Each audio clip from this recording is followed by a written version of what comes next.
What up, yo? Saturday afternoon, a beautiful Saturday afternoon, I should say, here in central / lower Alabama. I'm not exactly sure how you would describe where Montgomery is, which is where I'm at the headquarters today. As is customary, it is great to see you guys back for another week of Auburn football. And I bet I'll be playing this sound quite a bit today. The more you fuck around, the more you're going to find out. I'm just saying. Had a chance to hang out with one of our viewers, Joshua, at the hospital the other day in Prattville. And he likes that sound, so I'll be making sure we play that a bunch today. I've let Hugh know how I feel about this, that we need at least 7 touchdowns to play that as many times as we would like to hear it today. What up, word up? Glad that we have made it another week. And again, as I said earlier, glad to have you here with me on the Brain Drain for a game that may not be super sexy. Auburn with 7 wins right now, going for 8 ahead of the Iron Bowl. And New Mexico State is a pretty good team for what they are. 8 wins. I think they've won 6 in a row. They did lose their season opener to UMass, and Auburn beat UMass in their season opener. So it kind of gives you an idea of what's going on. They also lost to Hawaii and Liberty. But I mean, they're credible, and they have a good coach. They have a good coach. So we definitely have that to think about today. The Auburn Tigers, of course, have 7 wins, have won 3 in a row, 3 conference games in a row, and look good on defense, look at least competent on offense, and yeah, they're starting to look like the team that I thought they were going to be about a month ago or maybe 6 weeks ago. But anyway, AU 256 Cam Brown is going to be starting a drop counter, getting an early start today, fam. LFG. I'm going to give you a laugh on it before we even get over to our main screen. I did update the depth charts, and so we'll switch Cam Brown over there for Hooks. Hooks is kind of a ghost starter in a way because he really doesn't do much, but, whatever. It's not a J problem. That's pretty much the way it's been looking. Avery Jones, I believe he's back healthy, but Connor Liu's been so good that I think he's the number 1 choice at center at this point. I was talking to somebody the other day who knows a little something about Auburn football, more than a casual, but not necessarily a wise guy. And she was like, yeah, I'm trying to think about how she said the offensive line basically stinks. And I was like, I don't know that that's true. I don't know if that's true. I like the way that Sam H says JG 6 wins going for 7. Thank you. Thank you for that. 6 and 5. You're right. I'm already counting the win, and I should never do that. Sam, I should not do that.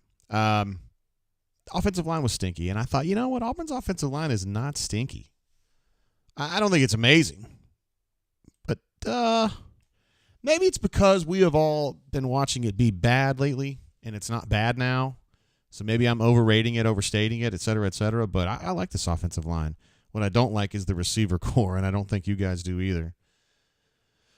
Not much in the way of game-changing elements there. But, yeah, this is pretty close to the way it was when we started. So, it is what it is. I think Mardner's out today, not due to injury, and I think that J.D. Rim is out today also, not due to injury. Moving over to the defensive side, back. This has changed a little bit insofar as Steven Sings doesn't play much because McLeod and McAllister have been really good. Keldrick's been playing a bunch since Mosiah went out with that season-ending injury. Eugene Asante opened the season as a backup, but he's been a stud pretty much the whole way. And Keys was out, but he's back, and he's playing like a marauder. He's been terrific. So this has been a good group here. One man's opinion. Auburn Dad for life. My guy says, word, I'm equal to the best hair on the air. JG. Thank you, sir. Appreciate your Twitter support as well. Let's get over to our main page.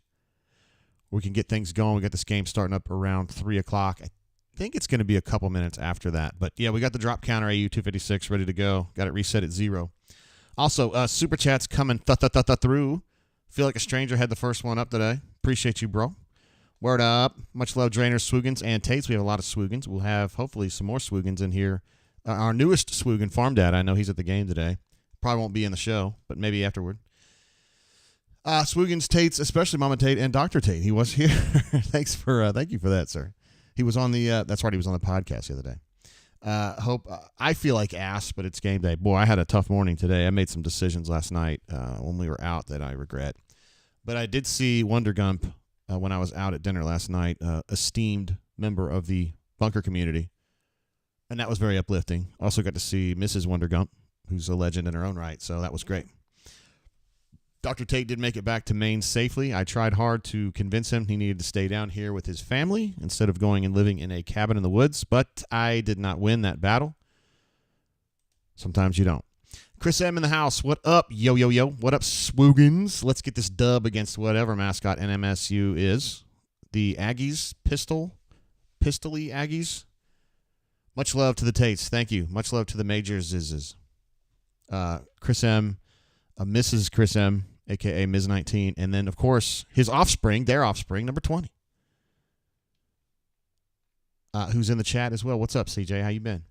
Cleveland jumps in, of course, to remind us that we need to stay hydrated. And we're going to stomp the Aggies. Stomp, stomp, stomp, stomp, stomp. This game is kicked off, by the way. Again, if you guys were tuning in a little bit late, a beautiful day here in wherever I am. Central, Lower Alabama. I don't know. Some people would agree. Some people would disagree. Jerry Kill, I think we would all agree, is a very good football coach. Has I guess he's prone to seizures, and that scared off a lot of teams. But New Mexico State said, yo, we're okay. We can deal with that. We'd love to help you. And we'd love for you to help us. And so they did. Oxy Fresh says, clean game today. That's what we're always looking for. It's glad to have you here, bro. All right, so they've got a 1st and 10 from the 25, and this game is now officially underway. Aggies in the white with the maroon bottoms. First throw is a little out route from the tight end that Eugene Asante is all over. Let's see what else we got. Scotty P in the house. Smash that like button, fam. War Damn Eagle, thank you for that reminder, sir. Glad to have you here. Spicy P in the house. I figure with the New Mexico State game, this not being a big, rivalry, so to speak, I thought we would be a little low on numbers today, but we're doing good. I'm surprised. This is fun. Chris H in the house. He says, War Eagle Swoogans. I'm glad Alpha Tiger got that going. There's a little, I guess you call it a power. Auburn doesn't usually run that play too much, but it's kind of like the guard pulling around, little gap run, and they get the first down. So, by the way, today we'll be drinking. There's two actually. We're going to be drinking this Buffalo Trace single barrel select pick from Corks, a place called Corks. Buffalo Trace is always a good choice for just kind of a regular game. And then also my man J-Dub hooked me up with some of this Redwood Empire that I'm planning to sip today. I have not had it before. It's California bourbon for our whiskey. Bourbon whiskey, excuse me. Uh-oh. Pavia thinks he sees something. Is he in bounds?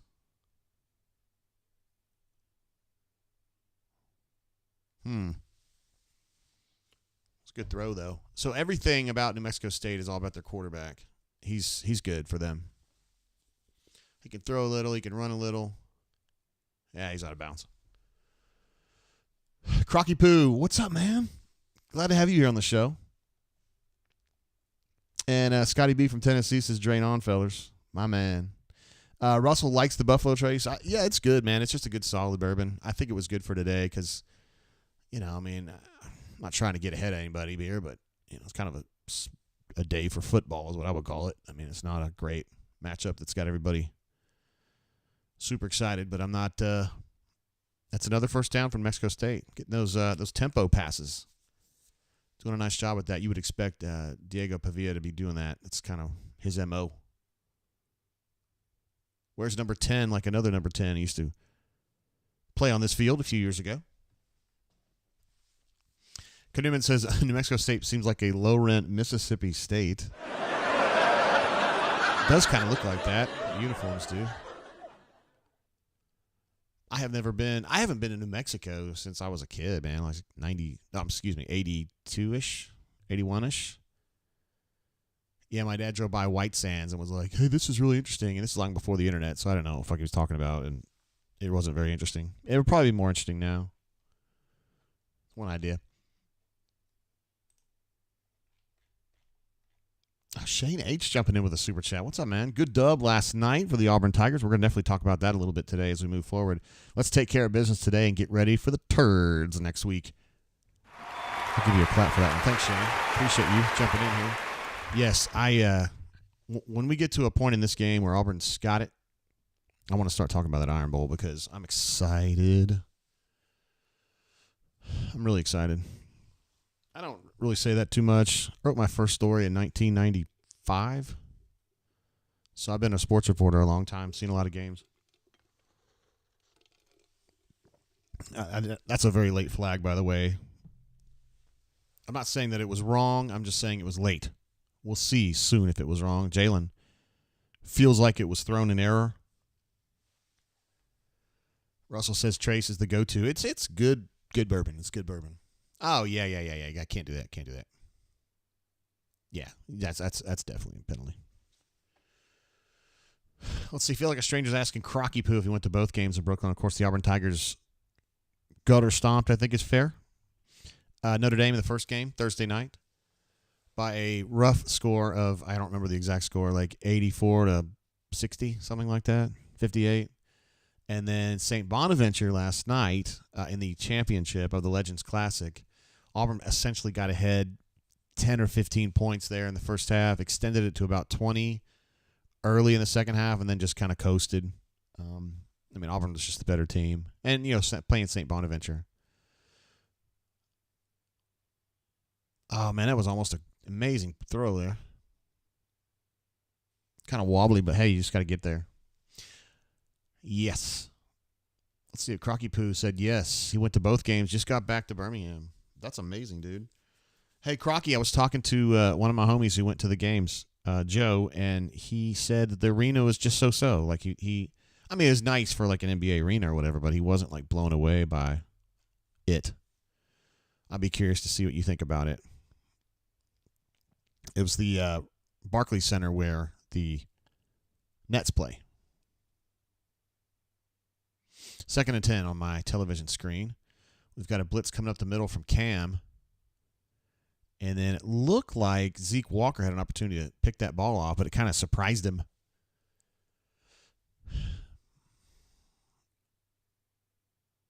Auburn running some kind of a slant stunt type deal there. With Cam coming in that backside. Here's an interesting defensive alignment up front here.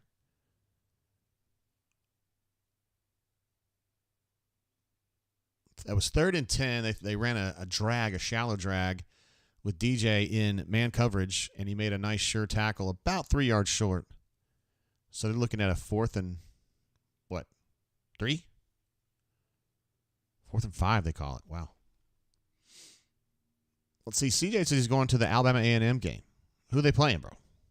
Hey, Fresh Boys in the house. What up, man? How you doing? Crocky Poo getting back with me on the arena.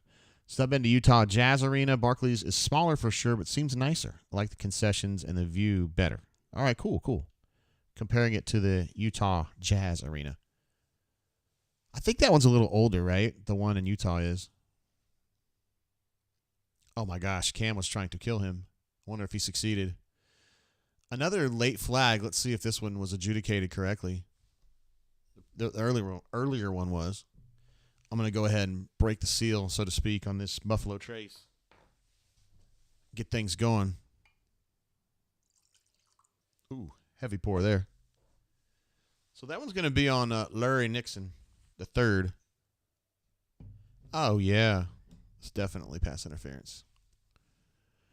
Oh, CJ says the basketball game Tuesday in Auburn. I'm sorry, I was thinking football. Got you, brother.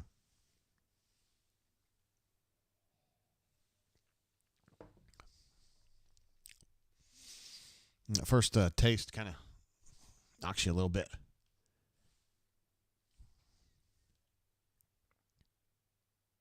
Little play action.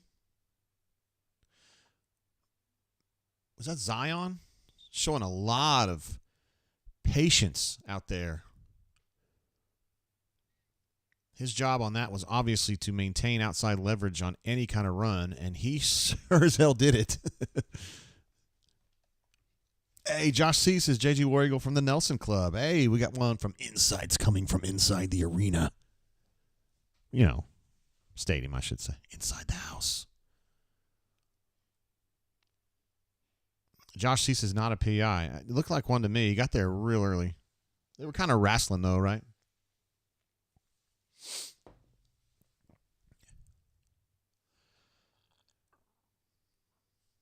Here comes a little blitz action coming off the edge, and he got there, but he didn't get him down.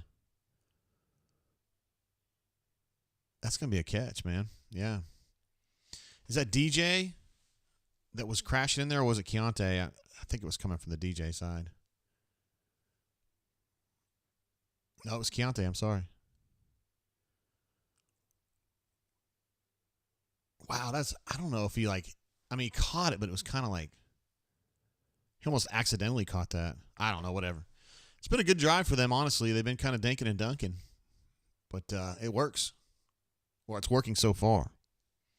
Auburn has done a nice job of getting some pressure in there, but just haven't quite gotten him down yet. I guess they're going to like their short yardage Taysom Hill type dude.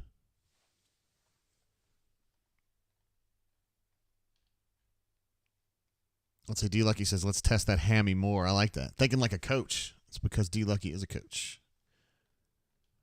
CJ said Keontae missed that sack bad. He sure did, man. He's got to break down a little bit more and make sure he stays on target. You know what I mean?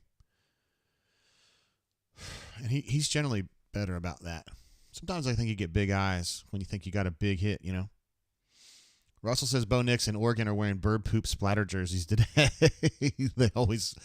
They change up it up a lot, don't they? Let's see. Kanuman says, are we already up to 55 plays? We like to talk on the show. Here comes a fake the reverse. I don't think he was in bounds. But they're signaling touchdown. Wow. This is a cool little play. I guess we have to give them one of the Oppo TD things. I don't like your jerk-off name. I don't like your jerk-off face. I don't like your jerk-off behavior. And I don't like you. Jerk-off. Do I make myself clear?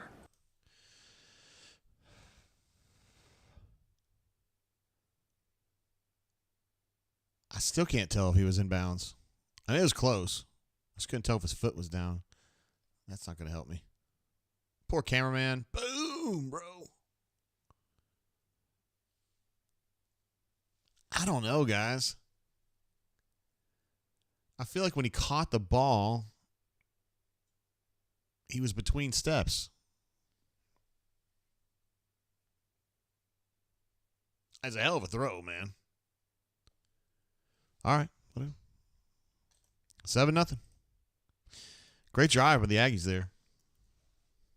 No doubt.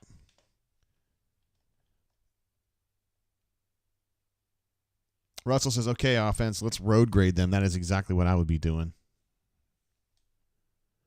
Riley M. gives us an oof. Yeah. Wizard D says New Mexico State came to play. They do not suck. That is not a crappy team by any stretch.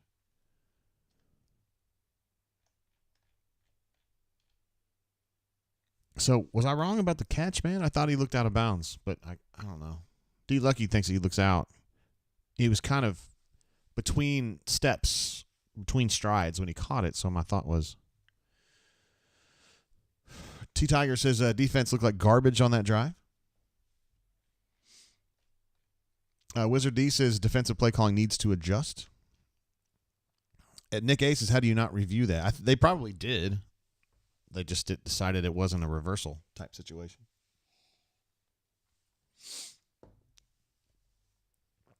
Let's see. Ed D says not going to be an easy game. New Mexico State is used to winning. They are. They've won 6 in a row.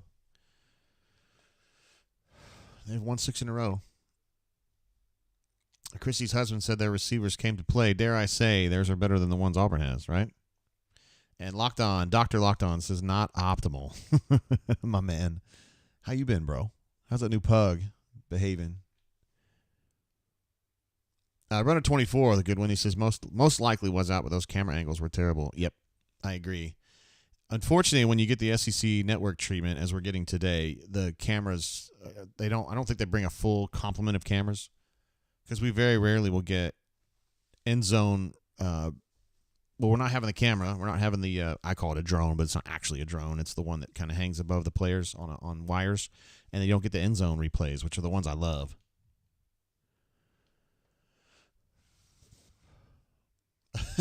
Source.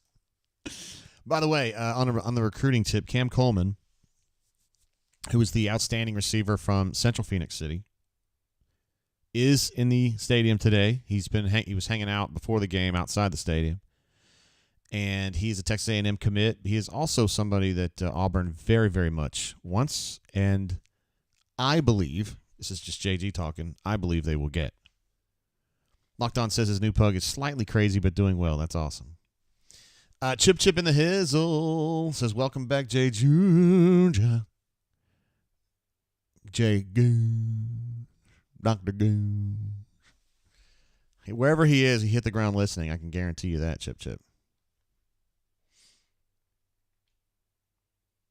Wow, Patrick P says Illinois, Iowa is 3-2. Oh, yeah. Jacob says, I just got home from golfing. How are we down 7 WTF? How's it going, everyone? What's up, Jacob? They had a really nice drive. I mean, I don't know what else to say. They were kind of dinking and dunking. Now, you're watching the replay right now, if you're watching, of the scoring play. Yeah, that's a touchdown, I think, guys. I was questioning it myself, but he still got his toe down. They had a nice dinking and dunking drive. Didn't run the ball either at all or just like maybe once or twice, but just threw some quick passes. And then converted a third down or two, and there you go. I thought Auburn's defense played decently. They had pressure on the quarterback a couple times. Should have had him down for a sack late in the drive, and Keontae missed it. So that's basically what's going on. And we're still on, this is Auburn's first drive right now, so still early on. Alpha Tiger in the house is Fire on Roberts. Bring home Boom. What's up, Alpha? Good to have you here, my G. Even though you gave me a hard time this week, but I always respect your opinions on things like that, because I know that you're not a hater of individuals. You're a hater of ideas and things like that. I get that.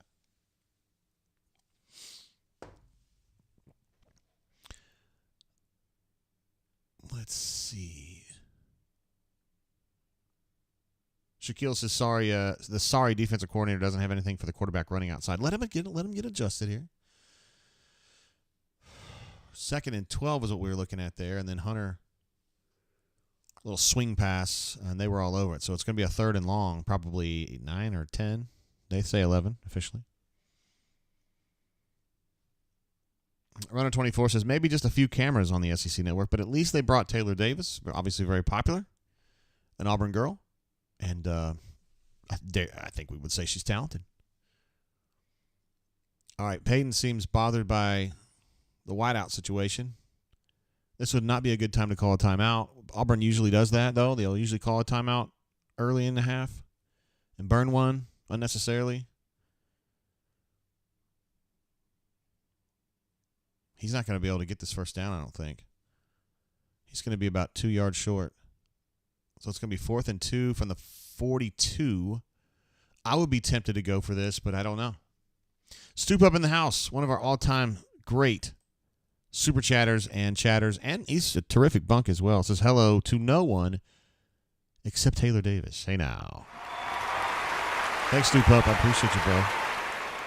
Our new cat loves to sit on our windowsill in the front of the house, and Herschel, we call him Hershey, is adjacent to that awesome church that you sent me, the woodworking church, and he loves it. He likes to kind of brushes his face on it, and I know that's not what it was made to do, but it's just everybody gets to look at it and see it and talk about it, so it's cool. Thank you for sending that, bro.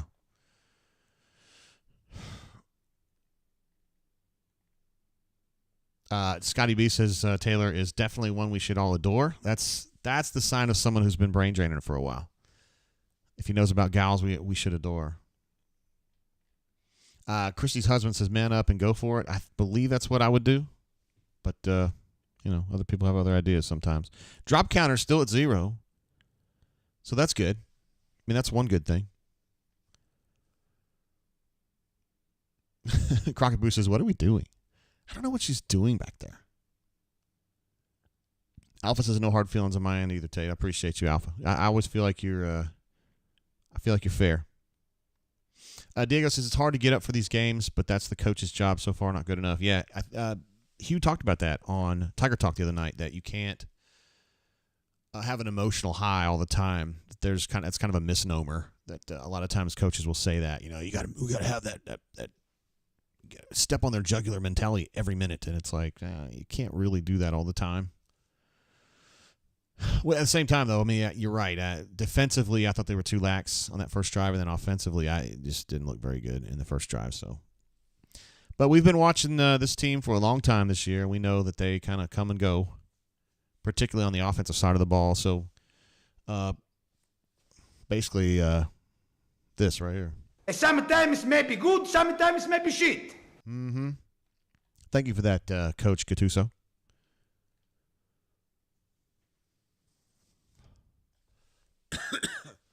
Let's see. Patrick P says Chip Kelly.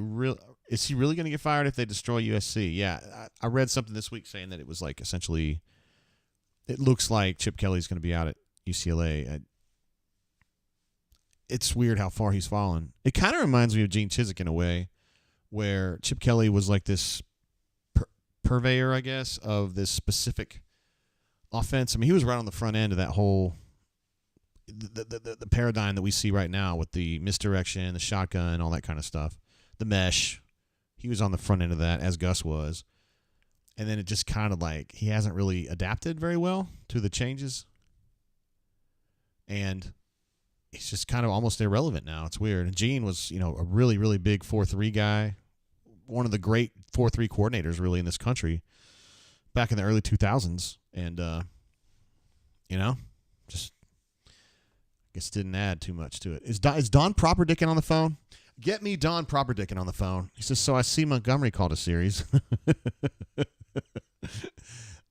I love those jokes. We always joke about it at the press conferences about which plays is Hugh going to take credit for today? Anything that goes well, he's going to take credit for. I'd say that as a joke. I know he's just kidding around. Wow, Eugene had them. Now, that play is just tough to watch right there because Eugene Asante had that play absolutely gobbled up. And then they had no backside contain. And I felt like Justin Rogers took way too long to recognize that it was needed. Whatever. I don't like that play at all. Plum Jam is up and out. He's up. Says, what's going on, JD? What up, bro? I hope the team that comes to play shows up next week. I know, right? This is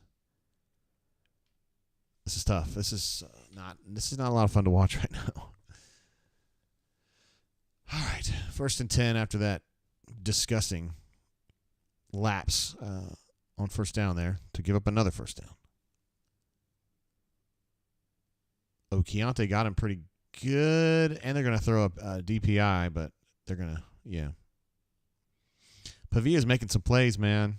You got to give him credit. He stood in there and took a lick from Keontae and still made a nice throw.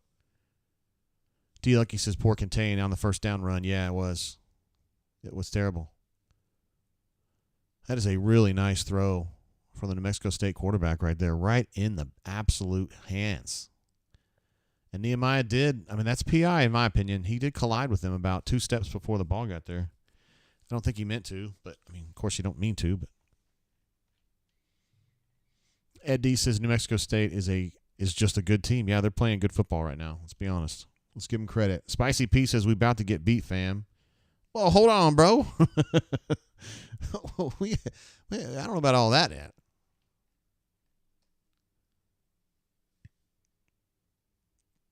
Somebody brought this up earlier. I think most of you guys know it, but Hugh was on the verge of becoming the Auburn head coach last year when his very good Liberty team played this New Mexico State team and got absolutely crushed at home, like 49-14 or something like that.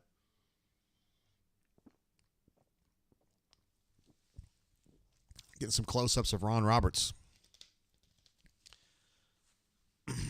Hadn't necessarily dialed up the best defensive strategy just yet, but maybe this too high look right here will get it done.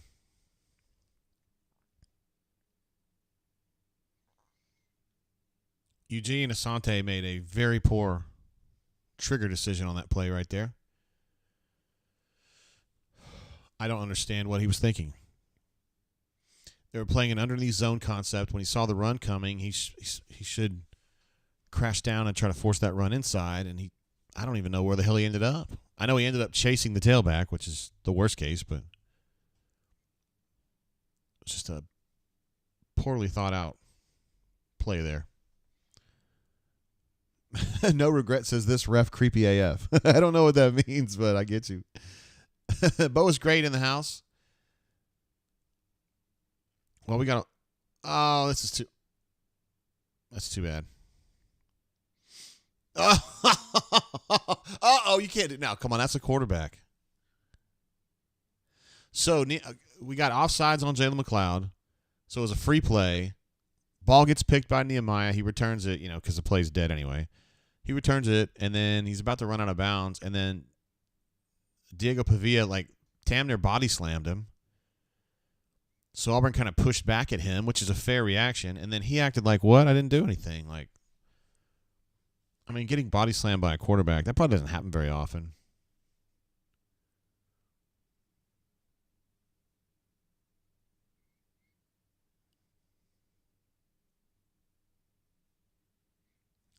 Listen, man, I got no problem with Keldrick protecting his guy like that. I think that's fair. Personally. He definitely had offsides on 35, no doubt about that. Okay, so that's all they're going to do. Oh, no, after the play.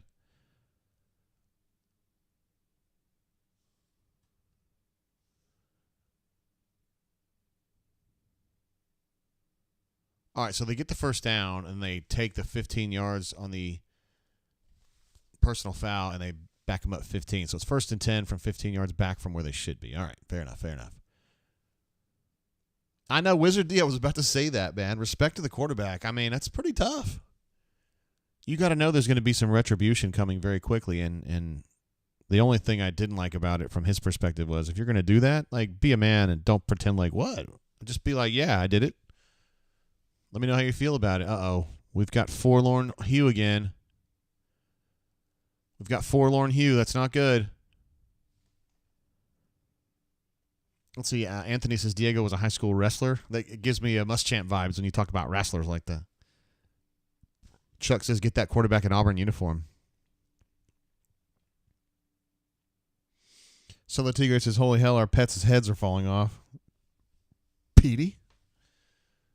Sold it to the blind kid. You sold Petey to the blind kid? Pretty bird.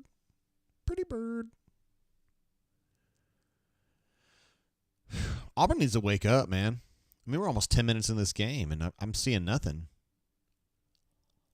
Nothing at all.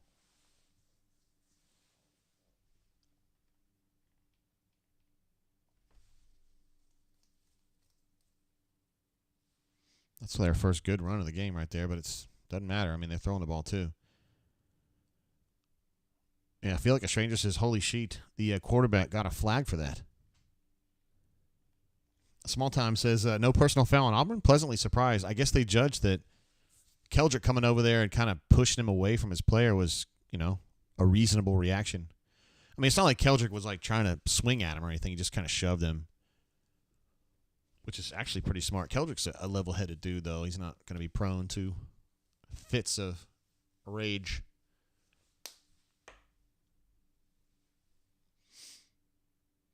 Man, another first down. I bet they have 6 or 7 now.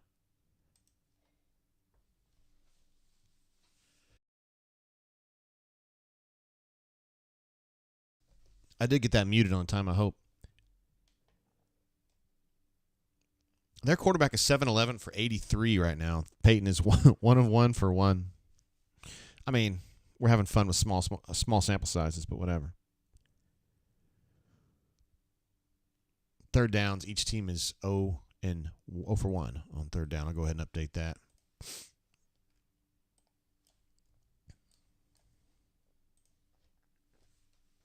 I bet they've run 16 plays and Auburn's run 3. 14-3 right now.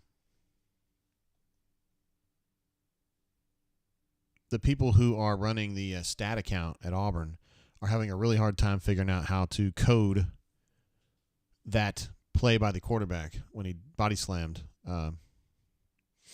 Nehemiah, so they're like behind. It's kind of funny. I think they got the wrong player. Anyway, it's all good. Well, they're still messing with that.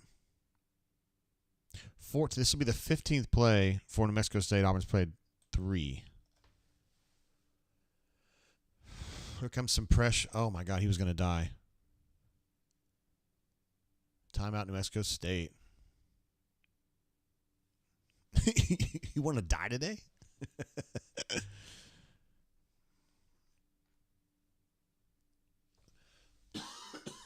Let's see, Crocky Poo, what time of possession is. You're right. It's out of hand. They don't have time of possession on here? What? Oh, I'm sorry.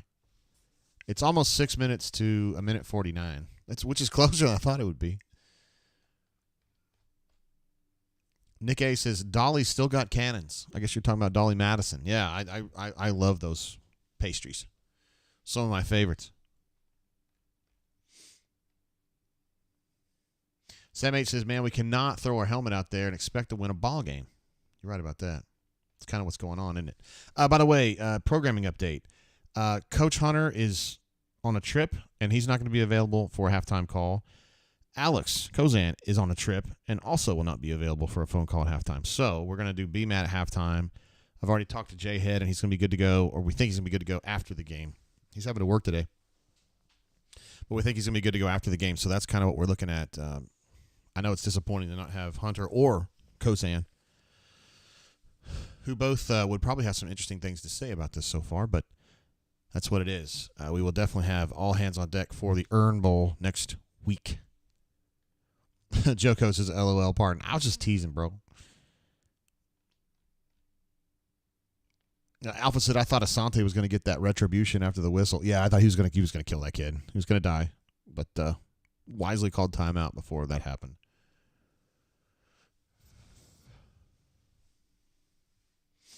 Yeah, I think spread is right. It says New Mexico State's been very lucky so far on some stuff. I mean, some good things have happened for them that they've created. And the quarterback's throwing dimes. He's been very, very good so far today. So let's get a couple licks on that chin of his and see how he feels about it after that. But he seems pretty tough to me.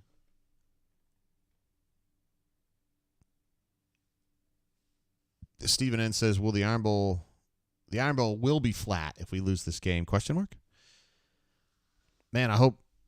I don't even want to go down that road, bro. I mean, let's let this game play out a little bit. Let's see. Peyton, I said, was 1 of 1 for 1. We can update that, of course. Ones are better than zeros, right? And I think he had 1 carry for 9 yards. And I think Jarquez had 1 carry for 1 yard, I think. A lot of ones. And I like to leave Cobb up there just because I love Cobb, and I'd like to see him play more. But I understand why they're not playing him more. Jarquez actually had 1 carry for -2. So we'll just kind of. There we go.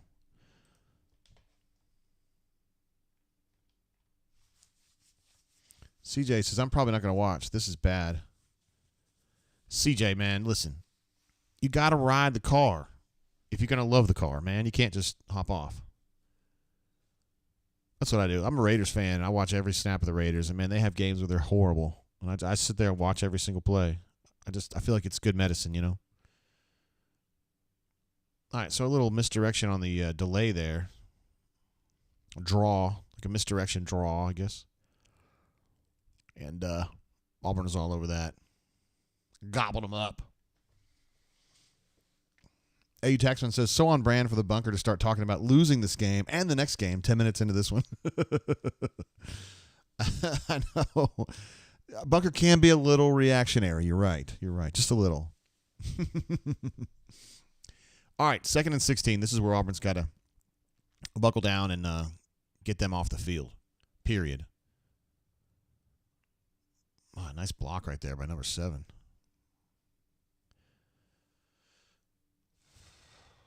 Yikes. He got on that block fast. So they got, 6 yards out of that? 3rd and long still.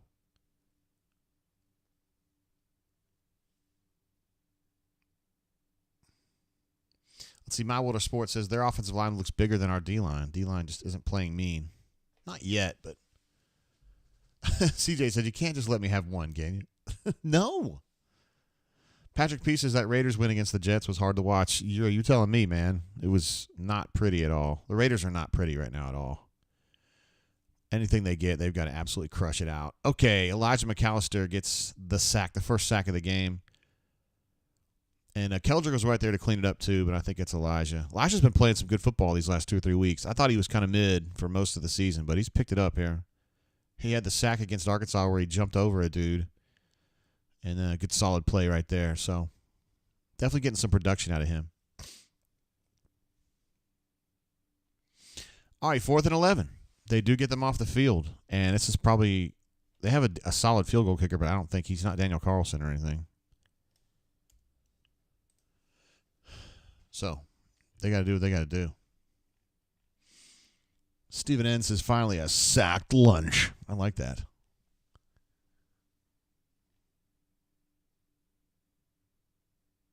I also kind of dig that hat that Jerry Kill's wearing. I like that. I don't want a New Mexico State version of that, but I like it. 2 Under Armour teams, by the way. You don't see that every day. Chuck H says Raiders going after Harbaugh. I don't know how I feel about that. I just want to see how this – I'm not going into the Raiders. I'm not trying to turn this into a Raiders show, but I just want to see how they finish out this season. They still got a lot of games left. And see what they, how AP does, our interim coach, who I really like. I really want a coach that, like, everybody wants the Dan Campbell guy now, you know, including me. The rah-rah guy that you think would actually whoop somebody's ass. And AP is definitely that guy. Let's see. My World of Sports says Elijah McAllister needs to learn some swim moves. Well, he's like 25 years old, so I think it's probably too late for that. And use those long arms, but I guess he doesn't have the wiggle. He does a great job sealing the edge. He's definitely first of all, he might be the smartest guy on the whole team. Second of all, I feel like his work rate's really good. But alternatively, you're right. He just doesn't have the kind of production you would think that he would from his experience. Please tell me that's not an actual fumble, guys. I think he was down. Let's see. FJ says we've got a score here. They had the ball the whole first quarter. Starting to drive. This offense starting a drive on like the 5 is not usually a recipe for goodness.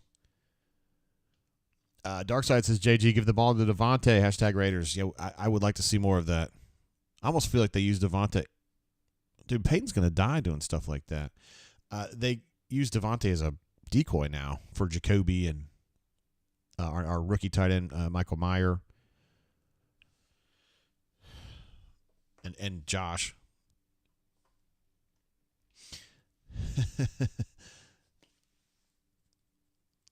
Let's see. Auburn's got a 3rd and 3 now. Deep in their own zone. And they're just going to let this quarter end. I mean, you had another play if you wanted it, but I guess they didn't feel like they needed it.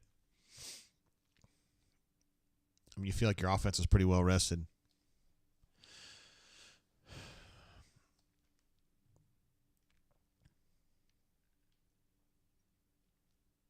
Yeah. Appreciate all this chat, guys. You guys have been great in the chat today. I know this is kind of a, Mexico State on a pretty day outside. It's not necessarily the kind of weather you'd be like, hey, man, let's hang out and watch JG on the drain, but I appreciate you guys being here. Ay. Chip says, are these plays being phoned in from Idaho? Oh, man, our widget locked up again. By the way, if you guys, I imagine most folks are watching this on YouTube and can see the chat, but if you're not, it's a good way to do it. My chat widget locks up from time to time. It does happen sometimes. It's weird to think Auburn's counting stats are so meager through one quarter. Oh, they haven't updated. There's something going on with these stats. Because the quarter's over and they're still showing time of possession at 5:26 and 1:49. It's not adding up, guys. All right, now it's better. Now I'm showing 949 to 149. The yardage right now is 126 to 8 in favor of New Mexico State. First downs are 8 to 0. Wow. I mean, it's small sample size, but God, those numbers look terrible. Jeez. What a weird game so far. You guys would be surprised to learn My World of Sports is definitely not impressing Cam Coleman. You'd be surprised how those players look at something like this. I don't necessarily think they look at it and say, well, this team stinks or whatever. I mean, Auburn's definitely getting better. And this is when you sit down and say, yes, we suck, particularly at wideout. That's where you come in, you know. Steven N says, I'm glad to spend it with you, JG. Wrote my wife a letter preseason requesting time off from life every Saturday while Auburn has bowl hopes. Oh, wow. And she said fine? I guess I kind of have to do that too, don't I? Administrative assistant has to sign off on it. Bo is Great says, you should see a doctor with your chat widget locking up. Try rubbing it. I'm thinking of that guy from Texas Tech ringing the bell, you know. That would be the perfect gift for right now. There we are. The worst stadium in the SEC, in my opinion, South Carolina. Awful, awful place to go. I mean, I like South Carolina as an area, but that stadium stinks. Hard to get into, hard to get out of. Traffic's terrible. And the payoff is that you're watching South Carolina, which is not a lot of fun usually. Someone's opinion. Just mine.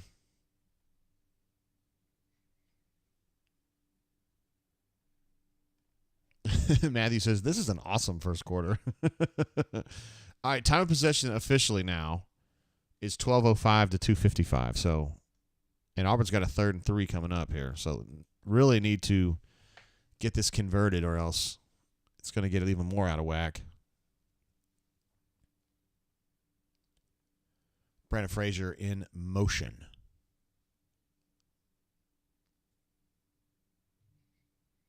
Sticks route to Brandon Frazier, who gets the first down. Hey, give him credit, man. He went 3 yards beyond the sticks and got the first down catch. That's better than some of the other receivers we've seen this year that go about a yard, 2 yards short. That's a well-defended play, honestly, but the throw was good enough. Wasn't perfect because he probably wants to put it a little further away from that defensive back, but it was caught. Got a first down. That's all that matters. 1s and 0s, guys. 1s and 0s. Brandon Frazier's open in the flat, and he decides to throw wildly over Malcolm Johnson Jr.'s head. I don't even know why I sit there and think about it that way. I mean, we know it has a half-field reads for him.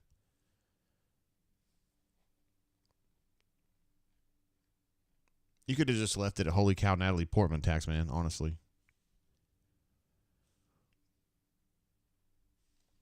All right, 2nd and 10.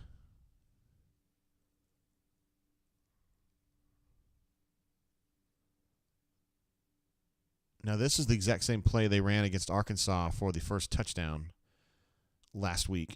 Although they ran it the other direction, but it was the same play. And that one did not go. I wonder why he...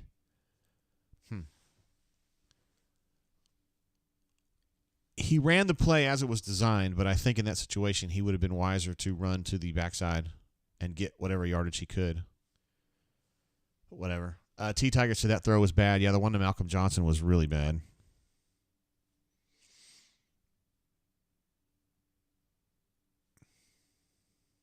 Jay Fair in motion. They're trying to run that.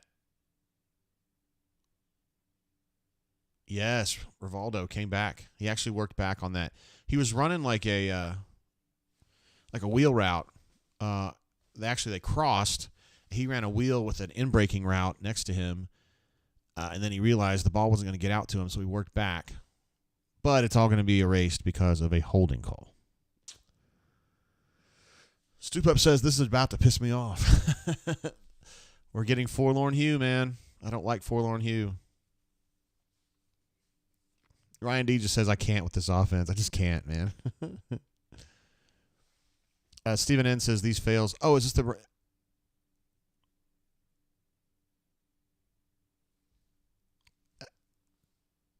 That was the hold? Okay. Wizard D just says LMAO FFS.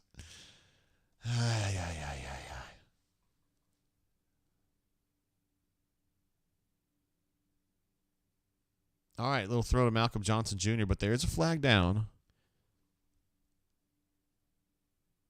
I hate to say it, guys, but I think they were running the Tampa 2 concept there that the bunker absolutely adores.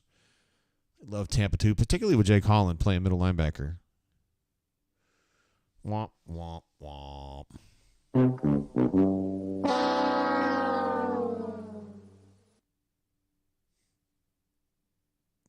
Man, he was mad about something else. He was really mad early in that game against Arkansas, too.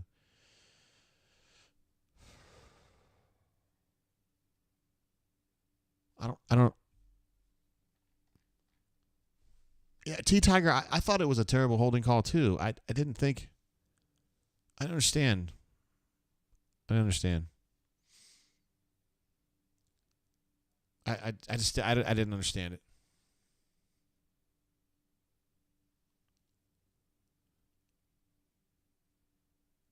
I just didn't understand it. Let's see. Cody says, GG, we are done. It's only the second quarter, guys. Yeah, I'm going to be the guy in the fourth quarter going, it's only the fourth quarter, guys. You keep thinking they are going to turn this thing on eventually, you know? Like, anybody home? Hello? Anybody home? You know, we're playing, right? So Auburn kind of forfeits out of its third down option there.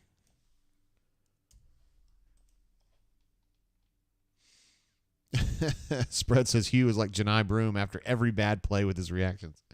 Janai does get pretty heated, doesn't he? Paul King says it was a hold. Hey, all right, cool. I only worry about it when we all agree it wasn't a hold. If there's some people that think it was, then it probably was. Cleveland says we can't show up with this kind of play next week. Yikes. Yeah, I agree.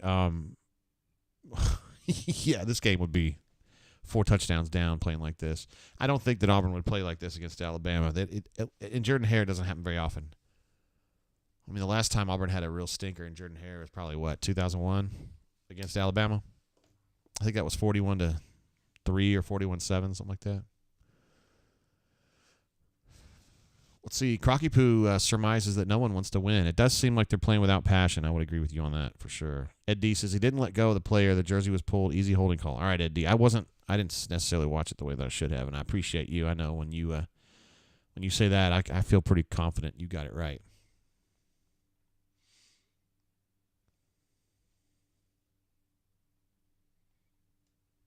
Neil deGrasse is going to start drinking some higher proof stuff. You know what? I think I might do that myself. I might start doing that myself.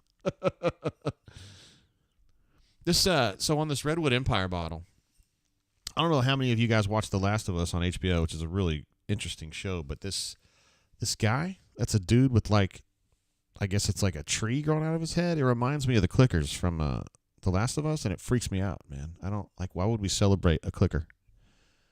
Anyway, just something to think about. This is 90 proof. That is not exactly the high proof stuff, but I think it'll hit harder than Buffalo Trace.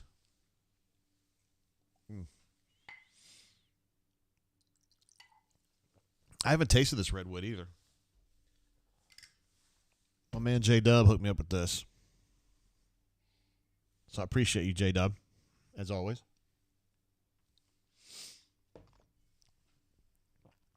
Georgia, Tennessee's going about the way I thought it would. Somebody's got to step up and stop Georgia. God dang it. It's really starting to get on my nerves. It's starting to get on everybody's nerves.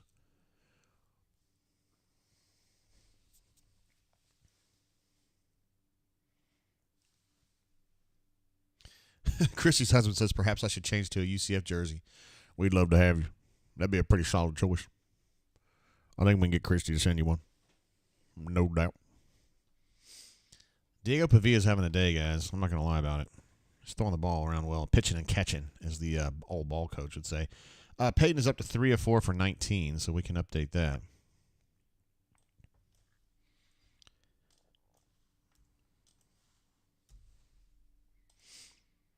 And he has 4 carries for 18 yards. Golly.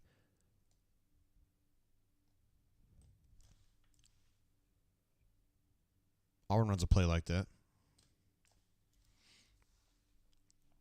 It's really kind of hard to believe what's going on right now. Auburn has played 9 snaps on offense, 4 throws from Peyton, 4 runs from Peyton, 2 of them, 3 of them planned, 1 of them not, and then 1 run from Jarquez. This is just not the way. 3rd and 5, Auburn's playing very, very compressed here. It's a very interesting look. They are too. Oh, Nixon had an opportunity. Auburn again has the quarterback in their grasp and can't get him down on time, and then he makes this like really harried throw, and he almost hit that guy for a first down. I was like, no. But the ball was just a little too high. So they're going to have to punt this football.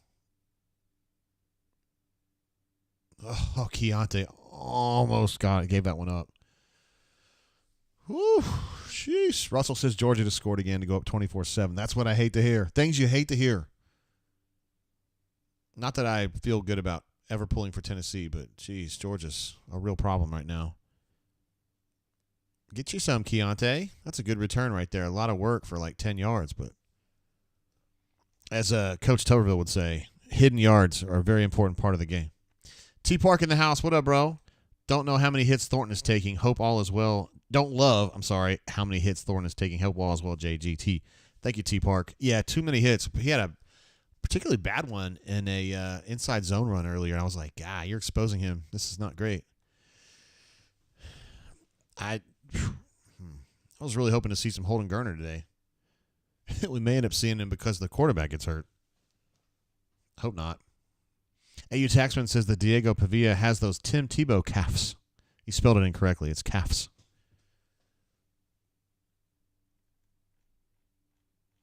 Oregon's up 21-0 on Arizona State. Interesting. Scotty P says nobody's beating the Dogs. I'm just dismayed to hear you say that. But that's a defensible position. Unfortunately, the reality pisses me off, and I don't want to hear about it. T-Tiger says if Hugh isn't calling plays, he needs to start ASAP. I would say ASAFP, personally, is the way I would put that. I think New Mexico State's now 0 for 3 on 3rd down. They are. Auburn is 1 of 3. So remember, Auburn went on some crazy deal last week where they didn't give up a 3rd down forever. And it looks like they're continuing that today. Been good on 3rd down. Remember, Hugh tried to take credit for 3rd down defense the other day. A couple weeks ago, actually. Russell says, hey, put Robbie in? Hold on, buddy. Hold her, Newt. Hold on there. Let's see. My World says, why don't we spread Fairweather out with Riley or Micah Riley Ducker? Or Frazier in at TE on most passing downs and tear up the middle of the field? Why don't we spread Fairweather? So Fairweather plays outside fairly often. Fairweather plays outside fairly often. See what I did there? And then Micah Riley Ducker doesn't really play very much at all, especially with that cut block that he got called for the other day. That he was like, we don't even teach that. Like, that's not even something that there's no situation where we where we do that. So I don't know how the world even thought that was something that they were going to do. These graphics, me and Courtney always wonder, like, what the hell? Is there like the president of ESPN or ABC or whatever, like his grandson has to do something, and so they give him these stupid illustrations? Like they do them in the NFL broadcast too, and it's like, they're so stupid. The one right here with a roller coaster, it was just like so like 1986. Like, I don't understand it. Who's going to control the middle of the field? Micah Riley Ducker, I have no reason to believe that he would be able to do that. Now, I do like Frazier, but there's other parts of the equation you're not taking into account there. A, is Peyton Thorne going to see him and throw the ball to him? And is he going to make a throw that's catchable? I mean, you know what I'm saying? There's a lot of ifs. What is the dude says? A lot of ifs, what have yous. All right, there's a first down, guys. That's good news right there. 2 runs from Jarquez, and he's bludgeoning his way through the New Mexico State defense, which we thought would be going on from the outset. here at the top of the second quarters when they start doing that. But he's wide open, but he was doing something else. And I understand. I get it. Ooh, that's another hit to the ribs. The original receiver that he was going to try to hit on that play action was not open at that moment, but he kind of started running inside like on a post, and he was wide open at that point, but Peyton already felt like he had to get out of there. I respect the decision. I respect that one too. He's playing pretty good. Joko thinks that he's making the calls now. Number 19 says, poured myself a bev, and we get down first down. Good omen. Hey, attaboy. What, are you drinking bourbon?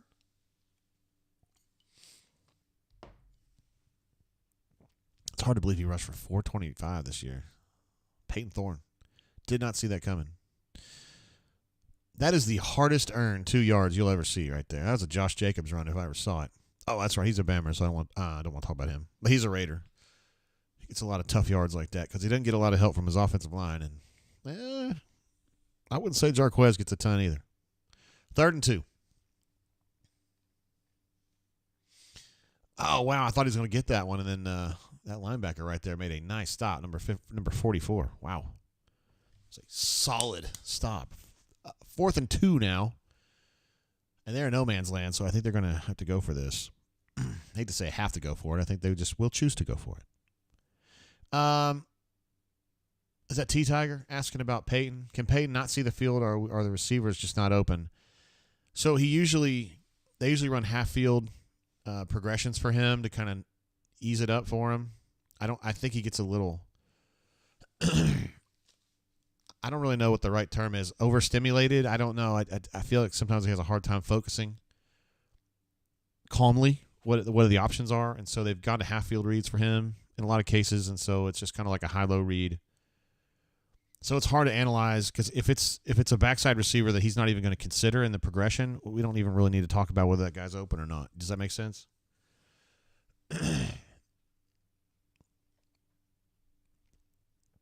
All right, so he scrambled on 4th down to get the first down.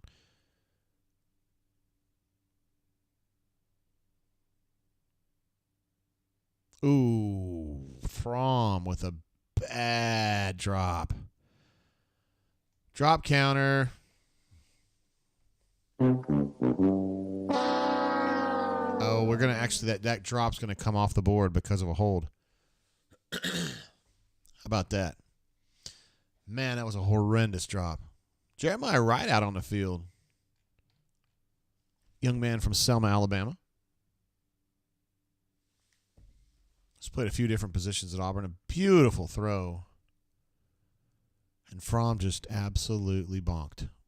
But it wasn't going to matter anyway. Jeremiah Wright got called for something or other. Little hold action. He doesn't feel like that was fairly adjudicated.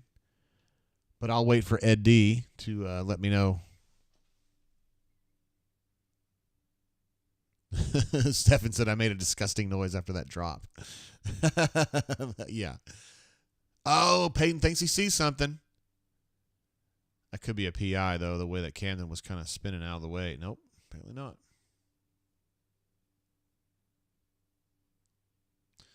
Defensive back seems happy.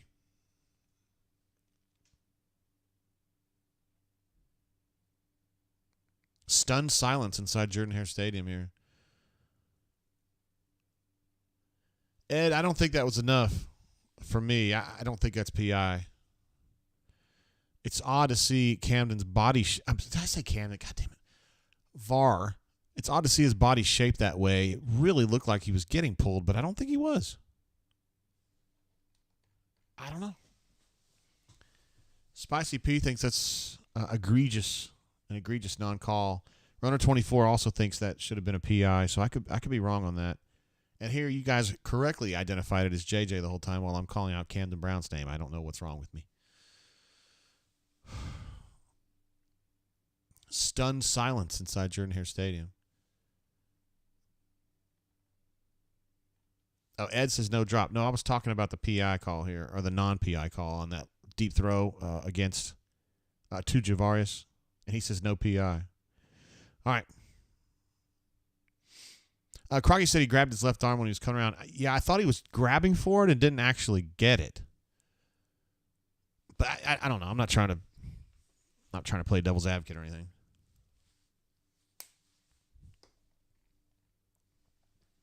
Scotty Pieces need a better throw there to get the PI.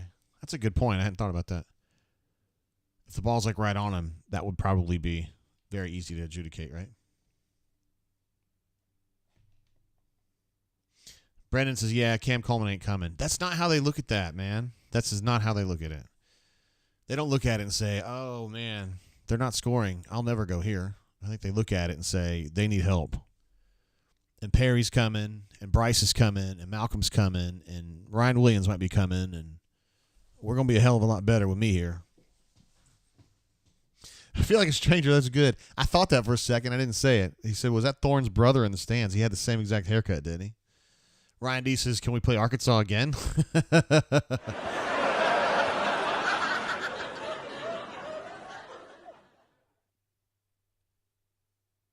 It looks like a lot of folks believe that was a PI. But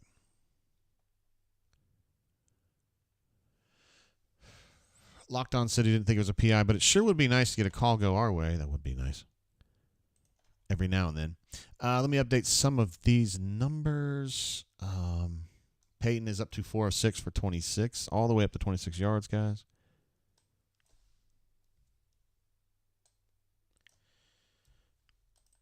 And Jarquez is up to 4 carries for 10.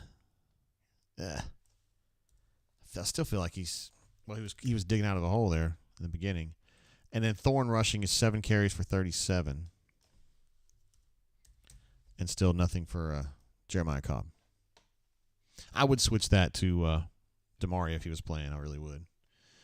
Abby Laker jumps in with a super chat. Super chat. Says, just waiting for the ref to yell blank tied.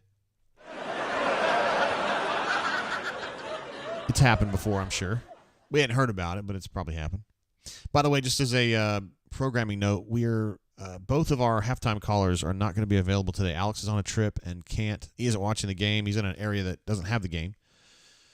And I realize you'd say, hey, JG, you can stream anywhere. Yeah, I think he's in an area where he's not even really streaming much. And then Hunter's also out of pocket today as well. So we're going to have BMAT on at halftime. I told him to make sure he gets up and down the stairs before he calls or before we call him so he can be nice and wheezy.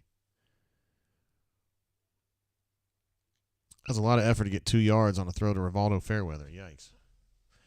Madison says, is Jarquez even playing? I know, not using him enough. He had a couple really nice runs there earlier in this drive, but not as much. This is a good running box right here. I know it's 3rd and 15, but I didn't feel like they've been loaded up against the run, but they've chosen not to do much of it.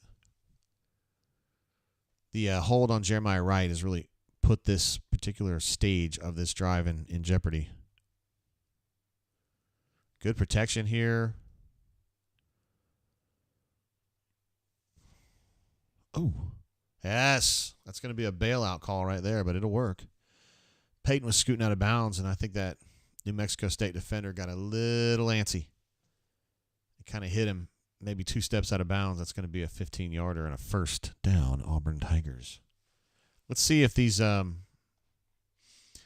box looks better for running on first down here.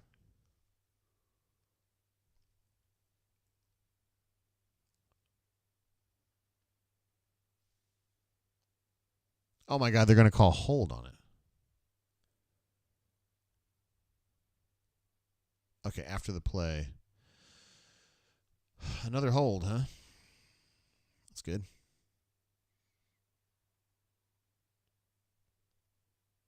I couldn't really see it on that. I just couldn't. I couldn't see the hold. I don't know. Ed, did you see it? That angle was not very good for holding. Does that dude just have like eye black all over his entire face? What? Was he the drip king? What's going on here? I think that's silly. A small time says first down is the key. That is absolutely right. So first down. That's a good running box for me, but oh, they're going to run it. There we go. A 6-yard gain on first down. We'll take that all day long.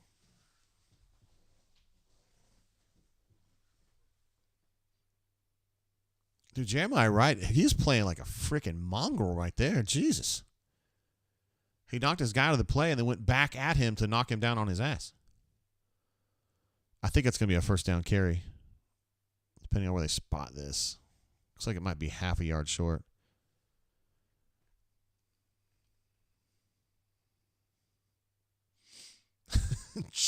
Chalkies.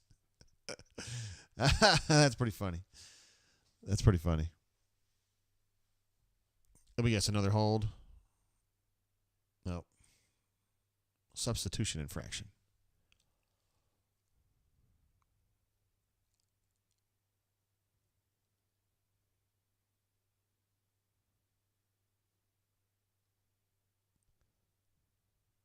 Shoot, I'm surprised they didn't get more yardage on that, considering the disheveled nature of that New Mexico State box. So they did spot him for the first down, 1st and 10. Auburn's now at the, plus 34? Oh, and actually a good catch right there. Finally a good catch. The more you fuck around, the more you're going to find out.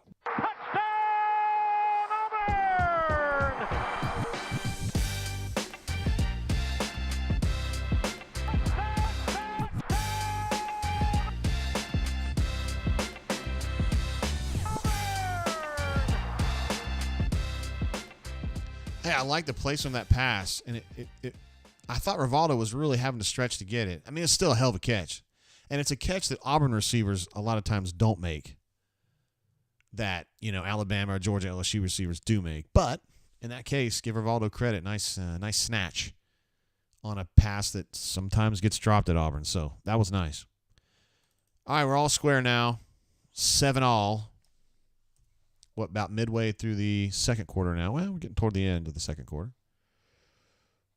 Pepe is now 6 of 8 for 63.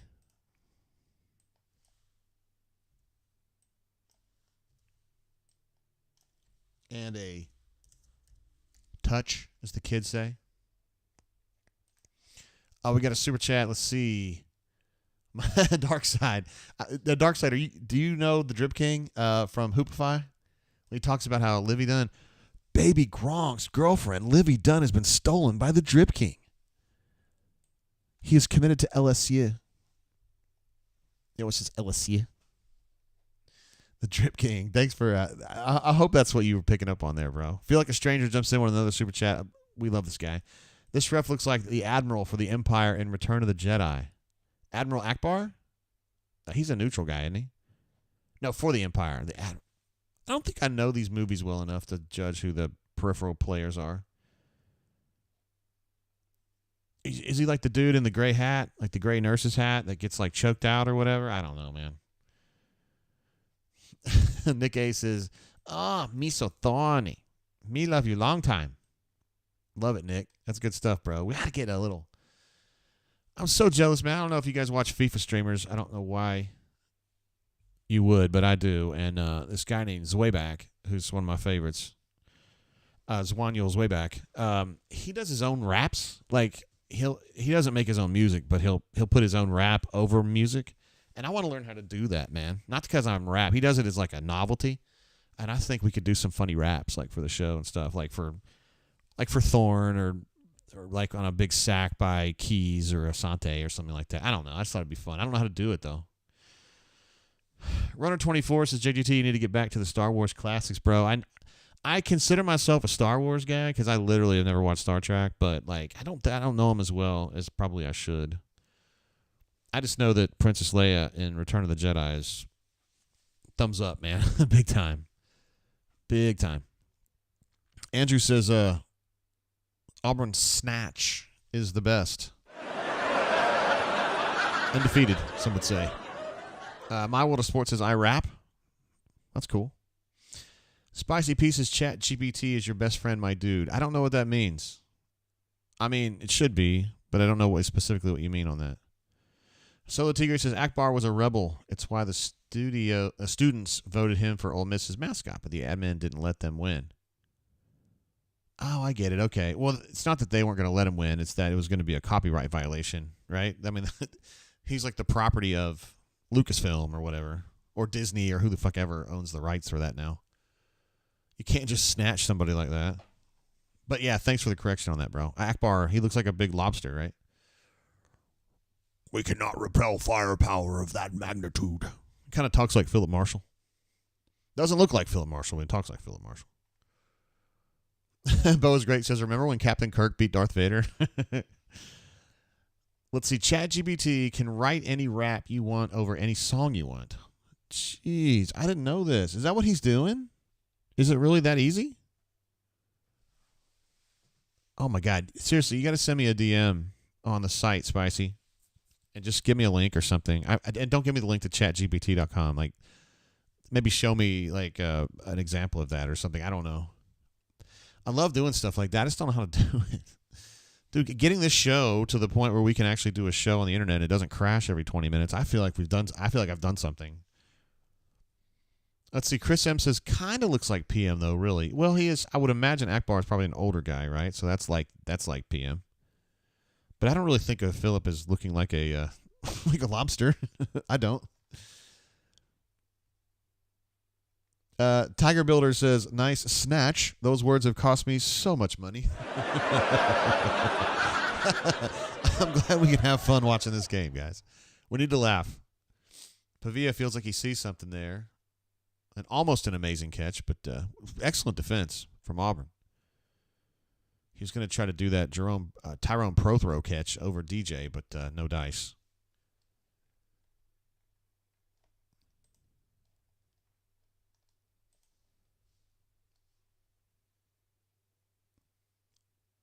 Nice play by DJ. He's been playing he's had a solid-ass season. He's been at his best the last two games. It looks like he's playing pretty good football today, too. Let's see. Scotty Piece's gold bikini is undefeated. Are we talking about Princess Leia? Like Slave Leia? Oh, my goodness.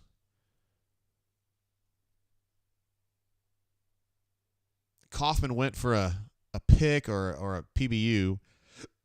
Didn't get it. Ball got through, and that slot receiver was able to get the first down and a little bit more, too. With Caleb Wooden on the stop. I've got a picture of the Slave Leia bikini over here. Well, she's actually in it, so it's not, I guess we'll just say it was Slave Leia on my other computer. I'm a fan. I wouldn't say I'm only a fan, but I'm a fan. Another first down throw, man. This Dinkin and Duncan is hurting.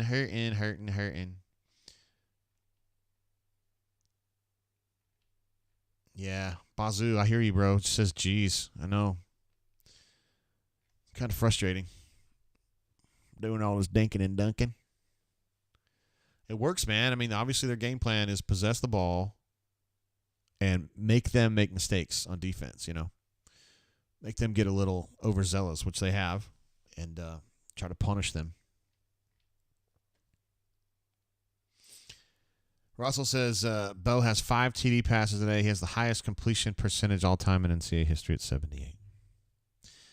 I know everyone in this chat is wishing Bo well in his excursion to Oregon and at Oregon. Christy's husband says their passing game is legit. Hats off to the offensive line as well. Yeah, when you get the ball out quickly, that kind of negates any kind of pass rush Auburn has been bringing. Although Auburn has gotten pressure on them in situations. Just I think they've only sacked them once. And it was Elijah, of all people. Oh, I didn't realize that. Taxman says Bo has done all that in the first half today. Okay. This is their Taysom Hill in there. Little wildcat action. Got 3 yards, maybe 4 yards on it. Auburn's defense just seems gassed. It's weird. We're in the second quarter. They have defended 28 plays, so we've gotten it back closer. Remember, at one point it was really out of hand. It's 28-21 is the number of plays right now. The picture looks funny over here because it's got a picture of Eli Stowers And then the New Mexico State dude's hat was right on top of his head, so it looked like he was wearing a little hat.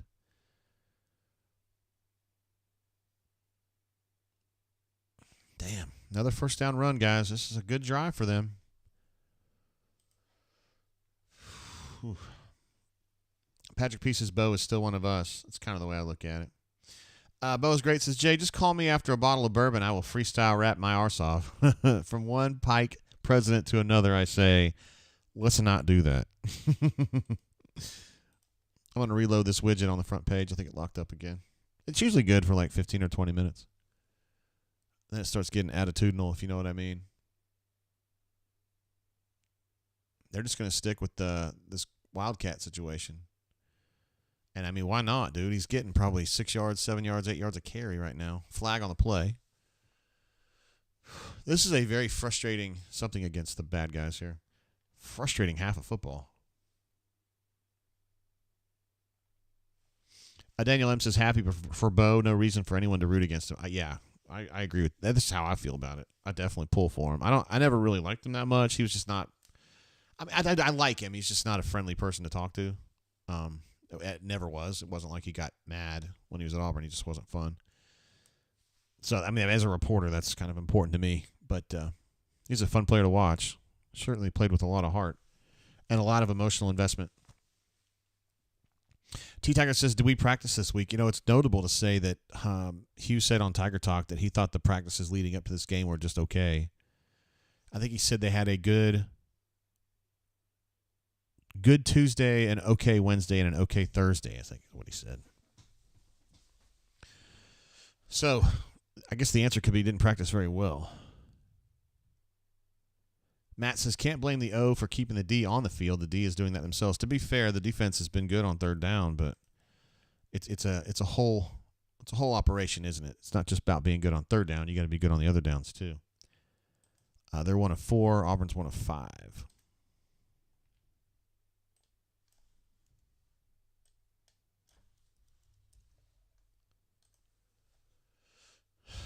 Oh, Taysom Hill got knocked on that one. So that was a 2nd and 18 play that Elijah McAllister and others stopped.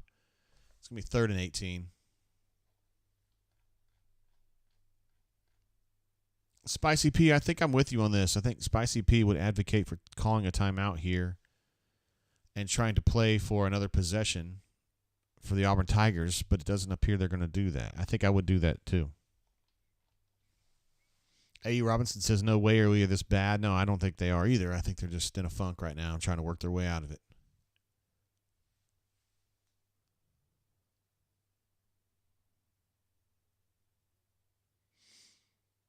No, that's not going to work.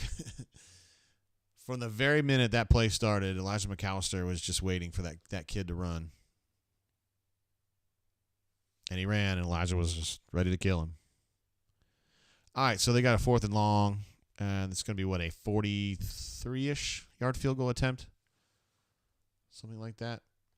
Cleveland says, is Diego hurt? It's a good question. They just kind of went to their Wildcat guy for a long time there, didn't they? He's got like a hamstring or something like that. I don't know. Maybe he tweaked it. It was not a great snap, but a good hold, and the field goal is good. So the Aggies now take the lead in this ball game by a tally of 10-7, and Auburn's got 30 seconds to work with. Well, 26 officially. Which I'm a big proponent of trying to sniff out something here and try to make something happen. You've got an outstanding field goal kicker. And so if you get to the, 35-ish, 37-ish, 38-ish, I mean, he's got a real shot to equalize this game. So that's all you got to do. Spicy Pieces could have gotten the ball back with 2 minutes. That has to be asked after the game. I don't know about 2 minutes, but certainly at least a minute, if not a minute and a half. You would be out of timeouts, though. But nonetheless, I agree with you, Spicy. I do. I agree. I think this is a wasted opportunity. I really feel strongly about that, and so I agree with you. Maybe they get a good kickoff return here and, can get something good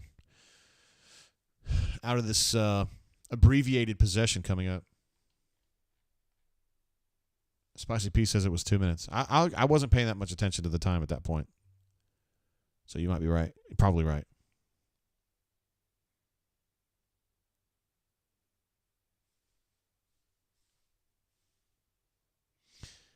We don't quite have a... There's a flying Lego in the sky over there. Hey, now. All right, so Auburn's taking over on, what, the 35-ish? Something like that? So they really need, what, about 50 yards? Russell's getting a kick out of UCLA being up on USC. I mean, USC's been kind of ass for, like, the last 6 weeks, haven't they? Chris M. says, someone needs to ask what prizes coaches get for turning in all these timeouts at the end of the year. It's like they're hoarding S&H green stamps or some shiz. Like those sub-club cards we used to get, Chris, back in the late 80s, early 90s. Those little stickers, they were more like little stamps you could put on the sub-club cards. Oh, now Jay Fair's hurt. Fuck me. Absolutely left his slot receiver out to dry on that throw. And I don't know why you're putting your hands up like that. Whose fault is it, Peyton? Where are you putting your hands up for? Is he pissed because he didn't catch that ball or what?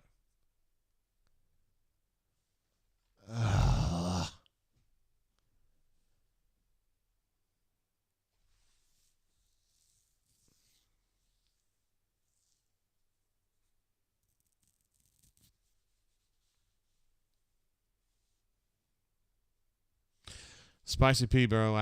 I'm hearing you, man. Good golly, Miss Molly. The end of that half was a fucking disgrace, man. That was horrible. That was poorly managed. It was poorly executed on the field, too. You got to say that. And I just don't understand what is going on with that. I don't understand what's going on with that. That's poorly done. That's terrible. That is just atrocious. Man. This has got some Jacksonville State vibes, except this team's a lot better than Jacksonville State. Man. Cleveland Brown says that's the half. Yikes. Yeah, that's bad. FJ says Thorne is so Jekyll and Hyde. How do you overthrow a wide open receiver? He's done it a bunch, bro. Not lately, but he's done it. Did a bunch of that in the first 6 games. Yeah, what do we give that half on a scale of 1 to 10? I mean, defensively, like what? I mean, they've held for the most part, right? 10 points is not a ridiculous sum, and they've been good on third down, but the drives just don't get stopped. Total plays in that half was 32 to 23, advantage them. Time of possession is they're plus 9 minutes, so 19 to 10. Total yards is actually more balanced than I thought it would be, 194 to 116. I'm not saying it's balanced, but it's more than I thought it would be because it didn't feel like Auburn held the ball hardly at all. So they're plus 9 plays that half. Ay. Runner 24 says he's going to smash a beer at halftime. I don't know if you mean actually to drink it or to actually crush one because you want to let out your anger. I understand either way. And not nearly enough touches for Jarquez. 6 carries for 20 yards, guys. That's not enough. Especially considering that, I don't feel like the run boxes are awful. It'd be one thing if they're, eagling them all the time, but they're not. And even if they were, it's fucking New Mexico State. Like, come on. I really think that Auburn's just kind of getting in its own way here. I think Hugh's just going to have to sit down here at halftime and say, okay, I'm taking over the play calling, and we're going to do shit right. You know what I mean? Because I just felt like it was a disjointed concepts going on there. T-Tiger says we've got bad Thorne today. It does seem that way. Wizard D, we won timeouts remaining 2-0. Chris Sims going to like that one. I bet he'd like to give you a thumbs up for that. Justin T says Cam Coleman ain't going to want to come no more. No, he's going to look at that and say they need some freaking wideouts. Man, that's yucky. What an absolutely yucky half. Jeez Louise. I mean, we've seen worse, but not much worse. Yikes. Both teams are 1 of 5 on third down as well. What a strange half. Really poor work, I think, generally from Peyton. Although he's been tough. He hadn't been weak. Not enough carries. well, hell, there are not enough plays, but not enough carries for Jarquez. Damari hadn't had an opportunity really yet. I don't really know what to say. I mean, only 23 plays run in that half. That's just amazing. 23 plays and a half. 23 plays and a half. Spicy P said, Jay, can you look up time of possession? Yeah, it's 19 and a half minutes to 10 and a half minutes. Is what we've got right now. Here, I tell you what, I'll go ahead and screenshot that little quick stats thing, so we can all just kind of look at that together. I'm sorry I didn't think to do that. Sometimes I just I get caught up in the. I mean, I'm watching the game too. You know what I mean? I'm just like, what are they doing? I don't know what she's doing back there. I never know what she's doing.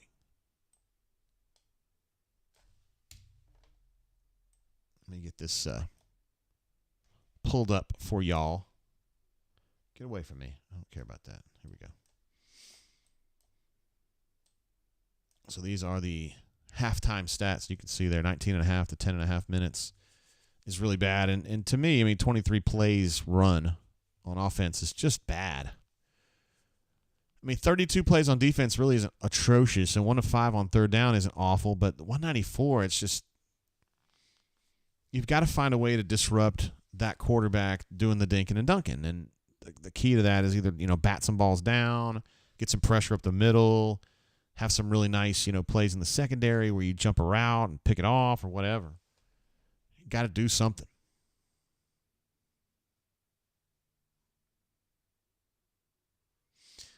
Locked On says, our wonderful posters blaming the refs have made message board geniuses again.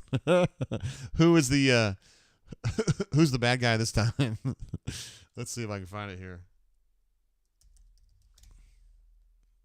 We love message board geniuses. Oh, yes, we got various ones. I'll be 2000, who I don't know. Mur WE82, who I don't know. Jesus Beaver. And War Eagle Buddy 414 are our winners today. I love it when we're on there. Let's see. NCAA looks the other way, says they're not wrong, complaining about the penalties. And then some Bammer says, haha, you don't go down 10-7 at the half in Mexico State because of the refs. I'll blow it on your ass.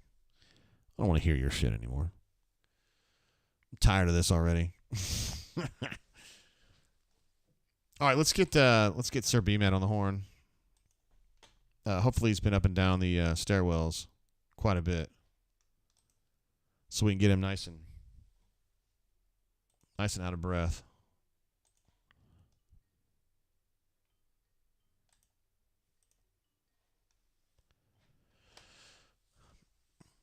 Hey, what up? What up, B-Man? How you been? I'm just enjoying a great November afternoon at Jordan-Hare Stadium, man. What about you?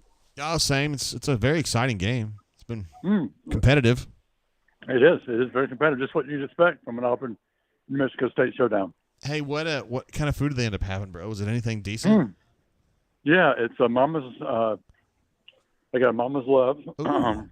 That's good. And I saved it until halftime because we don't get anything else. That's it. So yeah. What's That's pretty good.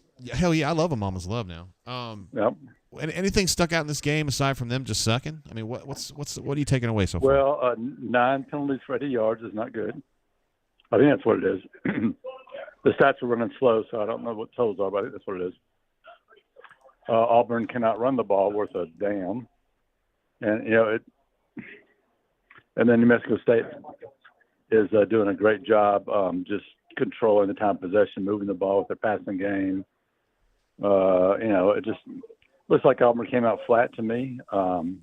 Not disciplined. They talked all week about they need to have the same intensity. They need to show leadership this week, blah, blah, blah. But that didn't happen, obviously. And I thought it was interesting. Stoltz was next to me, and I was like, why aren't they calling timeouts here at the end of the first half? And Stoltz said, well, maybe he just wants to get them into the locker room and cuss them out, And I was like, yeah, you're probably right. So Auburn does get the ball first, and we'll see if they come out with a little fire in their belly in the second half. Is it fair to say that it's been bad Peyton today? I mean, he's 6 of 9 for 63 with a touch. But he also looks like he gets a little. I just don't understand why Auburn can't throw the ball down the field more. It just does not make sense to me. I just don't get it. Do they look open to you? Sometimes, yeah. Other times, you can tell there's issues there, obviously. But, this is New Mexico State. You got to win those one-on-one matchups. And, it's just, yeah. They're going to look a lot better when they get a lot more talent in that position next year. That's for sure. There's been some people in the chat, B-Matt, that are like, man, Cam Coleman ain't coming here when he watches this kind of crap. I mean, it doesn't really work that way for those kids, does it? No, it doesn't. No. If Auburn was running a wishbone offense or something, maybe he would be thinking that. But he knows what Auburn wants to do. Auburn tells him what they want to do, and you can look at Hugh Freeze's record and what he's done in the past. So you feel pretty confident that with the right personnel here, they'll be able to do that. And Cam Coleman is definitely the right type of personnel. Yeah, he's a stud, no doubt. All right, so they only had 23 plays in the first half, Brian, so I can't really complain about not enough Damari, not enough this or that. They're not even getting the ball, really. No, they can't move the ball, and the penalties are, putting them behind the chain just about every time they have the ball on offense. But, it's a new half. They get the ball first. We'll see if they come out and look a little bit sharper on offense, can make some adjustments, and, maybe get some 3-and-outs on defense and not allow New Mexico State to hold the ball for so long. Because that really, takes away their ability to get the ball and run pace and sort of wear down their defense, which is definitely not happening so far. No, definitely not. I think this is going to be a fist fight, bro. I really do. Looks like it. Unless Auburn just has an incredible third quarter, this one's going down till the bitter end, so to speak. Man, we got the Iron Bowl coming up, bro. Yep. All right. B-Matt, stay safe up there in the flying Lego in the sky. Brother. No, I will. Later, dude. All right, brother. Bye. There he is, Brian Matthews, reporting live from the double wide in the sky at Jordan-Hare Stadium. Definitely needs less breath, right? Usually we like Brian when he's out of breath. And I know that Knuman was keeping a close eye on that. Thomas D says fired. He thinks somebody should be fired if they lose this game, possibly Hugh Freeze. Dennis says, I say we get rid of both coordinators. Well, hold on there, bro. I could make a really strong argument for Ron Roberts doing a pretty damn good job this year. Now, is he doing a great job in this game? I don't think that's the biggest problem they got right now. I don't think the defense has been super bad. They have not been awesome. I would not sound like I'm going to give them an A. But they've been okay. The offense, to me, has been faltering way too much in this game. And specifically, I think Peyton is too tentative. Now, he hasn't turned the ball over, which is good for him because he turns the ball over a lot, or tends to. So he's been good for that. But I feel like there's opportunities, and I'm not able to see them because we got the SEC network here, and the camera angles are kind of crappy, and so I can't see what's going on downfield. You kind of have to rely on folks who were there to see, oh, God, this guy was open, because they don't show the camera angles down the field. But it just seems to me like he's being too tentative and not taking opportunities to throw the football downfield.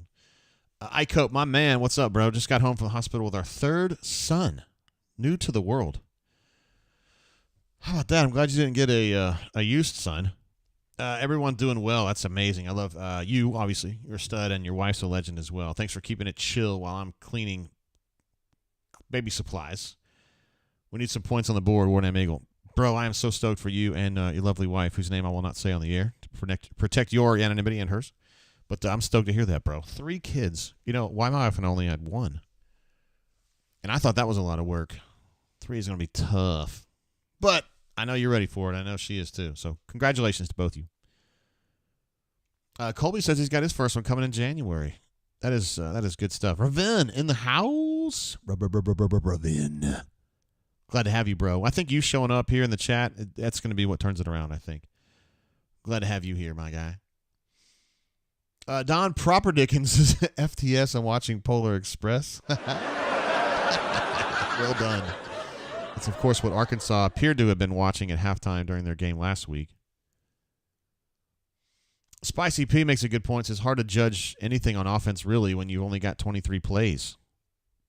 That's true. I mean, I want to be fussy about not seeing Damari and not seeing more carries for Jarquez, but the truth is that, I mean, they haven't had the ball enough to really be kvetching over distribution of the plays. They haven't had the ball hardly at all. So they take this ball to open the third quarter, and they're going to have one of those, in my opinion, and you guys probably agree, one of those possessions where they retain possession for a while, grind it, get the ball down the field with real intent, possess the ball, and get some points on the board. I mean, they just got to do that.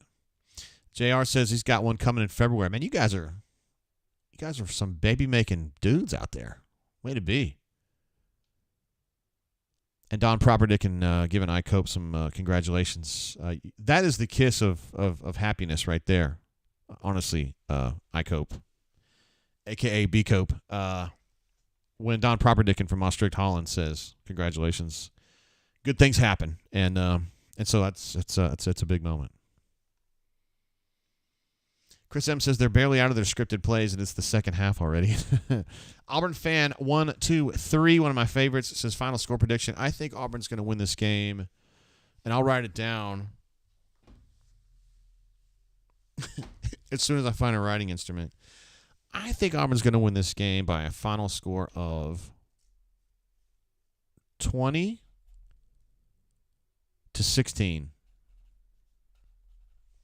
That's what I see happening. Let's see. Hornatius says, I wanted 4 or 5 kids until I started paying for 2. I got him. And Snauburn says, got number 2 coming in May. Man, you said something on the board the other day that literally had me laughing so hard I was crying. It was really funny. Nick says, chat full of pipe layers. What a stud. I love using the term pipe layer when your name is Nick, because we have an actual dude in our chat who's the pipe layer, who is the pipe layer, and his name's Nick too. You may know that. I don't know. William R. says second coming in April. Man, you guys really are out there getting it done. Congratulations to all you guys for the activities. Justin T says 24-13 is his pick for this one. I mean, I do think Hugh's going to go out there and get them unfucked, but it's going to take some time. JR says already got her Auburn baby clothes. Got to start misery early, Jay. Destined to a life of highs and lows, right? Huh? Great highs and crushing lows is what it means to be an Auburn supporter, at least in this era, in the last 20 years or so. I mean, there were probably other eras when it wasn't quite like this. Spicy P pulls up the phrase consummation.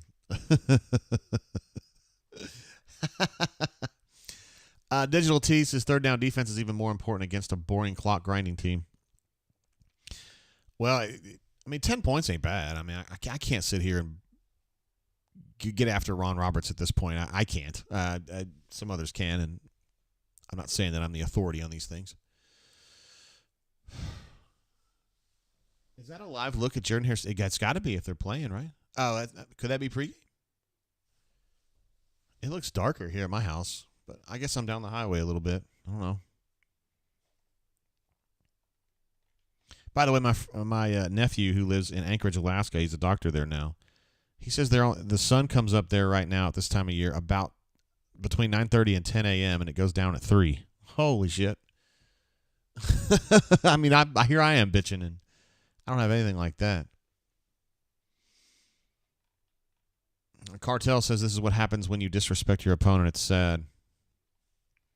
Fresh Boy thinks it's the players, which I think that's an underreported element. Yeah, I'm kind of with you on that, Fresh. I don't necessarily think this is coaching suckness. Now, you can argue that the coaches are responsible for the team to be ready to go, so to speak, and I don't feel like Auburn was ready to go. But, I mean, I don't know. Controlling is not the right word, but getting through to 18 to 23-year-old kids is kind of a hit-or-miss thing. Now, Jim Harbaugh doesn't have any problems doing that, right? And Nick Saban doesn't have any problems doing that. And typically Auburn has been in games. You certainly couldn't fret about how they started the Arkansas game, that's for sure. But, yeah, this game here just looks lethargic. And I don't necessarily fault them for that, but you've got to be able to put your foot down and change the course, right? And I thought with the touchdown throw to Rivaldo Fairweather, that was going to be the moment where they put their foot down and plot a new course. And then the defense kind of rambled and gambled and didn't get it done on the next possession, and that's what's going on. Justin T says, well, won't be seeing Holden again. I was really hoping to see him. We did see him last week. We just didn't see him throw the football. Hugh just felt awkward about having him throw in the situation that the game was in, and I respect that. You don't want to go around being a dick and passing the ball when you're up, 5 touchdowns late in the game. Michael says, game plan feels off on both sides of the ball. I don't know. Yeah, offensively, I didn't love the play calling, but again, I'm with Spicy P on this. Not enough plays for me to even really judge. 23 plays. And kind of what number 19 was saying, you're still scripting. We haven't even gotten past the scripted plays yet. Super chat coming through from Stu Pup says, congratulations on the sext, y'all. Hearing about everybody having kids on the way. I got to say, I'm glad that I don't. But that's just me. I am very happy for you guys, though. And those of you who have a lot of kids, and some of you out there, I'm not trying to name any names, but some of you have a lot of kids. I don't know how y'all do it, but I just couldn't handle this. Spicy Pieces Stoltz always says Hugh is amazing at halftime adjustments. We shall see, my friend. We shall see. Scotty Peace is not surprised that the players got a little full of themselves after Arkansas absolutely laid down last week. And we had a blowout win. Yeah, and you've got great point on that. One that I hadn't thought about today. Great win last week, crushing win. Just destroyed them in their own house. And then you got Iron Bowl next week here in Jordan-Hare. So it's like it's the ultimate kind of. I don't like to use the word trap game, but it's a tough game to get up for emotionally. So this is the challenge laid before them. They're going to have to find a way. Auburn is at its best when it's rushing the football. So they're going to have to get back to that. They're going to have to possess this ball. They're going to have to get off the fucking field on defense one way or another. Now, third down defense hadn't been a problem, but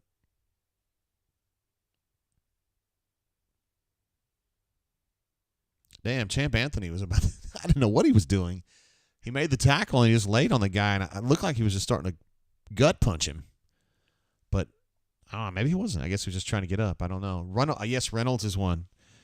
Reynolds and his amazing wife, Erin, have 4 kids. Reynolds, I've got one, and I felt like that was hard to do at times. I don't know how you guys do it. And my wife runs a child care center. She's got 120 kids in her center every day, but still, it is what it is. All right, back to it. Auburn going to go with that two tight end formation. That should have been a handoff. That's a misread by Peyton Thorne right there. That should have been a 7-yard gain or more. It's a 1-yard gain, and that's 100% on Peyton right there. One man's opinion. Thought I heard something. It might have been my cat. My cat's like 15 pounds, so when he moves around, you hear him. Oh, great. Wonderful. Passing play. Peyton running for his life. Gets about 6 or 7, though. It's going to be a 3rd and short. It's very manageable. Scott gets us updated to say that Bo Nix has 6 touchdowns in the first half. Also, Stoop Up says kids is expensive. That is absolutely true. But the money is definitely a part of it that I haven't taken into account. But just mentally having the ability to manage 4 kids plus yourself plus your amazing wife who's done a whole lot of work to get you here. Like, I don't have it. I don't have it. Some people do. Reynolds Wolf does. Nice run right there. Little power, like a little, was it a QB bash concept? No, just inside zone. Well, Chrissy's husband says, what are we doing out there? Hey, I like that play right there. Oh, God bless. I know you don't like that.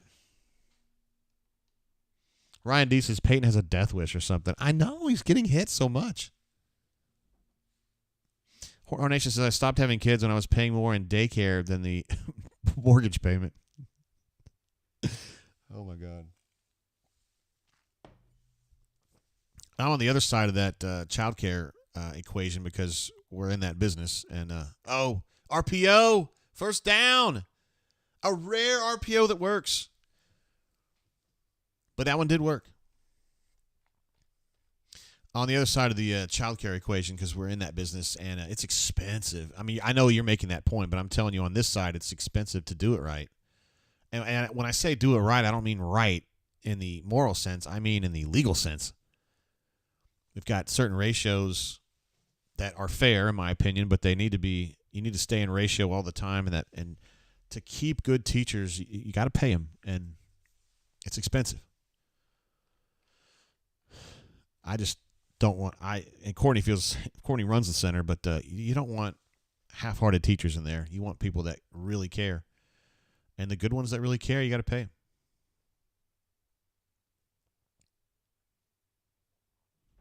He had nowhere to go on that. That's not a Peyton problem there. Actually did a great job of keeping that play alive and getting the fucking first down. There we go. This is the kind of drive we're looking for right here. It's been kind of disjointed and fucking flag.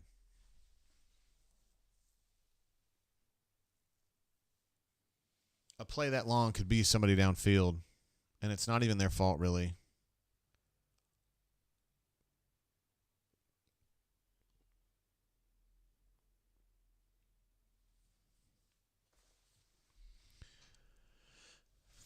Spicy pieces. Why do we never run speed sweeps? I don't know that that's something that this group wants to do.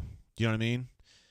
I know they could do it with Batee. He certainly has the speed to do it, and I think Jeremiah does too.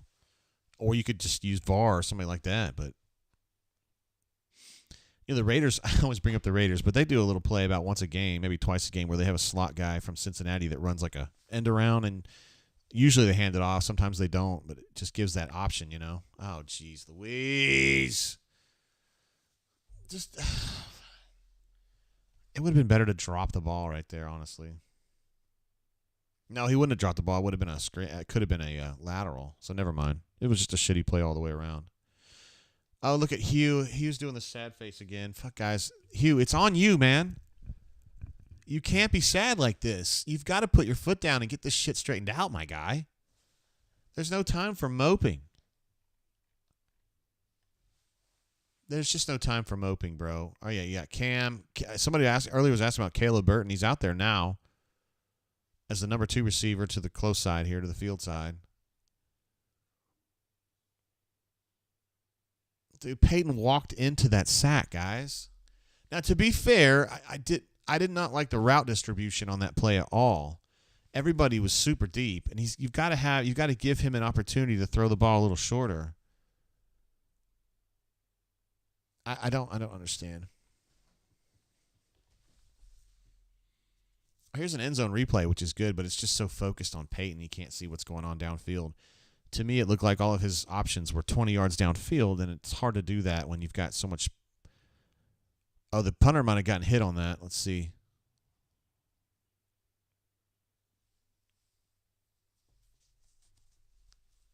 There's Ken Austin, the quarterback's coach. A Hugh loyalist. And Peyton looks really frustrated. This is what we've been talking about with Peyton. He gets in his head, man. He gets frustrated, and he just, the production starts dropping, and you've got to learn to pull it back together, man. Scott says, I'm this close to pulling for New Mexico State. Ay. Spicy P. Now, so after that flare pass that Peyton did a great job on, staying alive, gets the flare pass out to Jarquez, first down, comes back on a penalty, 4-yard loss, 10-yard sack, and you've gone from drives going great to drives totally fucked. It's just. Yeah, Fanier says Peyton's getting picked too. He's getting pissed off. I don't trust him to get his head back straight is the problem. So, what are your options? Well, you don't really want to go to Robbie, and you haven't given Peyton. Holden hasn't had an opportunity to play enough. There's nowhere to go. It's just him. It's just Peyton. You've got to figure it out.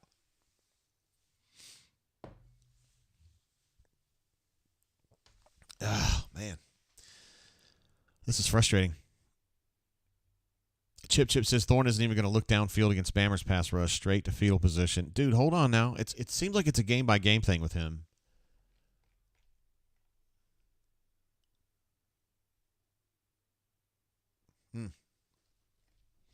Nick says, when Robbie Ashford is consoling you, you know you fucked up. Hey, I give Robbie credit for being over there and patting him on the back, though. It's a very mature. I mean, it's tough, I'm sure, for him. He's looking at it going, gee, I could do this. I could do this. I could do this. And whether he actually can or can't, it doesn't matter. He thinks he can. That's important. Lansdale says, quit with the stupid swing passes. They need to be a little more ambitious with the throws. I agree. And Locked On notes that every single positive play ends in a penalty. It sure does seem that way right now. Although when I looked at halftime, there were more penalties on New Mexico State than there were on Auburn, believe it or not. Although it's 2-0 Auburn in this half. They've had 10 penalties on them for 90. And Auburn's had, at this point, 8 for 55, but it was 6 at halftime. I'll go ahead and update the numbers real quick. Peyton is now, 8 of 11. Excuse me.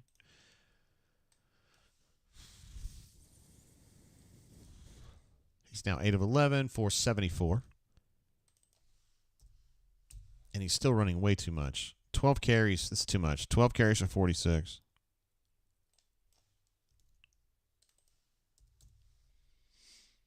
And Hunter's 7 for 24.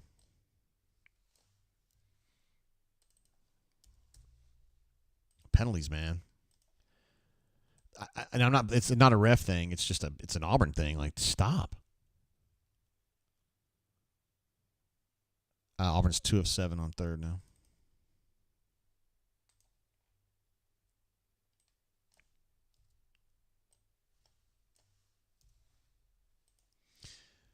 Well, fuck me. First play out of the gate for New Mexico State is a huge gainer.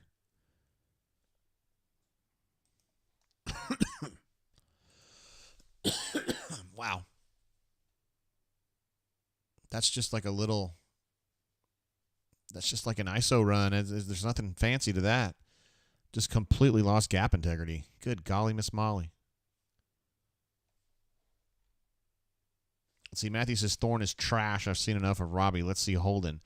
This is not. This is just me talking. This is not a situation you want to put Holden into, but you may have to. I don't know. He has been a guy that, to me, looks panicky when he's played, and now you're going to put him into a game where there's a lot of pressure to perform because you're down at home against I don't know, man. Chris P. thinks Auburn's going to lose, and Gene says game over.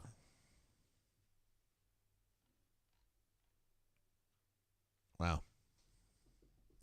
Several somebody's going to have to put their foot down and say this is not going to get it done, and there's no more halftime to make the big impassioned statement. So they're just going to have to kind of sack up and figure out a way to get this thing straightened out. Chuck is already starting to be the Debbie Downer. Where are all the Brother Hugh being our savior people at? Hold on, man, before we start getting to... That's going to be a hold right there in our face mask. Jalen going over and letting him know about it, too. I like that. Before we get carried away, first of all, this game's got a long way to go. Second of all, recruiting has been going very, very well, and I think they're going to have a very strong finish. So before we start decrying Hugh, let's start looking at things from a global perspective. Interesting decision to decline the hold. I mean, I know that it was a negative play, so it's going to be 3rd and 9 now, right? Fresh Boy says this is why we're going to get another portal quarterback. Oh, there's no doubt. I don't. And to go along with that statement, Joko says, JJ, who's the quarterback next year? He's playing somewhere else. The quarterback for Auburn next year is not at Auburn. He's playing on another team somewhere. And it ain't Walker White. I know what team he's playing on. I mean, I love Walker White. I think he's a terrific player, but he's not coming in here to start next year. Dude, is Okra here? There he is. That's my guy right there. I'm glad to have you here. It says, when you have better players and a team comes out like this, it's on coaching. And that's coming from a Raiders fan. Shane says, we're about to falk around and lose to New Mexico State. The more you fuck around, the more you're going to find out. Yes. There is some fucking around and finding out going on right now. There's absolutely true about that. Shane, thank you for the your second super chat. Appreciate that. A. Robinson says, let's get 5 portal quarterbacks. That would be enough, I think. Might be too many. Spicy Pieces, spill the beans, Jay. No, I don't. I'm not. No, I don't mean that. I mean, it's a dude that's playing somewhere else. I don't know who. I don't know where he's at. He's somewhere. He's somewhere playing football. It could be Grayson McCall, assuming he graduates from Coastal. It could be that. It could be the dude from Duke that the bunker says is going to be a first-round pick in the draft, who's not even in the top 10 quarterbacks right now. Riley from Fairhope. It's going to be somebody like that, I would think. Spicy P, dude, I'm telling you, you and I ought to watch games together because we think the same things. He says, I swear if we decline that hold and they get the first down, he's going to break something. I'm going to understand that. And Chris P also doesn't understand why you wouldn't accept that penalty. I guess their feeling is that they've been getting so many big chunks, maybe in the passing game, that a longer third down or a longer second down is not necessarily as big a problem. Trying to run them out of downs rather than run them out of yards. Does that make sense? Chris P says Thorne is quarterback 1 next year. Chris P, are you a Bammer? I think you're an undercover Bammer. Because I don't think that's going to happen. What did Mang say? Where's Mang? I didn't see him. Oh, there he is. Love seeing all the low T people freaking out about the game. I love it. Ryan D says, hey, Mang, that's a low T comment. That's amazing. Ed D says, Jay is fully against starting a freshman quarterback, but it happens all over college football. All over. Everywhere in college football, they're starting, like, for instance, Oregon, they're starting a freshman, Bo Nix, freshman Bo Nix. Yeah, for sure. Riley, the kid at Duke, freshman. He's a fourth-year freshman. Jackson Dart, fourth-year freshman. Jaden Milrow, fourth-year freshman. No, third-year freshman for him. The dude at Tennessee who's like literally my daughter's age. He's like 26 years old, freshman. Who else? Grandma Mertz, freshman. Shit, who else? The 2 quarterbacks they have at Vanderbilt, freshman. I know they're ass.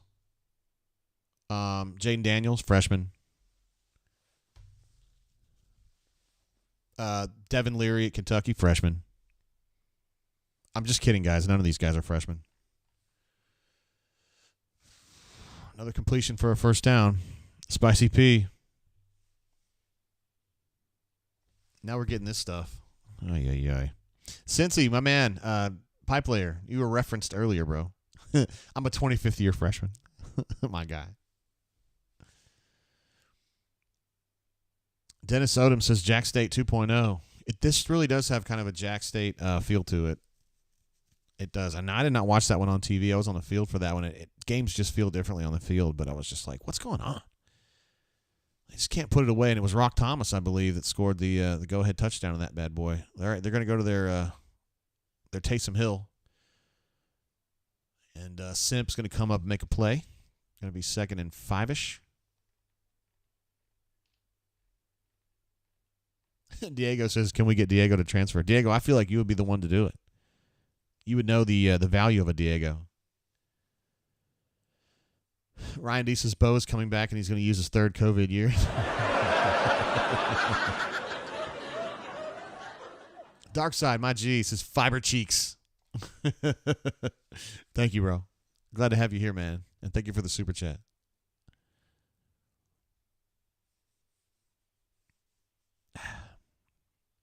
Just let him get away on a little quarterback power run. Had him push back for a 3 or 4 yard loss and dived at him and missed, and he gets away and gets a first down. It's just not. Cincy Blitzboard says, I have a shameless plug coming after you guys win tonight. Hold on, bro. That's not gonna go over great. That's not going to go over great in the chat right now.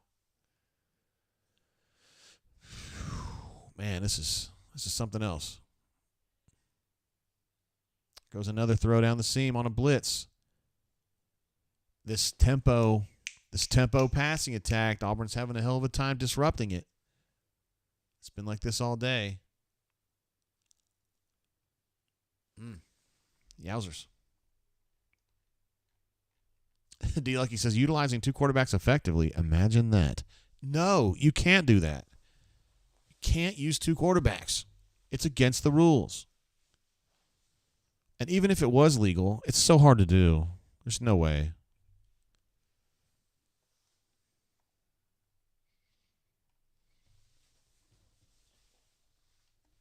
Chip thinks New Mexico State's the much better team today. I don't necessarily agree with that, but I think it's close. I think they are. I think they seem evenly matched today. Auburn keeps tripping on its dick on offense. Come on now. That last drive was they had a really nice drive going, and they just tripped on their dick and ruined it again, which is on them. I'm not saying it's to be forgotten. I'm just saying the offense is good enough to score points. They just keep fucking up. Let's see. Scott said, Can Bo come back for one game and then retire a Tiger? I feel like he is absolutely done. Spicy P says, where are we at on snap count? Let me take a look. Total plays, they're at 39, and Auburn is at 30.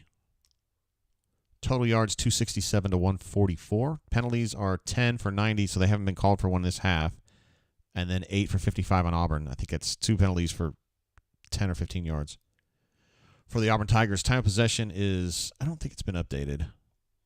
They're having trouble with the stats tonight at Auburn. But it's showing 1936 for them, which I think is what they had at halftime, though, and 14:57 for Auburn. So I think that's not right. But I think the other stats are correct. 39-30, Spicy P. Usually Auburn's defense is pretty good up to about at least 55 snaps, and usually from 55 to 65 they start wearing out, but they're way below that right now. Now they're on par to be in that area, but they're not there yet. Solo Tigre says, looking good on winning the timeout battle again this half, LFG. Oh, my God. I'm so glad we can have a sense of humor about all this. I feel like the bunker gets a little, you know what I mean? I know a lot of us are bunker people, but bunker gets a little tight. Doesn't see the humor in things. Yeah, this is starting to I wasn't really worried about things until right about now. I'm still not like super worried because they're let's just say they get held to a field goal here. I mean, 17-13 still not exactly an insurmountable lead, but they've got to stop tripping on their own dick. It's got to stop right now. I mean, golly, guys, how many possessions has Auburn had? 4? I don't even know. Let's see, drives. Auburn has literally had 5 drives today. That's it.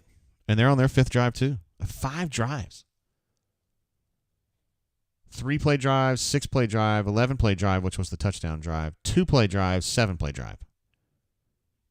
A 3-play drive and a 2-play drive. Great job, guys. And they're at 11, 8, 3, 11, 7. And the 7 is in progress. Yeah. Average third down distance for them is 9.5 yards. Swear to God. And Auburn's is 9. But 9.5 yards, you think they'd be having a lot of trouble. Georgia just absolutely throttling Tennessee. That's the second time in a row Tennessee's been just curb stomped. Because Missouri did them dirty last week, too. And their average start place is their own 25, and Auburn's his own 23. So it's about even on that. JM, what up, bro? He says, what's up, JG? G-Pits for life. Another one of our G-Pits fans. I always appreciate you, Jeff, for being supportive and being a good. And there's a lot of good ones, but being a good Ole Miss fan. Good Rebel Grover. Good folks over there. Most of them don't like me, but I love them all. Especially you. Oh, they were trying. I didn't realize it was trying a little trick play there. Auburn had it handled. Second and goal. I guess they're mad at him for not just throwing the ball out of bounds.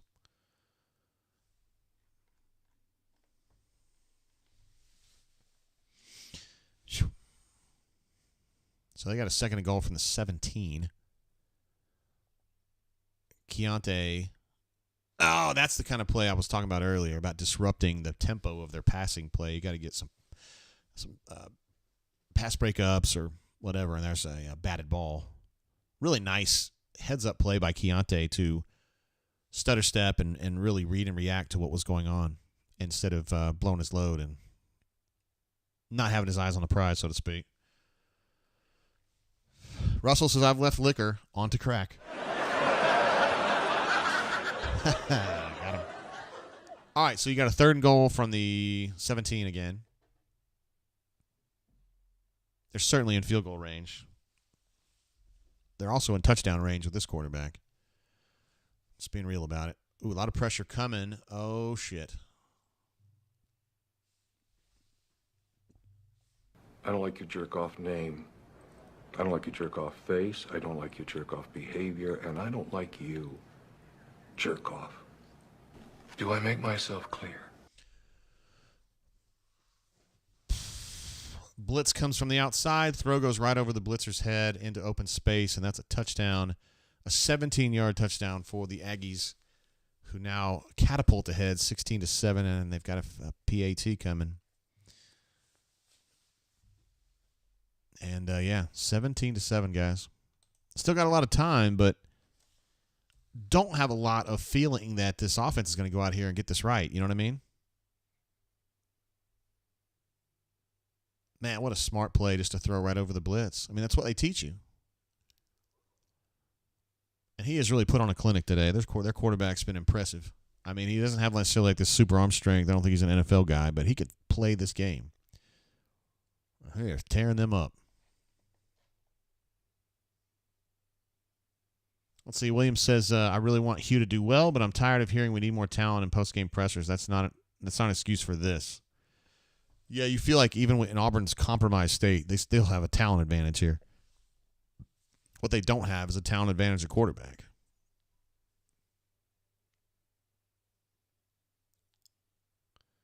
I mean, shit, I'm genuinely happy for this kid, man. This is great for them. I mean, I need Auburn to win this game, but I mean, I like seeing kids happy. That kid's probably busted his ass and dug down deep, and they're having a great year, and he gets all the girls. Good for him. Good for him. But let's go ahead and have Auburn win this game, and he can go home and say we almost won. He probably still gets all the girls he wants anyway. Wow, they're going to run that out from 6 yards deep. Okay, cool. Okay. Oh, Daniel M. says, or at head ball coach, meaning a talent discrepancy.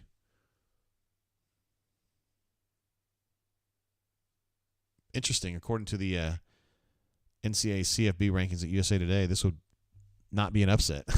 I guess they've got New Mexico State at 42 and Auburn at 46. Interesting. Travis J says, on-cam Coleman Day. Wow. Hey, Travis, good to see you, man. Appreciate you jumping in. Love having you on the show. Chuck says, it's always somebody else's fault with Hugh. He refuses to take responsibility. If they lose this game, we'll see. That'll be a test. All right, Damari is in the game now, but, didn't really have much of a chance on that one.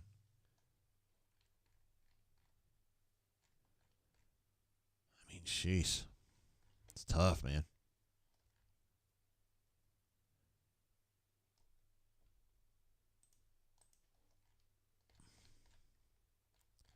Did I miss a super chat? I feel like Runner24 sent one, but yeah, it's right here. I'm sorry. I don't know why it looked like that.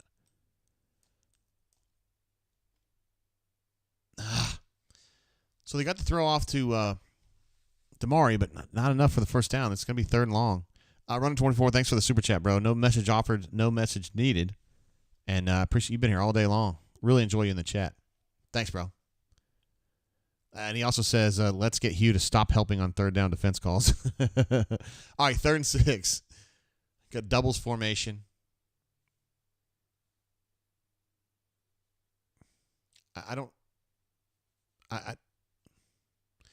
To me, that is like such a random throw. Like those guys, both of the guys that were running verts there were well defended. And he threw that ball. I thought something was going to be open because he had kind of this body language like he's got himself a throw right here, and he throws it down there, and neither one of those guys are open.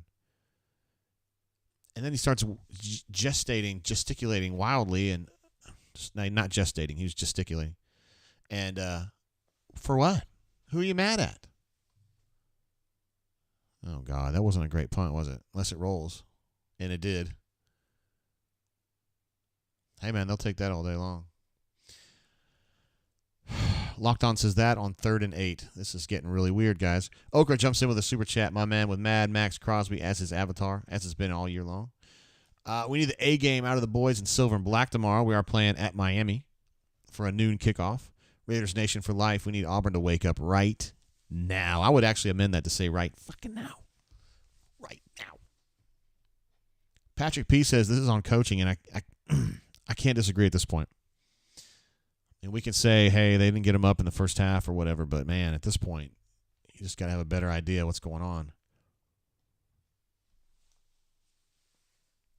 Spicy Pieces, we don't have time to score twice.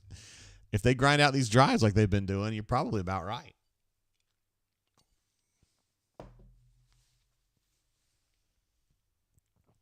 Wow. All right, that was a nice play there by Simp on that skinny post or slant, getting his hand in there and knocking that ball down, because that was going to be another first down throw if Simp doesn't intervene. I mean, these are quick machinations. They get the ball out quickly, and it kind of negates or at least mitigates the Auburn pass rush. Ed D says they have the better quarterback and wideouts. They definitely have both better at both those positions, no doubt about it. It's just Peyton is so wildly up and down. Like, there's certain days where he has an amazing game, and there's days like this where he gets in his own head and it's over, you know. All right, so it's going to be 3rd and 6. We got coming up. Cassidy P jumps in with a super chat. Says, okay, this seems to be getting serious. On my way home, and we're down 17-7. JGT, is this Gus 2.0? Or are we going to fuck around and find the end zone? I do think Auburn's going to find the end zone, but I don't have any good data to suggest that's going to happen. I just don't think this team should be losing to Mexico State. But we talked about it all week. This is not some goofy New Mexico State team. This is a good ball club that's won 6 in a row, 8 wins for the first time since 1965. I mean, this is the best version of New Mexico State, and they just got themselves the best version of a first down, which is another one. Yowzers.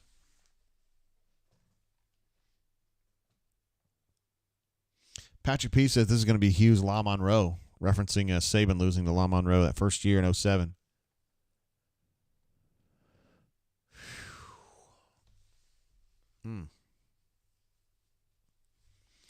All right. 1st and 10.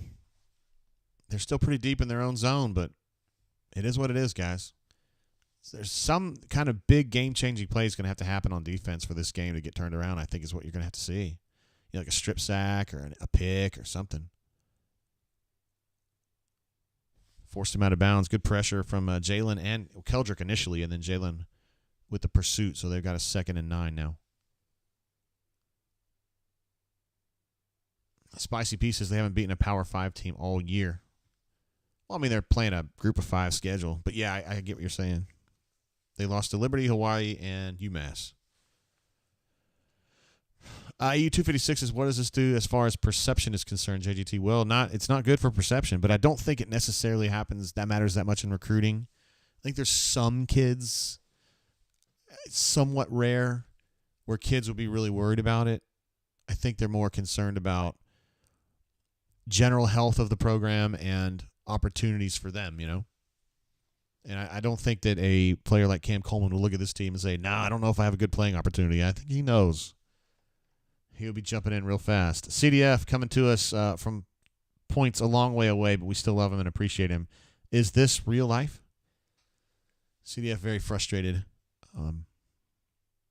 by what he's seeing, and I think he's not alone in that. Appreciate the super chat, brother. Always really supportive. Grind says, why is McAllister spying him? I think McAllister's not really spying. I think they're using their defense in zones underneath to maintain coverage for him. Hold on, DJ. Before you celebrate that play, I don't think it's going to count. So, also, Grind says this is coaching. I didn't say that initially. I think I'm with you now. At some point, you've got to be able to make an adjustment to get some kind of a foothold on this defense, right? This is not the 85 Bears, and they're just kind of screwing themselves over and over and over and over and over again. Plum Jam says, I'm done, Jay. I'll see you next weekend. Plum Jam, appreciate you, bro. We will be back here, of course, next week. Hopefully with a team that's a little more motivated. That would be the hope. I think this drive is going to probably run out the quarter. They got 26 seconds left, 3rd and 11. He's going to run for this first down, isn't he? No, he is not. Oh, he's going to take a hard hit, too. It's a good look there from Nehemiah. Good pursuit by Keldrick. And he's going to be short, about 4 yards short of the first down. So that's going to end the quarter. And they're going to have to punt. And Auburn should be able to take over a decent field position. Now, they've been averaging the 23. They'll probably be more like the 30. But regardless, time's running out, as Spicy P mentioned earlier. It's going to take 2 possessions. And the way this game's going, that's like half a game.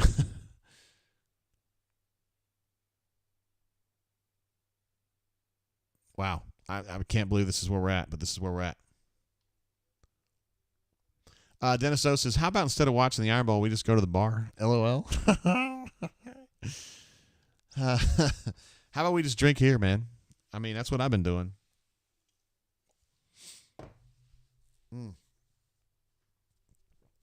don't even want to think about losing this game. All right, I'm going to get a quick bathroom break. I'll be back in like 45 seconds, all right? I mean, I got to get so we can just go straight through after this.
All right, here we go.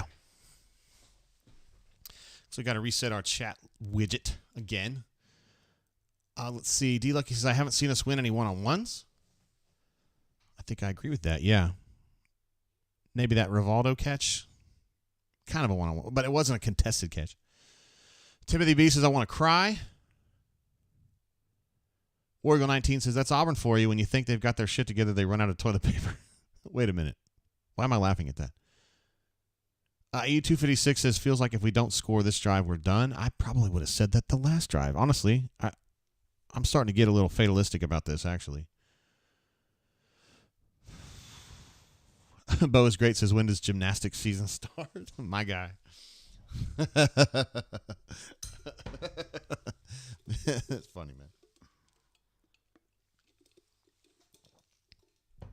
We would have been brothers in college. You're funny as hell, man. You always make me laugh. Real Deal, who predicted that New Mexico State would win this game, but he kind of did it as like a reverse jinx. No spells today. Sorry, JG. You got to find someone on this team to step up. Yeah, somebody's going to have to put their foot down. I'd love to know what Hugh's saying right now. He's saying, we're going to do something here. Hey, you need to take my phone call. You got an idea. Oh, my God, guys. This is getting worse. They just ran a fake field goal, and they got about 25 yards on a 4th and 2. Holy shit.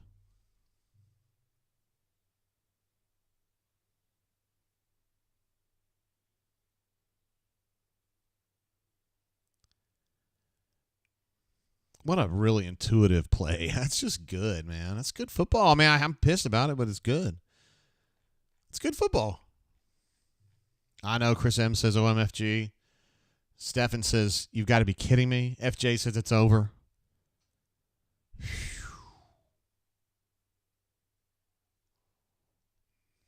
Damn, son. All right, so they got a 1st and 10 now. They're plus 35. Oh, my goodness. And they get 8-9 yards on this first carry of the reset drive, I guess.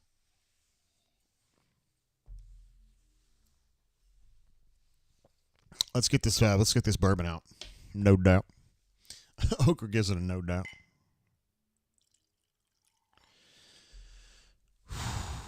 Man. I need to pour a double. Super chat coming through from Shane. I appreciate you, bro, even though this team's disappointing you. Appreciate you super chatting. He says, damn, this is embarrassing. I mean, it is. It just says something about this team right now, man. They came in with the wrong.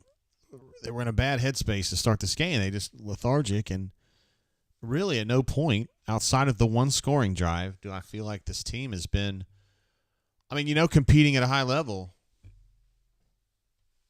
And I'm not blaming everything on Peyton because I think it's a complicated calculus of why this is going wrong. But Peyton not handling it well, I think, sets a tone.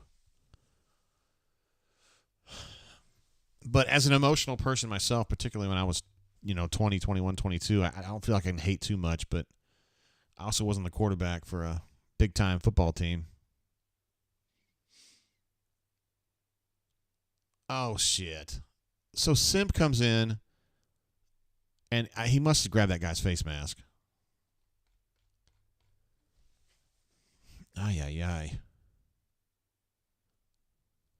If there's a face mask, dude.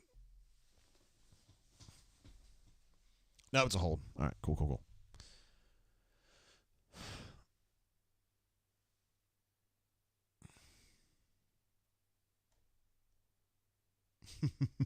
Cassidy Pieces, JGT, what proof do I need to drink when I get home? If you've got Stag Jr., or they call it Stag now, at 135, I think that would probably be enough. I would not go anywhere under 120. Now, I'm drinking 95 because this is what I've got here. I got this in Buffalo Trace with me. In fact, fuck it. When I finish this one, I'm just going to grab something off the wall here. Yeah, that Maker's Mark Private Select will do. I think it's 115 or 120. I need something a little hotter. Oh, they had a drop of their own on 1st and 20. That was a ball that was an easy 15 to 18 yards, and it was probably going to go for more.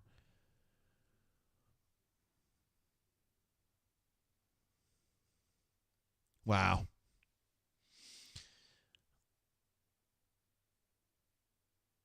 That's like a smash 7 with an inversion there on the front where they kind of switch sides or switch lanes, I guess you could say.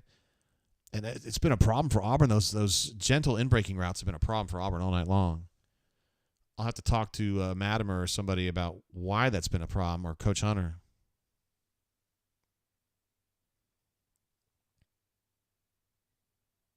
Oh, man. 2nd and 20, and they get about 17. Sam H. jumps in with a super chat. Appreciate you, even though the game's going very poorly, for continuing to super chat. This is absolute dog shit on defense today. Yeah, I was supporting the defense first half. I didn't think they were super bad, but it's not been good. They've been worse in the second half for sure. I can't really. Neither side is offense or defense has not been very good in the second half. Spread says 2nd and 20. My God, how did it go so wrong? I don't know. 3rd and 3. I mean, just absolute rock bottom here. You've got to get a hold and get a field goal attempt out of this. You just can't afford to not have that happen. And he got the first down on really a screw up, but he still got 7-8 yards. Oof. Wow.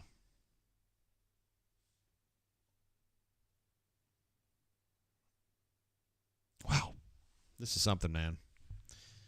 All right. Well, I'm not going to do that. I'm not going to start talking about what happens if. Oh, fuck it, I will. If they lose this game, I mean, what's the worst loss? I mean, what's the worst loss compared to this? Is there something worse than this? I mean, there's ones that have stung a lot more. I mean, losing to Florida State or whatever.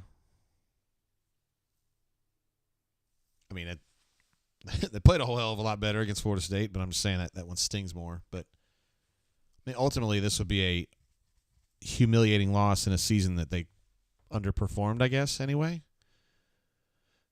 I don't know, man. That might be a fumble, guys. I would need to see another look at that. I think that's a fumble. Oh, yeah, there you go. Okay, they're going to review that. I think that's a fumble. I really do. Dylan G says it's a setback for sure. It absolutely is. Let's see. George Rebel asks, what was Harson's worst loss? What was Harson's worst loss? Well, he had a bunch of them. He didn't have these kind of losses, though. He had embarrassing losses. Like, he had, like, the Penn State game where it's just, like, you're just tripping on your dick and lost that game, you know?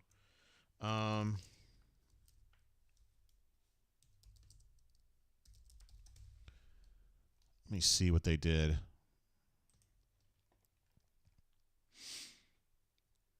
Let's see. I'm going back through that year. They lost to LSU, Georgia, Ole Miss, Arkansas. Though that Mississippi State one was the worst one. Auburn was like way ahead in that game and just absolutely went to sleep and lost. So that's the one I think that was probably the worst, right? Harsin wasn't even the coach for that game, though, was he? He'd gotten already run. And then his first year, that Georgia State was close.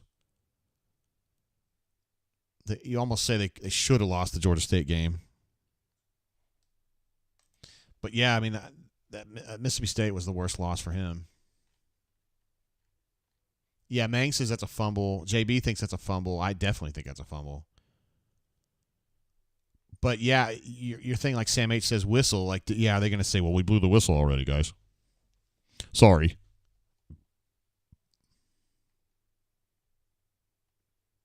Bingo says if Hugh loses this game, they should be on the hot seat. I want you guys to hear me as clear as I can possibly say this, okay? There is nothing that can happen in this game short of Hugh Freeze going out in the middle of the field, stripping down naked, and, like, pulling out 4 OnlyFans accounts and doing something lewd that's going to result in him being on the hot seat. There is no way. I don't give a shit if they lose this game by 50 points. He's not going to be on the hot seat. I promise you. So don't even start with that. And I'm not even taking a position on him personally. I'm just telling you the reality of the situation.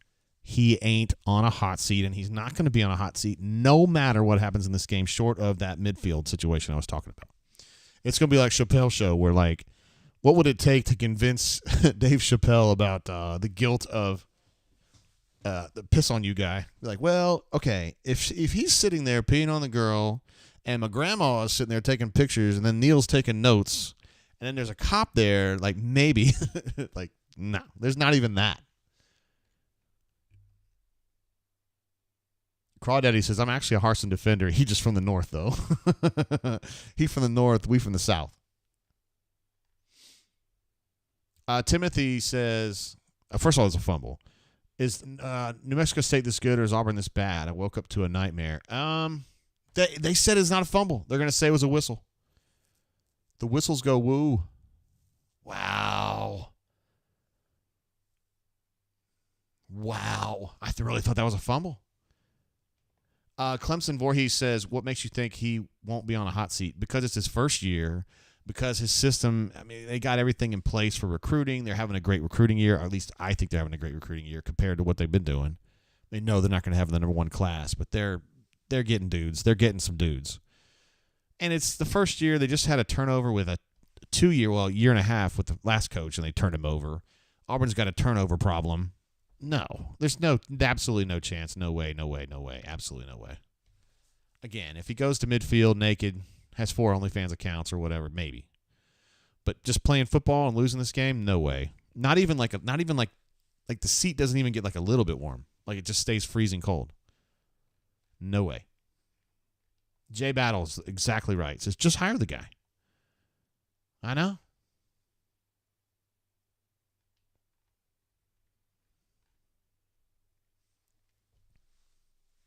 All right, so you held them to a field goal, which is, well, hold on now. See what they're going to do here. They're going to play this little game.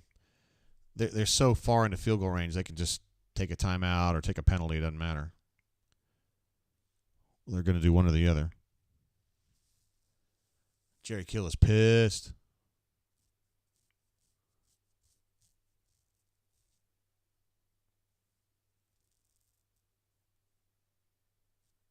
Well, these kickers, man. I don't think it ever benefits you to bitch out a kicker. Tuberville used to do that when he was at Ole Miss. Poor Don Juno. Left him hanging out to dry in this game against Alabama one time. Screamed at him the whole damn game, and he couldn't hit an extra point to save his life. Real Deal says, what is the worst loss in Auburn history? I don't know. I don't know. That's probably I don't know. I haven't seen one like the ones where it comes close, they always get away, right? So Jacksonville State, the App State game in '99, they were able to kind of swami their way out of those, but I don't know they're going to get out of this one. I'm with Scotty P 100%. He says one game doesn't put a coach on the hot seat. Come on, guys. I mean, it does sometimes. I mean, it depends. But this situation here at Auburn right now, absolutely not. And it really doesn't even change how I feel about him as a coach. I mean, yeah, this is not a good coaching performance, obviously. But, like, if you guys think he's on the hot seat, seriously, you need to check yourself. You're welcome to have that opinion, but I hope that you don't actually think in your head that he's on the hot seat because he's not. That's just not how it works. No. But it would be a blight. And there are recruits that would care. I promise you that would happen. I'm not saying it's Cam Coleman, but I'm just saying there are some recruits that would care about shit like that.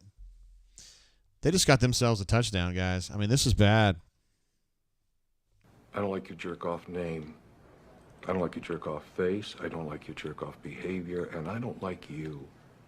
Jerk-off. Do I make myself clear? 7-23 now, guys. With pretty good coverage from Zion, honestly. I mean, it's just this quarterback's been making plays, dude. And the receivers. Give the receiver credit. That's a really nice play. They've got the better quarterback and they've got the better receivers, and that has been the difference in this game. And it really has been. Let's see, USF 2007. Someone mentioned as a low point. Joshua, yeah, that was a stinker. But USF at that point, I don't know if you remember, but they were decent. I mean, not to say this team sucks. This is a good Group of 5 team, and USF would have been on par with that. So yeah, I mean, I think that would be similar. But this seems, and Zach says way worse than USF 07. To me, it feels worse. I'm not sure why. Maybe it's because New Mexico State is like serially kind of a doormat, but they're not this year. I don't know. It probably is actually similar. It just feels worse because of New Mexico State having no cachet. You know what I mean? Georgia Rebel says this QB is a good player, good throw and catch. Yeah, he's been playing like this all game long. I don't know if you've been watching the whole time, Georgia Rebel, but he's been good. And, well, the second touchdown was not defended well, but the first and third touchdowns have been defended well. And the dude just made plays. I mean, I don't know what to tell you. He's not you. I mean, I'm just saying in general. He's a good player, experienced quarterback making plays. And he's got better wideouts than Auburn does. Fresh Boy says Peyton is really trash, man. He's had a trashy day. There's no doubt about it. And I think all of our concerns about Peyton, we were having this conversation last week when he had a really good game against Arkansas. Like, okay, is the search over at quarterback? And we all kind of agreed, like, no, probably not. We need to have people come in here and challenge him. The tenor of that conversation changes a little bit now, right? It's not necessarily coming here and challenge him. It's coming here and take the job. Let's see. Patrick says, I don't care. This Auburn, this is not acceptable. This is Auburn. This is not acceptable. Yeah, it's bad. Let's see. Fresh Boy says Peyton is a group of 5 quarterback. Dude, Diego Pavia is a group of 5 quarterback. He's way better than Peyton today. No doubt about it. Spicy P says this is worse because we're getting slaughtered. USF kicked a game winner. I felt like at the time, like USF was like a pretty good team. I think they had Grothy at quarterback, and I don't know. I mean, they were pretty good. But yeah, I think your point's a good one. I mean, this is guys. I mean, 24/7, like shit. This is not a close game. Kenny says somebody needs to be losing some NIL money. Dock them some cash. They got another shot of the 6 New Mexico State fans who are here, who made the trip from Las Cruces. That's probably one of the players' like families or whatever. I don't know. I mean, you wouldn't think they'd just fly out here for shits and giggles, you know?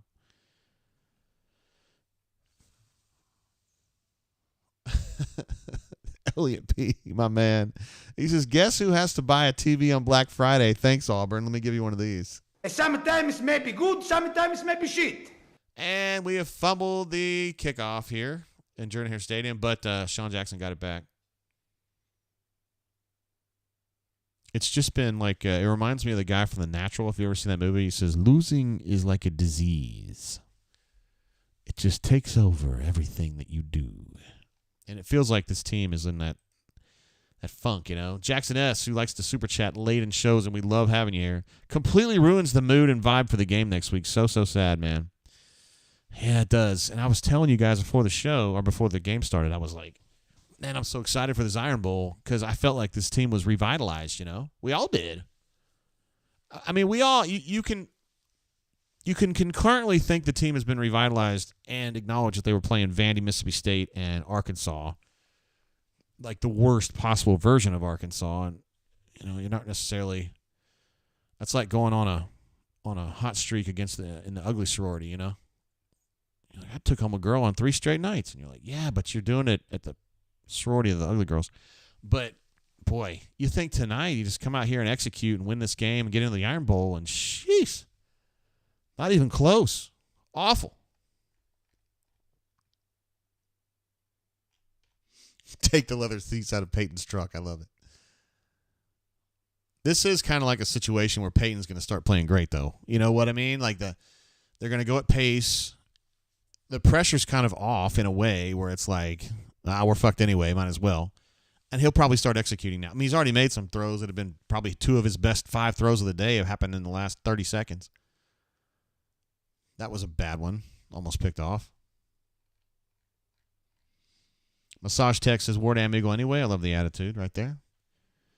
Kevin M. says, if you thought this Auburn team was good, that was your fault, not the team's. I don't know how I feel about that. They've been playing better. They did not play better tonight. And I don't think they're getting out of this. In fact, I'm pretty damn sure they're not. 3rd and 2, and they barely get it. They do run the football, which is something we've been clamoring for since the middle of the first quarter. Let's see. Fresh Boy says, I would have rather lost to Arkansas, LOL. Yeah, I think so. Daniel M. says, the sorority of the ugly girls. You know what I'm talking about, Daniel. You think you're going on a heater by picking up chicks in that sorority, and you're not doing anything. Those are girls where you just basically, if you know their name, you got a 50-50 shot. You know, I mean, you guys know the one I'm talking about. I mean, no, I was at a smaller school. I wasn't at Auburn. But, I mean, it's the same concept.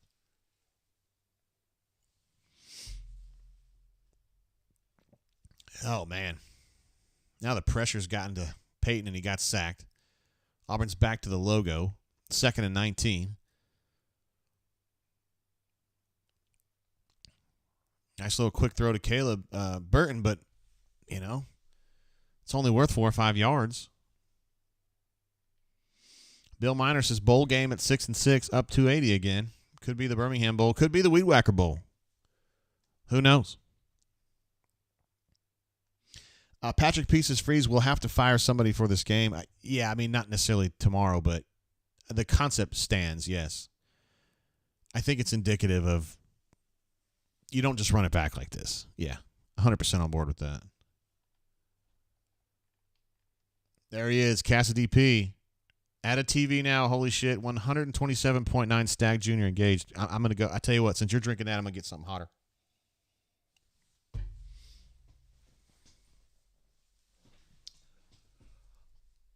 Auburn's going to kick a field goal, guys. Auburn is going to kick a fucking field goal.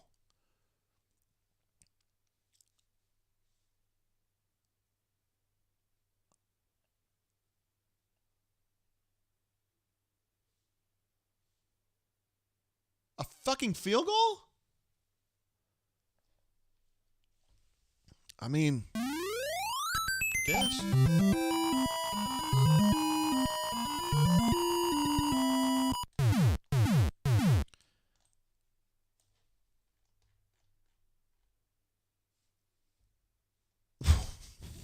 What? What am I missing? Is this real life? Let's see, Ed. Ed, who is my voice of reason, says he agrees with the field goal. It's a numbers game. Needed 17 anyways. I know, but Cleveland Browns says they're about to kill the clock now, and that's exactly right. Let's see, Decatur Tigers says you got to have the field goal regardless. Chip says it's one of the 3 scores you have to have. Well, I mean, all right. All right. I respect it. I respect it.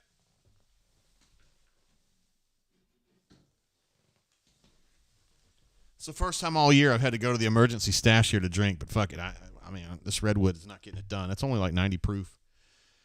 This is 109.7 proof. This is the Maker's Private Select from Charred Oak Premium Spirits in Auburn. Yeah, in Auburn. Run by a bunker member, by the way, who's an absolute legend named Brian Daniels. And, yeah, good stuff. So if you guys are up in Auburn, definitely want to hit that. He don't pay me or anything, but he knows bourbon, and he's a good dude. So good Auburn guy. Let's get this proof ramped up a little bit here. I'm gonna need this. Kind of soothe some frayed nerves here. Dark Side says, "Let's go, lit JG." Dennis says Montgomery got to go, and he can take Peyton Thorne's whack ass with him. Word. Let's see. Scotty P says, "Do you feel good about converting a 4th and 4?" Dude, I don't feel good about converting a 1st and 4 at this point, my guy. But yeah, point is taken.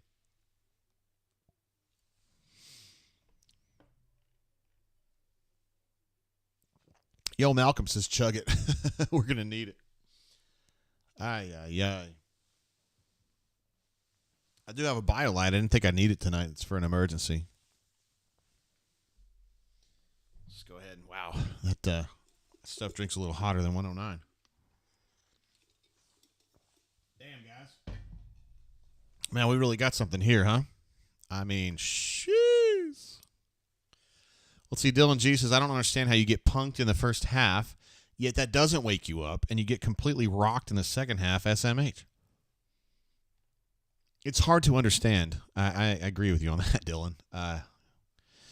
I did not in a million years think they would play worse football in the second half, but I honestly think they did. I mean, the best case scenario is they played evenly in the second half. And New Mexico State, they've done what they've done the whole game. I mean, let's see. Efficient Gaming says, "First time here. I wish on better terms. I'm about to crack out this bottle of whiskey for sure. Glad to have you, brother." Let's see. Simp was saying that he thought Auburn had the ball, but that may have just been wishful thinking, kind of trying to project. Auburn's going to need a lot of onside kicks, and New Mexico State now feels like they have it.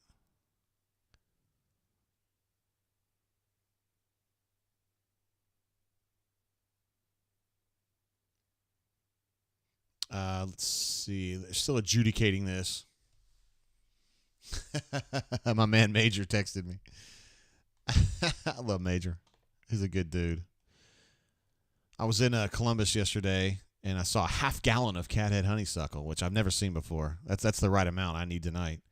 And so I sent him a picture. It said half gallon. And he said tonight, I hope you have several half gallons of honeysuckle to get through this game. Attaboy. Thank you.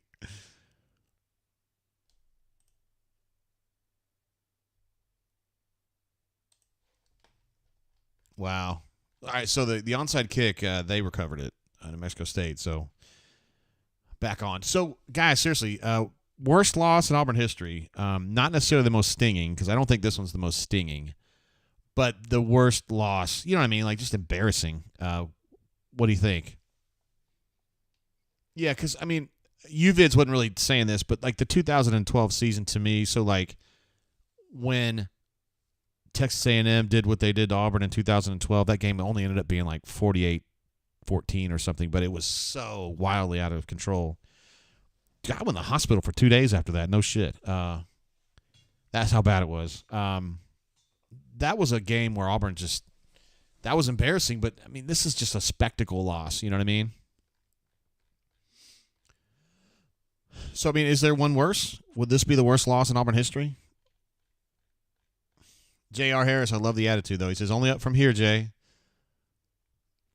Yes, the bunker's going to – I'm going to have to probably put the we're going to have to slow the bunker down somehow. There's going to have to be a way to do that. Cassidy P says, phew, the Stag Jr. is still not quite enough at 136 proof. We'll need more proof. It's going to have to be like pure grain alcohol, huh? Keeping him eligible, who we love. Glad to have you here, bro. Unfortunately, under these circumstances, though. National embarrassment. Guys, seriously, I need answers. What is the worst game? 63-21 was the score of that Texas A&M game. Yeah, it felt like 1,000-0, but yeah. So for Dennis, he says this is worse than the Florida State game in 2013. So to me, the Florida State loss was the stinger, right? It was like, I mean, you're so close to a natty and you lose it on that. So to me, that's a lot more stinging. And this is I'm just explaining what I feel about it. This season's kind of so-so. This is obviously a hallmark loss, a horrendous loss. But you like this season, you were like, whatever. There wasn't much to gain, really, right? In this season. You could beat Alabama, and that would have been great, but that's it. And you play fucking, who knows, Wisconsin or some goofball team in a half-ass bowl. But I mean, it's just worth. Let's see. Justin says Mississippi State. You're probably talking about the one, like, was it 2 years ago when Auburn was up like 3 or 4 touchdowns and lost the game at home? That was horrendous. 49 minutes to midnight says 26-point favorite. There is not one. We're in uncharted territory. J.R. Harris says that Florida State game still makes me hate them. F Jimbo. Yeah, I get you on that. Nobody hates Jimbo like me. Dennis says this is what people call a canon event. CANON.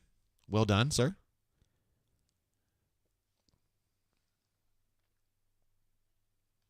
AU Taxman says 55-0 to Bama is the worst loss. I don't know about that one. I didn't see that one. Dennis Odom, looking at the positive side, he says, but think about it. Nick Saban lost to ULM, which he did in 2007, his first year, and then proceeded to make a dynasty. I mean, I'm not predicting a dynasty for Hugh, although it might happen. I don't know. But the guys, I'm here to tell you, and I would tell you if things were fucked up. I've done it a bunch of times in my life. There's a reason people called me JG Hate back in the day. I would tell you the situation's solid at Auburn. Now, this performance is absolute dog shit. I mean, there's no doubt. There's no putting lipstick on that pig. It's a horrendous loss, but the program's healthy. This game just stinks. 3rd and 2.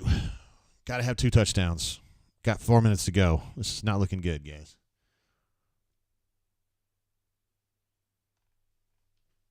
Eric says this is it. This is the worst loss ever. We're watching it. Let's see. Adrian says, damn LOL. Aggies are from my city, and it's a little upsetting. The only time they're doing good, you say this season didn't matter. I mean, yeah, I'm not trying to – listen, New Mexico State's played a great game. They have done everything. They had a great plan. They executed it well. Diego Pavia is a fucking stud. He's played great football today. And their offensive line's been better than Auburn. Their defensive line's been better than Auburn. Their wideouts are better than Auburn. Their quarterback's better than Auburn. They played a legitimately great game. But, I mean, this is not a great Auburn season. They're 6-4, and they lost by about $1 million at LSU. Smart play there by the tailback to just slide down and keep the clock rolling. And they were on a 3-game winning streak coming into this game, but it was against teams that are just like, ugh, you know? Casa DP jumps in and says, time of possession makes me think we got punked. How bad has it gotten? Spicy P probably just checked out by this point, but he was asking about it a bunch earlier, and it was a great question. Time of possession is now 35 minutes for them, 19:33 for Auburn. So that's a little bit out of control. I haven't even updated these stats lately because we've been so fixated on how bad Auburn's playing. They're 6 of 12 on third down. Auburn's 2 of 9.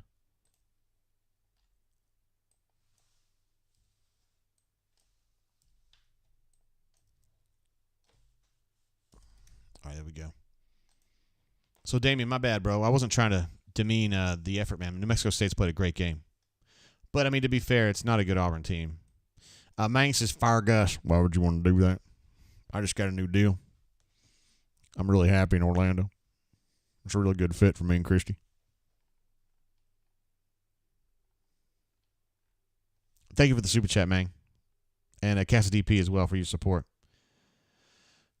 Dylan G says, this loss is almost irrelevant long-term, but short-term it's pathetic AF, and it's embarrassing. I don't see this even being in the top 10 of bad losses of all time. Interesting. It's got to be in the top 10, though. I mean, seriously. I don't even think I don't think it's the worst loss ever, but it's got to be in the top 10. This is awful. I mean, how many times in my life, and also others who have been Auburn observers and fans for all this time, say, whew, dodged a bullet when that Jacksonville State loss, or win, you know what I mean? You almost look at it as a loss as an Auburn person. It went into overtime. God, they've just been better, man. They're going to score another touchdown. J.R. Harris says, hard times make better men. Ryan D says they doubled our first downs. Let's see. First downs, 22-10 at this point, yes. I mean, this is not a fluke. They have been the better team today by a significant margin. 413 yards they have tallied. Auburn has 201. So that's essentially the same. It's been that way the whole game. 22 first downs to 10. Time of possession is 35 minutes to 20 minutes, so huge difference there.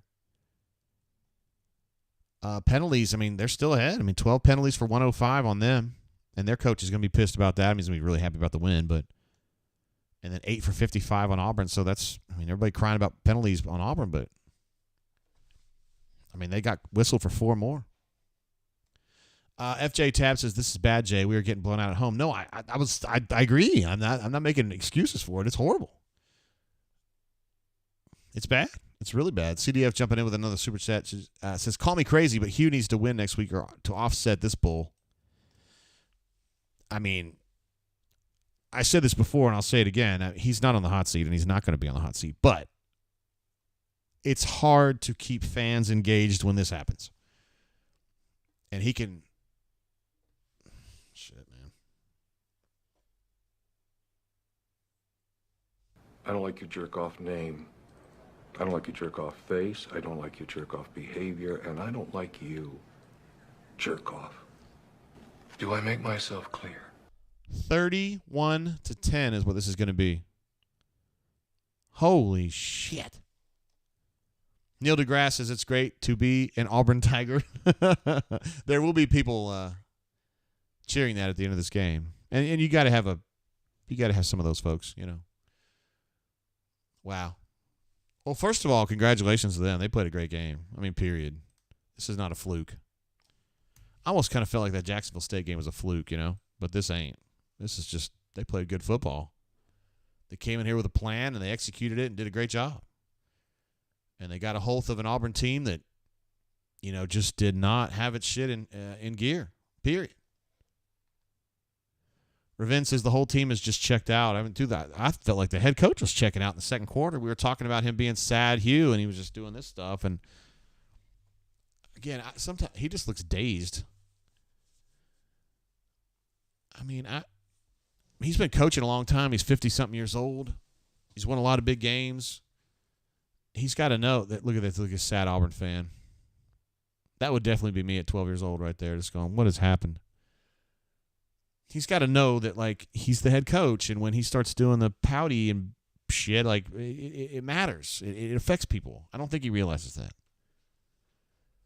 I mean, you know, with Will, who's insane the other way, right, he gets really pissed off, and he goes, you know. At least the kids see the fire and the passion. With Hugh, he just looks sad.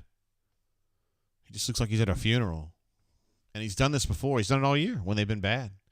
Christy's husband says, good night, everyone. Maybe we'll be better next year, War Eagle. Hey, I appreciate you being here in the chat all day long. And you were great in the chat. Thank you. All right, guys. Only need 21 points. Sean Jackson, he could get a 21-point touchdown if he returns this. Oh, wait. No, never mind. Got about 2 minutes to go in this bad boy. 31-10 is the score. The Auburn Tigers not looking good. Ryan D says, Peyton to the portal. Jacob G says, I love Auburn so much. We've got a lot of different stuff going on in the chat here. Oh, we're gonna do a wristlet thing here. Okay, cool. William says, we get on Robbie for pouting, but Hugh can do it too. He did some pouting today. Not Robbie, the head coach. Johnny Red Dot says, told you 300. I don't know what that means. Oh, Darkside says, JG, take a shot. I'll drink what's left in here.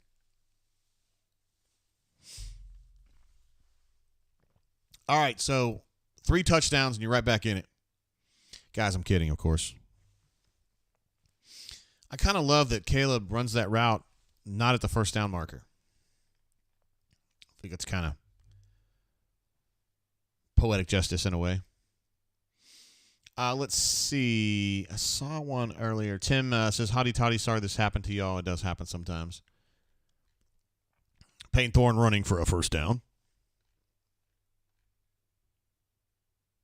Hunter says, JC, what happened to Auburn? I'm an LSU fan, but right now I somehow feel bad for you guys. Yeah. Boy, if you're an LSU fan, so the last time you saw this Auburn team, they were getting absolutely throttled in your stadium with no resistance at all. And now you're looking up here and you're seeing Auburn in their own stadium getting throttled by a team you weren't even sure existed. So, yeah. It would be particularly eye-opening to an LSU fan, I believe. I wonder what Alabama fans are thinking about this.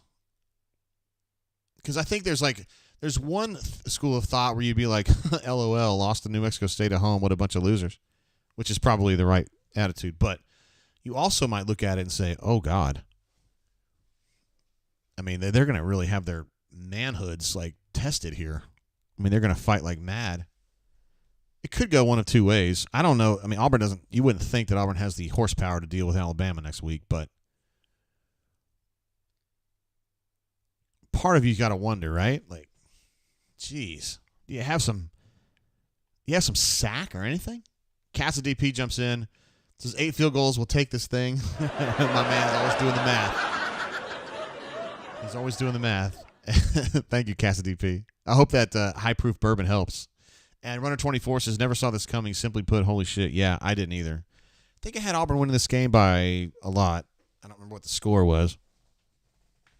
Obviously, everybody took Auburn in this game. And I think Joshua had it at 48-10 or something like that. Spread says, blown out by New Mexico State. I mean, Hugh just looks phased. This has just got to be one of those moments because he's a guy that he takes this stuff very personally, as you would expect a coach to do. But some coaches kind of look at it as almost like there's a playbook, okay, we lose and I do this and I do that and we just put our heads down and we work harder or whatever. But for him, he's going to do a lot of introspection and looking inward. It's going to be tough for him, and it should be. I mean, it's a terrible loss. You got blown out at home by New Mexico State. I would argue that's probably the greatest win in New Mexico State history, right? I mean, to come here and beat that ass like that. And, I mean, this is the first time since 65 that they've won 8 games. Now they've won 9. They're playing for their conference championship. Previously 0-24 against the SEC. Oh, my goodness. And Diego Pavia, hats off to that kid. He played his ass off tonight. Well, guys, see y'all next week. No, I'm just kidding. We'll take some time and talk about this one. My goodness gracious. What a mess. I don't even know where we start to unpack this bad boy. This is a complicated situation here. And that's a final. 31-10. Goodness gracious. Worst loss in Auburn history, I would argue.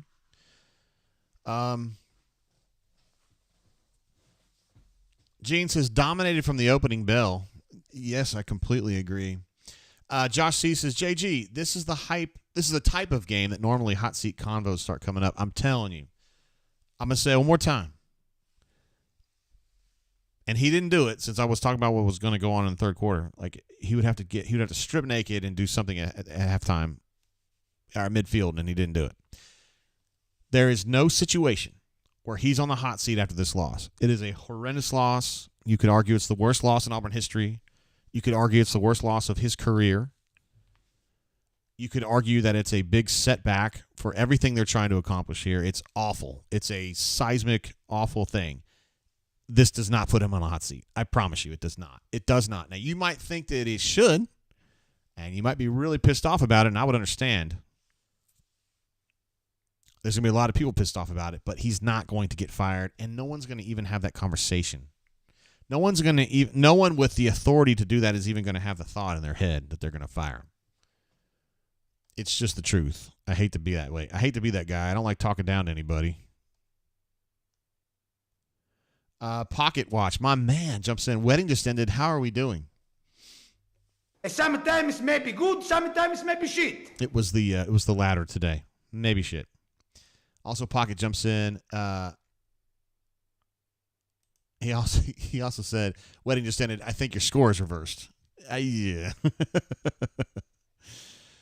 Josh says they beat him last year. Yeah, they did when he was with the Flames. Yeah. Probably shouldn't happen at Auburn, right? Yeah, Don Properdickin asked me about the hot seat. I think I just answered it. There's a little bit of a delay with the chat and stuff, but I'm telling you guys, we're going to spend some time tonight talking about this loss and what it means. But I mean, if he's not on the hot seat, he's not going to be on the hot seat. You're just going to have to take that frustration and do whatever you got to do to take it out. I mean, if you're going to drink bourbon, if you're going to play FIFA and yell at the TV, maybe you're going to go for a run or a walk. Maybe you're going to go outside in your backyard and you're going to scream at the sky about how much you hate Hugh Freeze. Oh, do what you got to do, okay? But, like, he's not going to be on the hot seat. It's just not happening. So, yeah, that would be my suggestion is you find a way to just bring it in, man. He's just going to have to revel in it a little bit. We're going to try to find a little bit of humor in this the best we can because it's the way that we cope with things like this. 31-10. 31-10. Hard to believe. Very hard to believe. Alpha Tiger says, did the eagle not fly good or something? There's so many things that go into a great game day experience. I mean, did the band play good? Did the eagle fly good? I think it was a great eagle flight. Ben says, Hugh will get things in order. Got to get a whole lot better in the offseason. That is definitely how I feel about it. Yeah, I think he's the right one. Let's see. Chip, the legend, the legend himself, is still in the stadium, and he's sending me pictures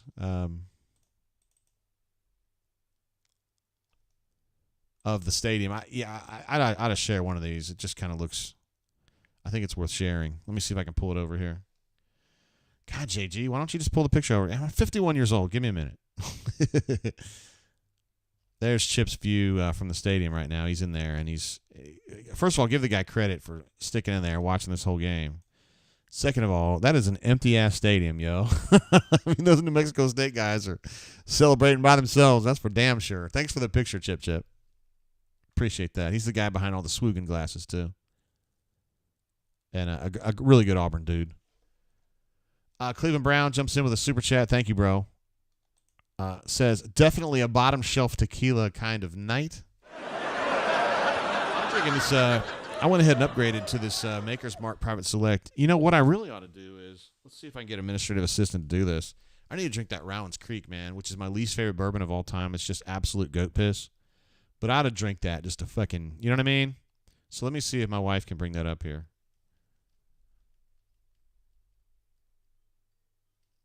Hell yeah, I'll take that call. I don't give a shit. Hold on. I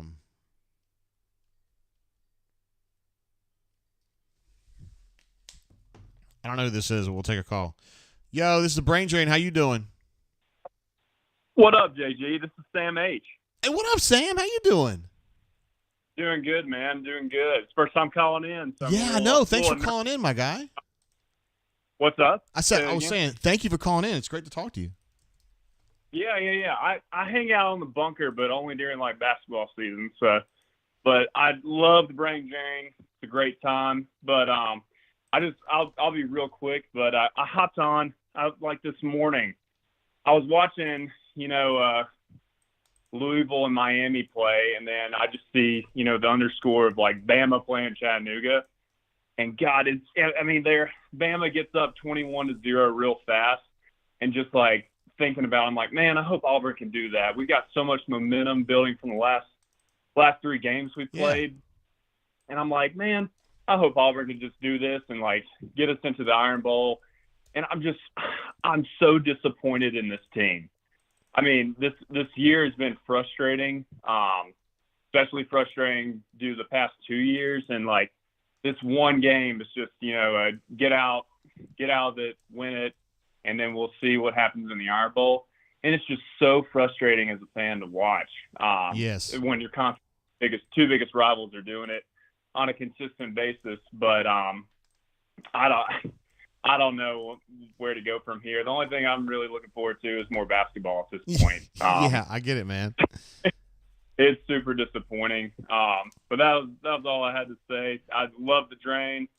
Slowly, coming to talking more on the bunker, but it's just super frustrating to watch at this point. So what pisses you off most?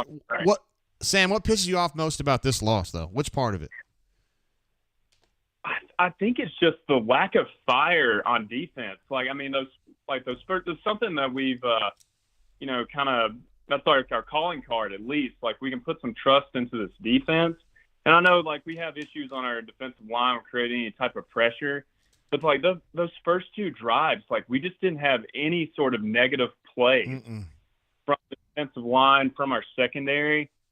And I think that the offense is going to struggle, I feel like, almost every game. Like, we've just, come to realize that at this point. But I thought at least our defense would keep us into it and wear them down. But I'm more upset at this point. I mean, I know Old Razor's had his issues throughout this season, but I just thought our defense would play a lot better. That's the most disappointing factor for me. Yeah. Like, that's just not what I expected. I mean, not anybody in the chat expected. Knew the offense would have its struggles, but gosh, I thought this defense would at least have a little bit of fire underneath them prior to the Iron Bowl. And just didn't see it. Didn't see it, man. I know there's. I know Hugh's got to make changes at this point, but do you think it'll actually happen?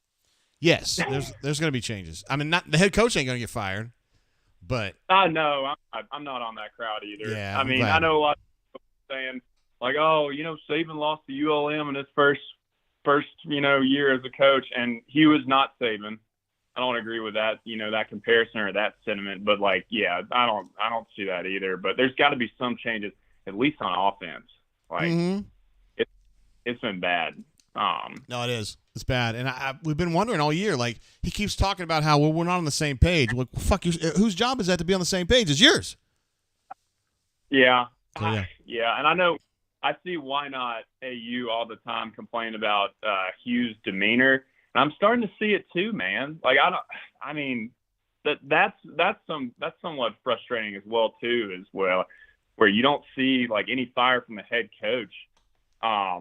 And these players, the players got to see that as well too. And Why Not? He's constantly talking about that, and it's become a lot more apparent to me as a fan just because of his comments that he's made onto it, especially during losses, like big losses like this. So I don't know.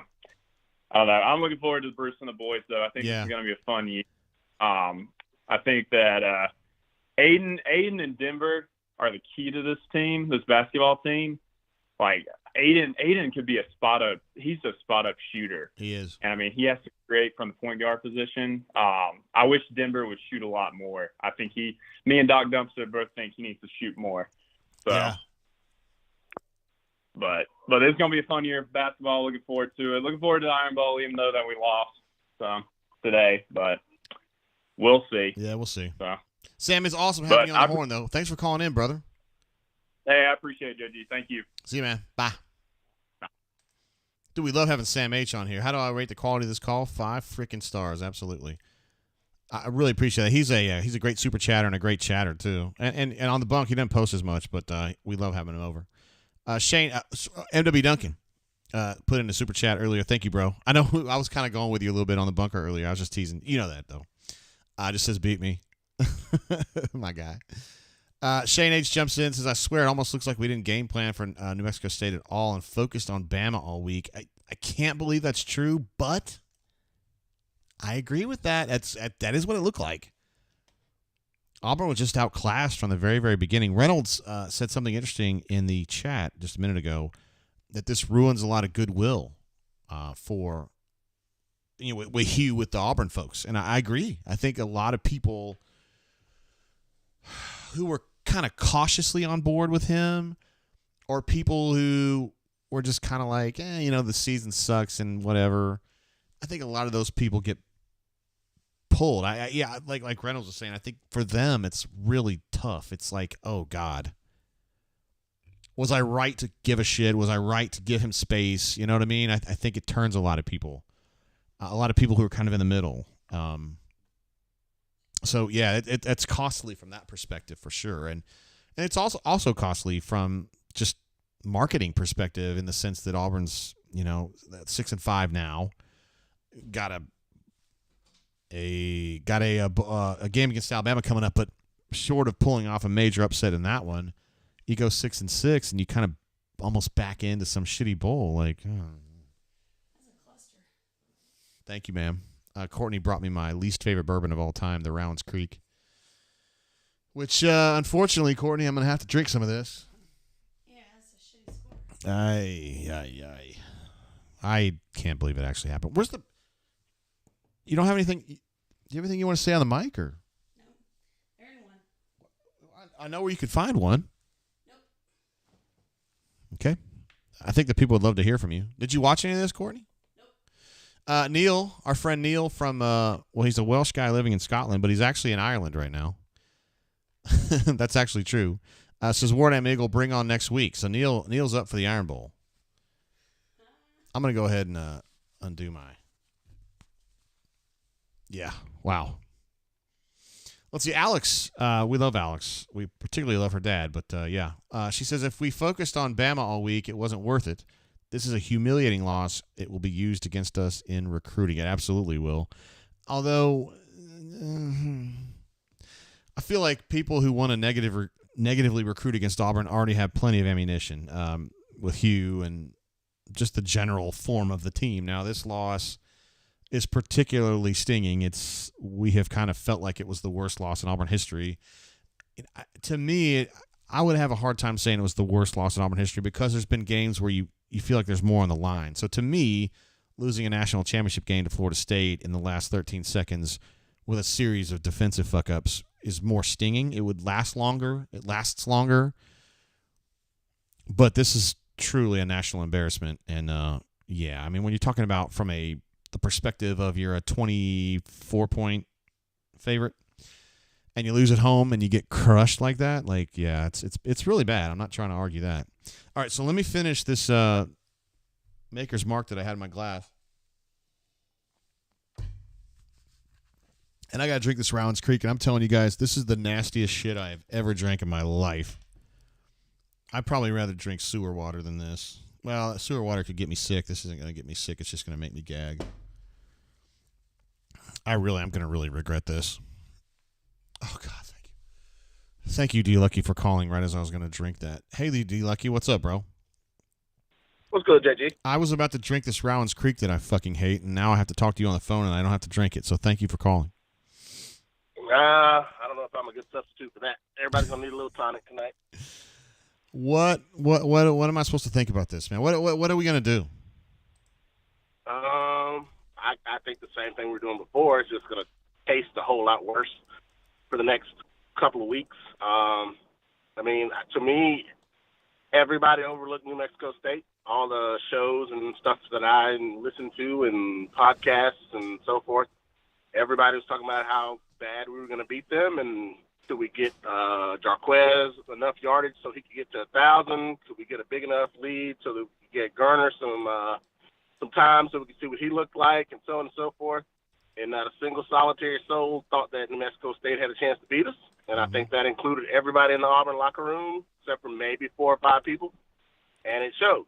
And they beat our ass on the line of scrimmage, up and down the field. And we never could make a play or one-on-one to do anything about it. Scheme-wise, when we halfway had a scheme advantage, that quarterback made a play to make it to nail it. He erased all of their issues, and ours did the exact opposite.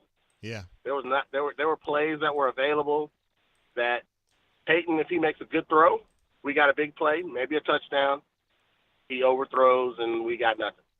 Their guy put the ball right where he needed his guys to get it, and they were able to make plays. And to me, it wasn't more complicated than that. Damn. So in that sense, it's a setback. It's a setback for sure on where we were trying to go and the progress of what we were trying to do. But I mean, that was one of the other narratives that I heard this week. It was a great time for Auburn to win 4 games in a row. First time we've done that since XYZ year. And like I said, it was never anything about the fact that this might be a competitive game, because everyone wants to talk about how talented we are and we should have beat them. I don't know that that's true.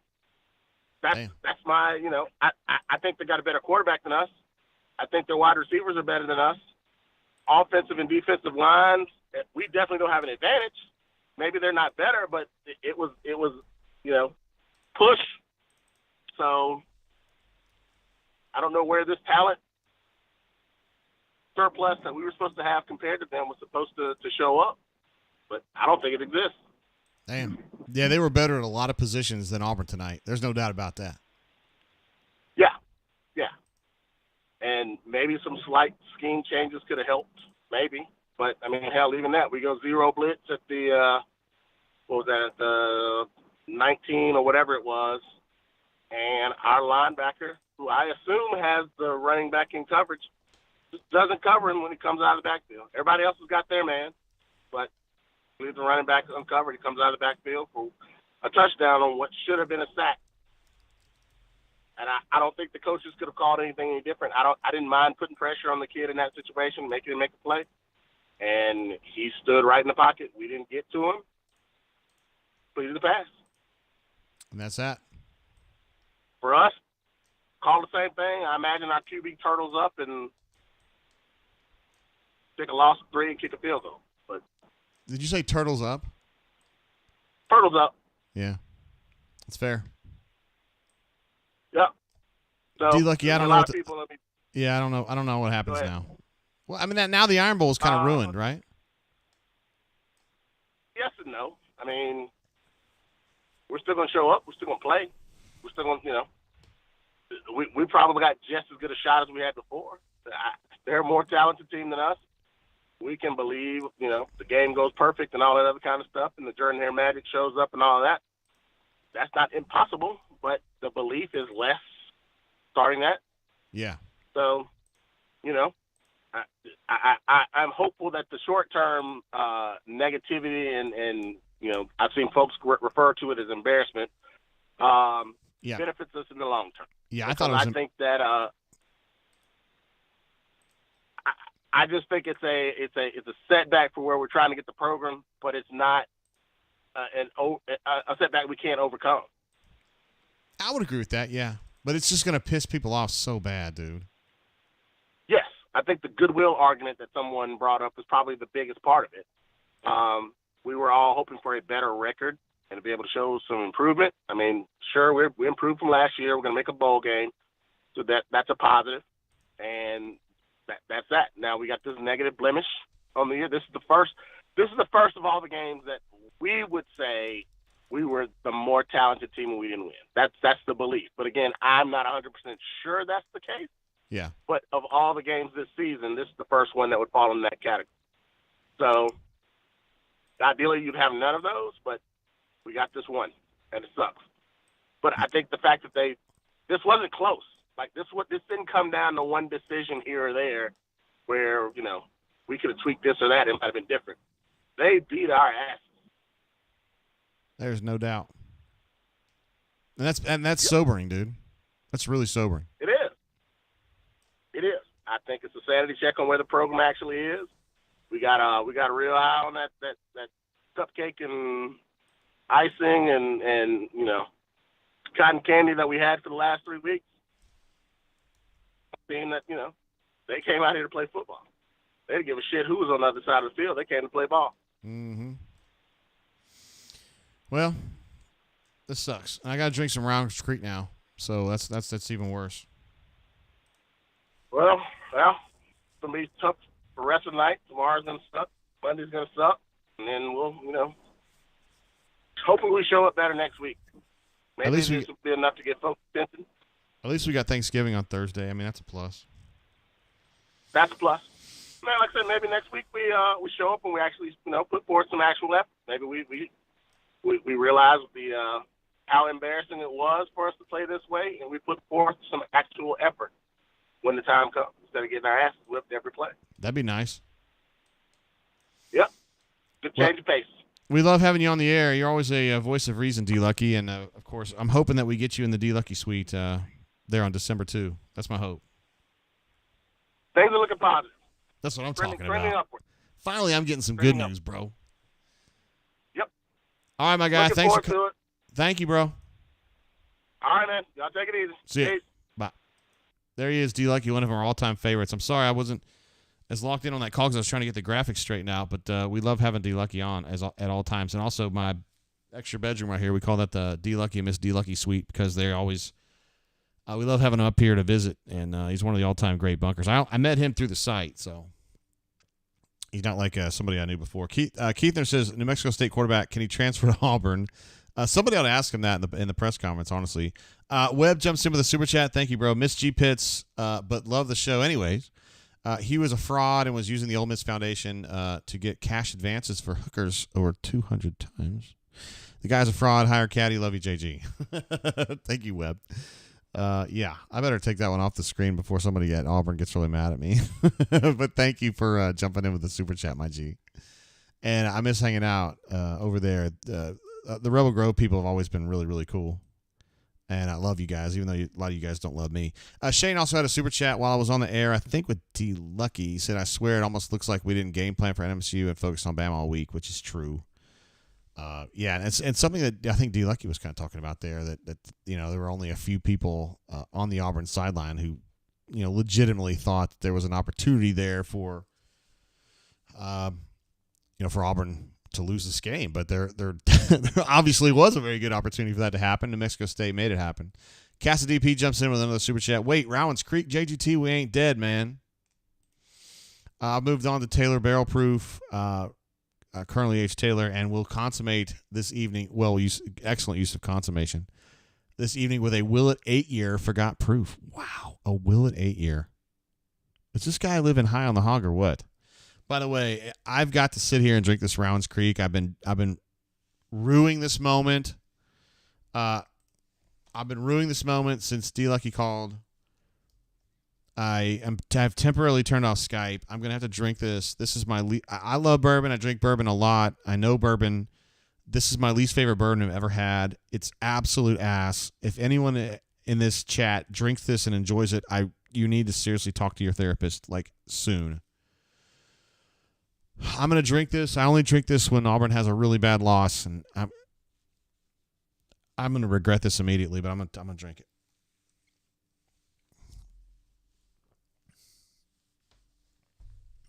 Oh, God. It's so bad. God, it's awful. Oh.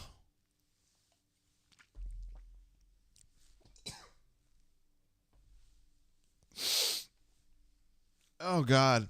It's called Rounds Creek, which is just an area near where this... It's actually made by Willet. It's in the area where this is distilled, and I swear it just comes right out of the fucking creek, man. God, it's so bad. Oh, I got to get myself back together after that. Oh, God, it ruins my night. I'm crying, guys. Seriously. Oh, my God. Okay, Patrick D jumps in with a massive super chat. Look at this guy. What a stud, man. We love Patrick D. Says players in Hughes should be required to give all salary and NIL money back for this week. They obviously did nothing. Losing with effort, physicality, and intensity is fine.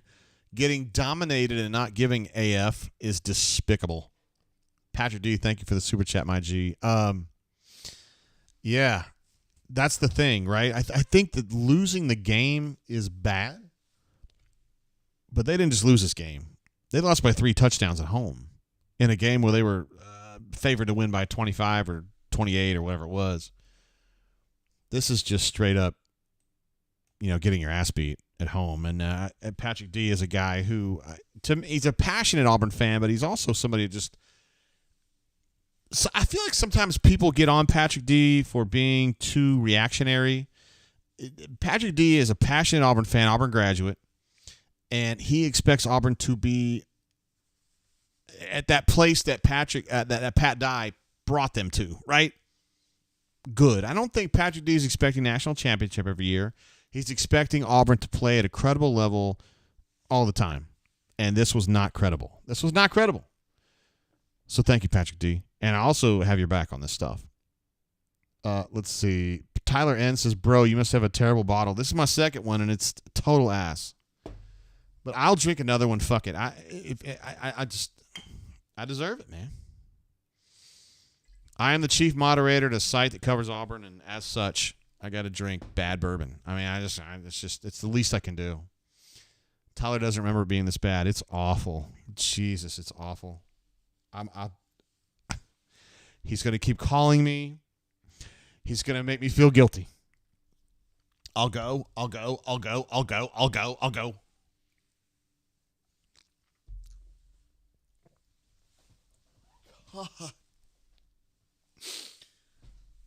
it's so bad.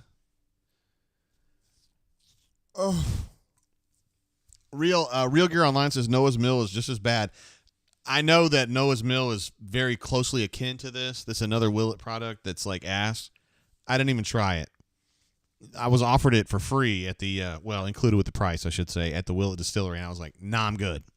The actual regular Willet, it comes in bottles that look like, this is a very small one, but they have bigger ones. This is actually what the still looks like at Willet.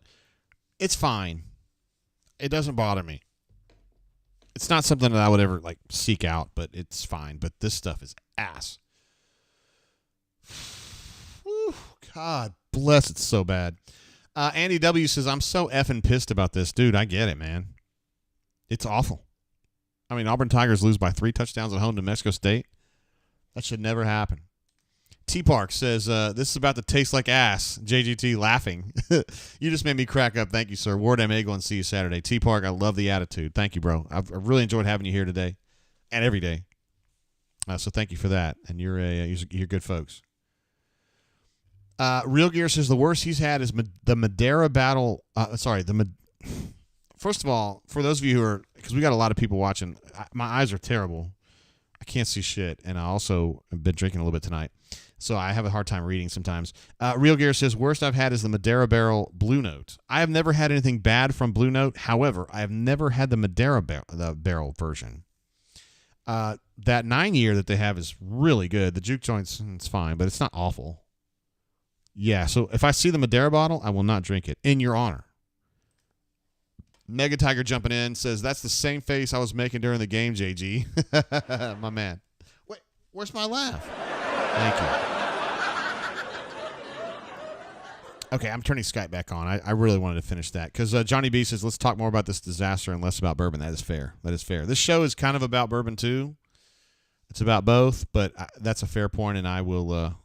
Stu Pup tried to call while I was down, so let's try to get Stu Pup back on the horn. I don't want to call him, though. It's a little bit weird.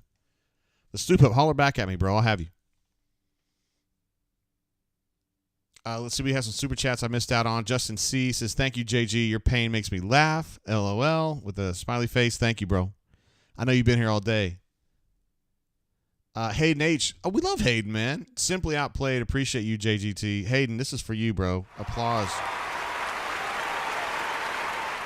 Absolute stud, Hayden. We've brought Hayden along, man. Hayden come over here as a neophyte back before COVID, and we've brought him along, man. Tried to teach him the ways. There he is. Stu Pup, my G. What's up, brother? Hey, Jay. How you doing, man? Sorry I missed your call earlier. I was drinking that Rounds Creek, and I just felt like I had to do it. No, I'm glad. I didn't want to share that misery with you. That sounded pretty bad. That a boy. I felt you on that one. But this game sure was misery. God bless, man. What happened? I don't know. I know. The Auburn football program is about as close to being a good SEC program as I am to being a golfer on the PGA Tour, and that's far, far away, Jay. It's bad, Jay. It is. And the guy that we hired as head coach ain't gonna get us there. And sorry, dude, he ain't it, man. He ain't it. So I'm just gonna leave it. I don't want to turn it into a huge bash fest because I know some people really like you, and if you like you. But I did you see anything today that gives a guy like me hope? No.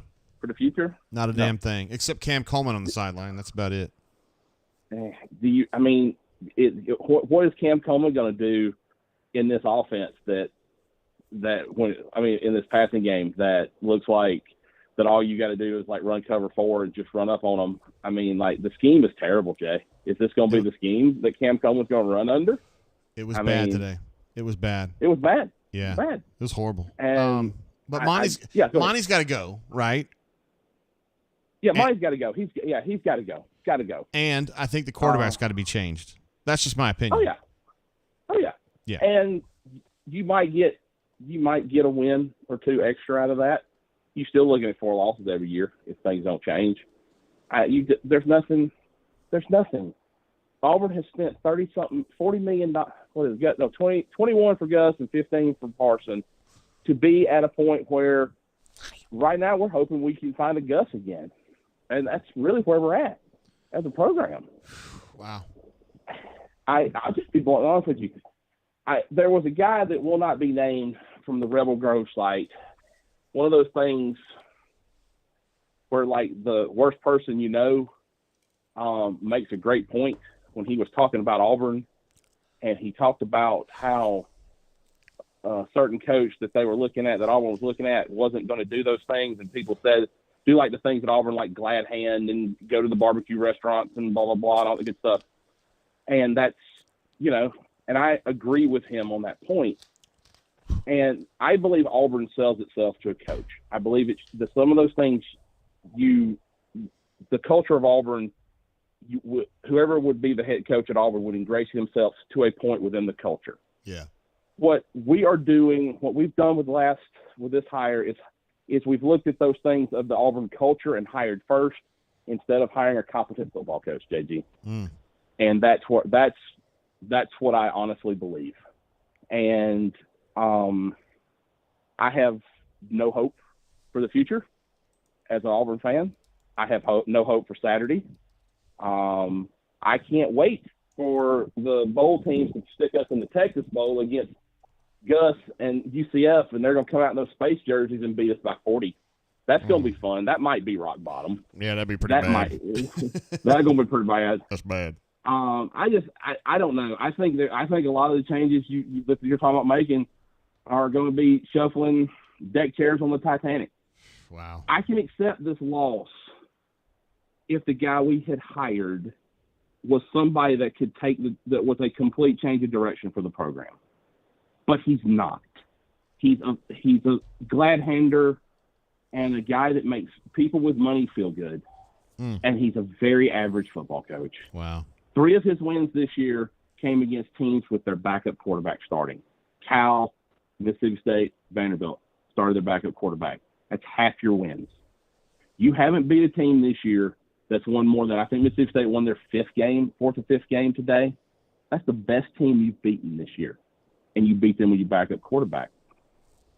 And we can talk about recruiting. And the class is going to be good. It's going to be for Auburn. fine. I mean, for where Auburn's been. For Auburn. Yeah. For Auburn. For where it's been, it's going to be fine. Now you got to do that for 3 more years. And do I really? I mean, are you going to? What is there a quarterback out there that you think you can get? I think it'll be better than Peyton, but are you going to win? Are you going to look competitive next year? That's a light schedule next year, Jay. Outside of 2 trips to Georgia, the 2 trips, you got the Alabama and Georgia trip. Yeah. That's a light schedule next year. Well, for Auburn. I know, but Missouri's good though. They're good now. Well, Cook doesn't come back. They're okay.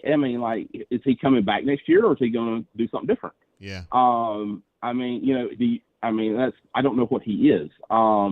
If Missouri's quarterback comes back, yeah, you're looking at, okay, that's 3 tough games. I think you got to go to Missouri. You got Oklahoma coming, but you don't know what Oklahoma is. To be honest with you, they're going to be good, but are they great? No. No. No. You're losing LSU off the schedule. That's a light schedule. That's an 8 or 9 win schedule if you're competent. Can we get to competent?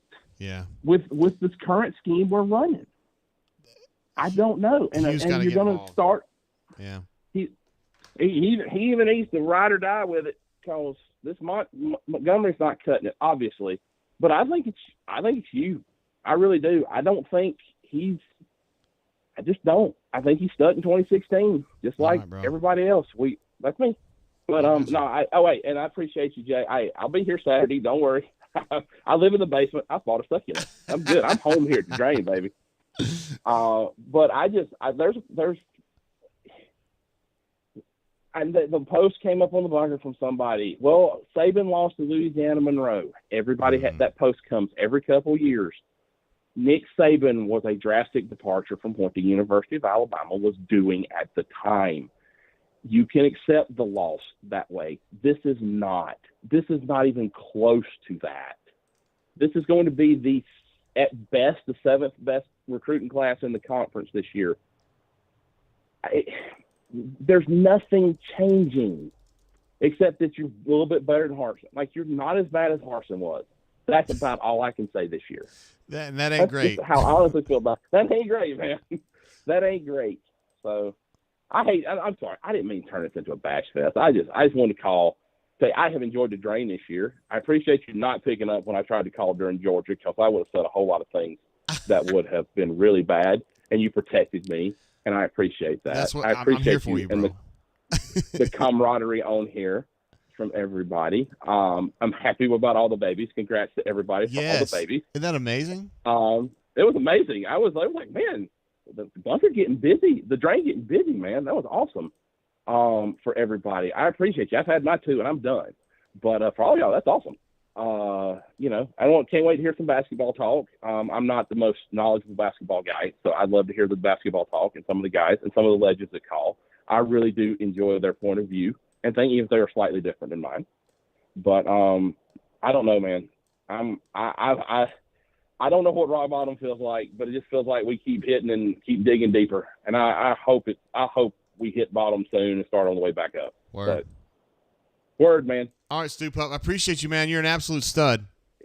You're the stud, Jay. Appreciate you, man. Have a good one. See you, bro. Bye.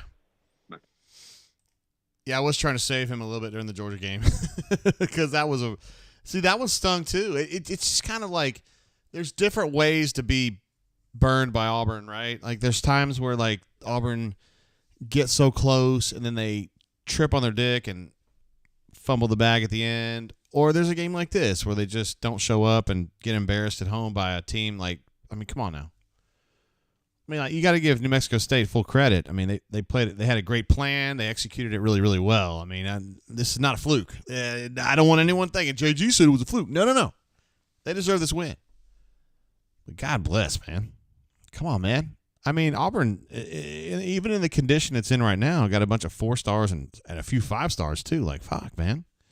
Hayden had a super chat to come through right when we started talking to Stoop Up. He says he's here for the long haul, big dog. That's my guy right there. I love the attitude, Hayden. You're an absolute stud, and you're going to be, in time, you're going to be a great Auburn guy. No, I'm just kidding. You're a great Auburn guy now. You know what I mean. When you get to be an old person like me, you'll be able to handle this a little bit better, I guess. Cassidy P., who I believe is closer to my age, much closer to my age, says, are we in the Hugh is a charlatan phase of AU grieving again? Let me give a laugh at that one. I thought we moved past that. Yeah, I'm kind of with you. Like, I feel like, and this is not in no way to demean Stupup. I appreciate his views on this.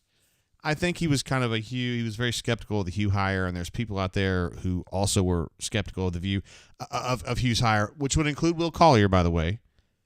If Fig Jam or Paramount are watching, you know what I'm talking about. There are people out there who were just like, Hugh Freeze? Like, really? Seriously? And I'm not one of those people, but there are folks like that, and I think it's a defensible position. They're going to be very stoked tonight. Not happy stoked, but like they're going to be like when you stoke a fire and it grows larger and you get real into it, you know? And Stupup, I think Stupup just wants the best thing for Auburn. He just wants Auburn to win the games. And I think he's a lot like Why Not AU, Patrick D. in that sense. He just wants Auburn to be at a certain level, right? Like Auburn... And this is just me talking. I feel like Auburn should be in that top group in the SEC. I'm not saying they got to be national championship caliber every single year. I don't think it's going to happen at Auburn because of various reasons. But Auburn should be a challenging type team all the time. And then you lose at home to a team like this, and you're like, fuck. I mean, like, what's going on? And it's the deal. Chip says, could have had Prime. Oh, no, I changed my thing. I don't have my Who is Swack. I got to get it, though. I had to change the some of the sounds. I dumped Dion for a boo sound, this one right here. But we haven't even really needed it. And I have all these new sounds. I don't even think I have any reason to use them, like this one. I ain't going to let some smart-ass kid get on this phone and create this stuff. So if you got a problem with it, I don't care, all right? I like when he finishes with "aight." All right, let's just take a minute to inventory what's going on here. Let's see. Sam H just says people. Solo Tigre says Will Collier is hard right now. There's no doubt. Well, at the end of the day, Will, as much as Will made his feelings known about Hugh, and some people have a real problem with that, and I get it. At the same time, Will Collier is an Auburn man through and through, and there's no way you can argue this. You can be an Auburn person and have different opinions, disparate opinions about how things need to go forward. That's all I'm saying about that, Solo Tigre. Let's see. Mark B says, bowl eligible, multiple high-level recruiting wins, and going to be a top 10 recruiting class isn't in the right direction. Some of y'all need a reality check. Yeah, I don't know if they're going to be top 10, though, but they're going to be top 20 for sure. And I'm not trying to pettifog your point here. Recruiting is definitely going in the right direction. I mean, there's no doubt about it. Like way, way better. And if they can pull off some of these heists that I think they're going to pull off, I mean, it's going to be insane. Like they have a chance here, honestly, to put together like one of the all-time great wide receiver classes. I don't mean at Auburn. I mean ever. Like Ohio State, Alabama level type shit. Like really, really good. They've already got Perry Thompson committed. Bryce Kane committed. Malcolm Simmons committed, who I think is super underrated. If you were able to add Cameron Coleman, who's a 4-star but could be a 5-star, and I think he's an absolute stud, that would be huge. If Ryan Williams reclassifies to 24 and Auburn is able to flip him, and I know that's going to take some work, there's no doubt. I think they can do it. You'd be looking at one of the great all-time wideout classes. And then you look at Auburn, where are they short? They're short at quarterback and they're short at wideout big time. You could make some arguments that on defense they need some help too. But in my opinion, the biggest problem for Auburn right now is wide receiver. Second is quarterback. Third is probably pass rush. Although I think Keldrick Falk is going to help, but he's 12 years old, you know. Let's see. Backyard Engineer says Dion is the guy. Hold on, I got to think about this. Dion is the guy going home with the fat chick.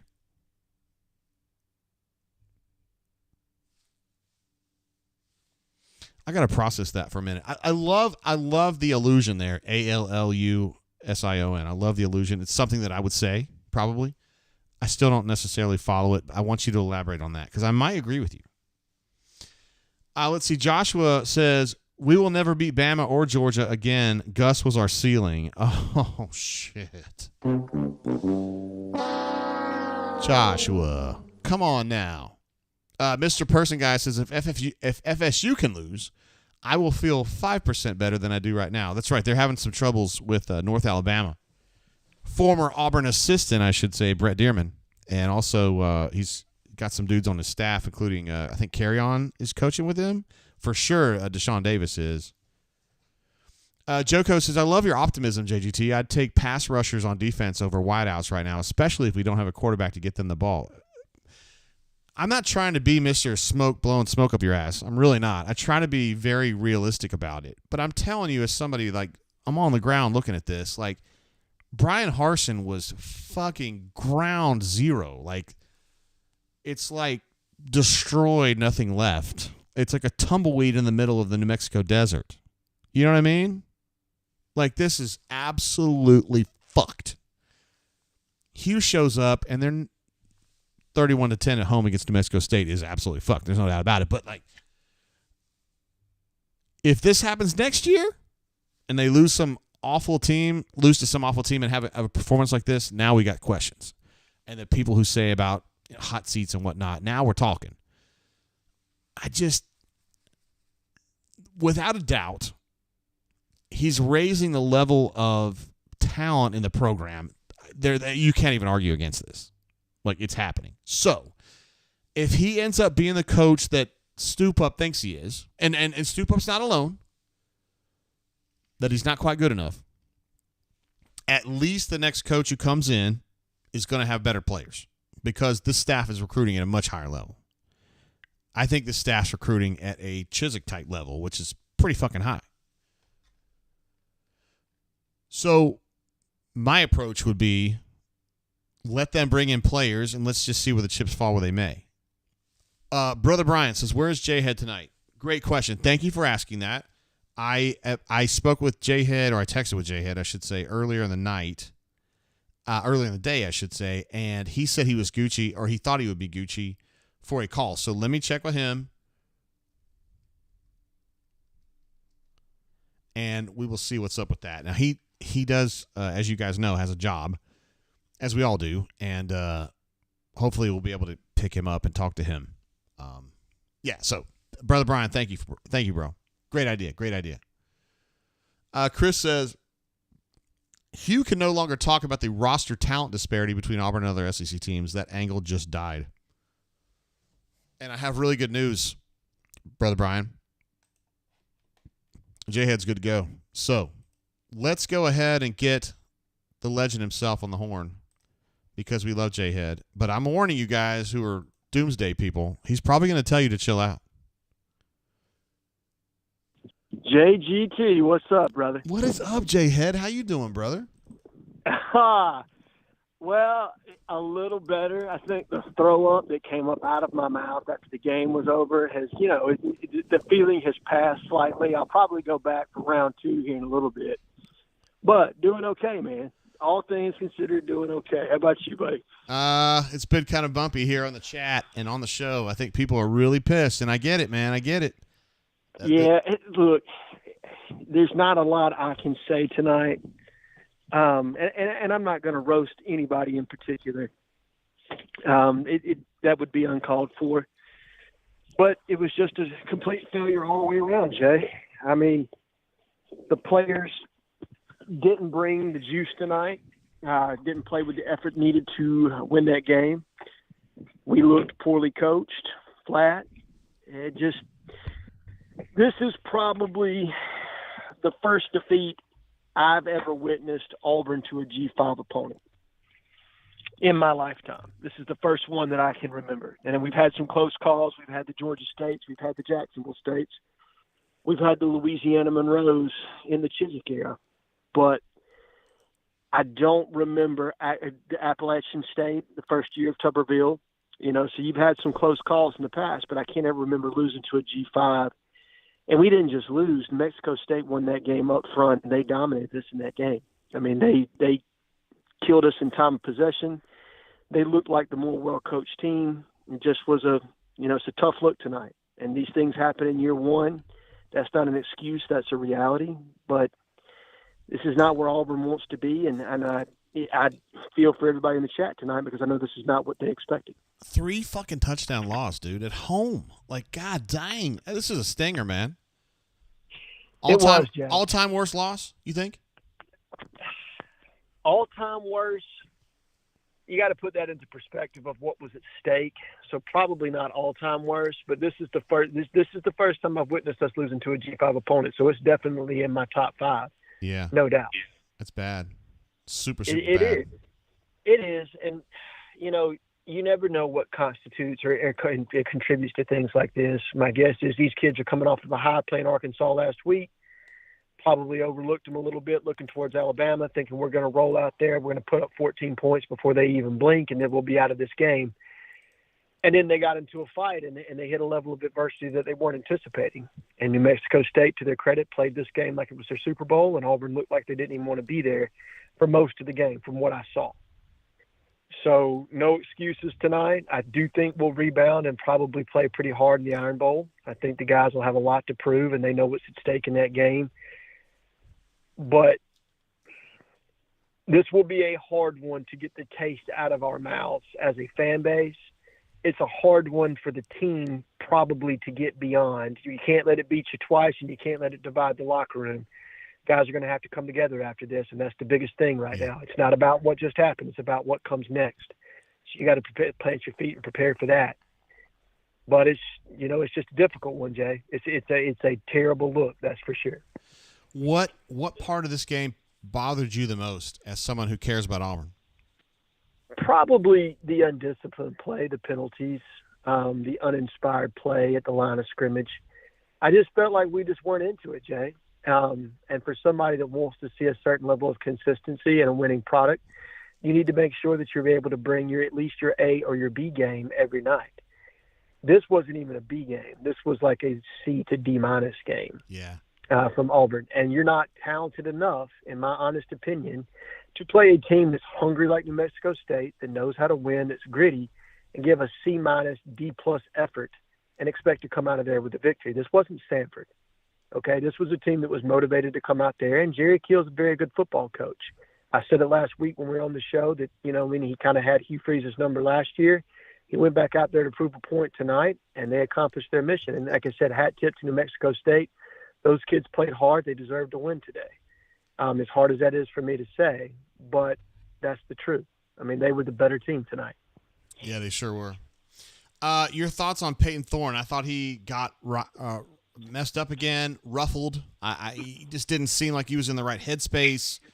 And I'm wondering, is he going to be the answer going forward? I don't think he is, J-Head.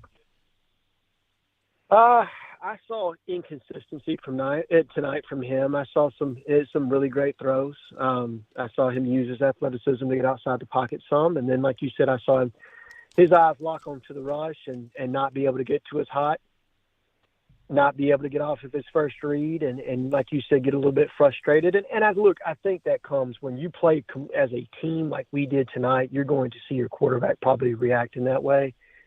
Is he the answer going forward?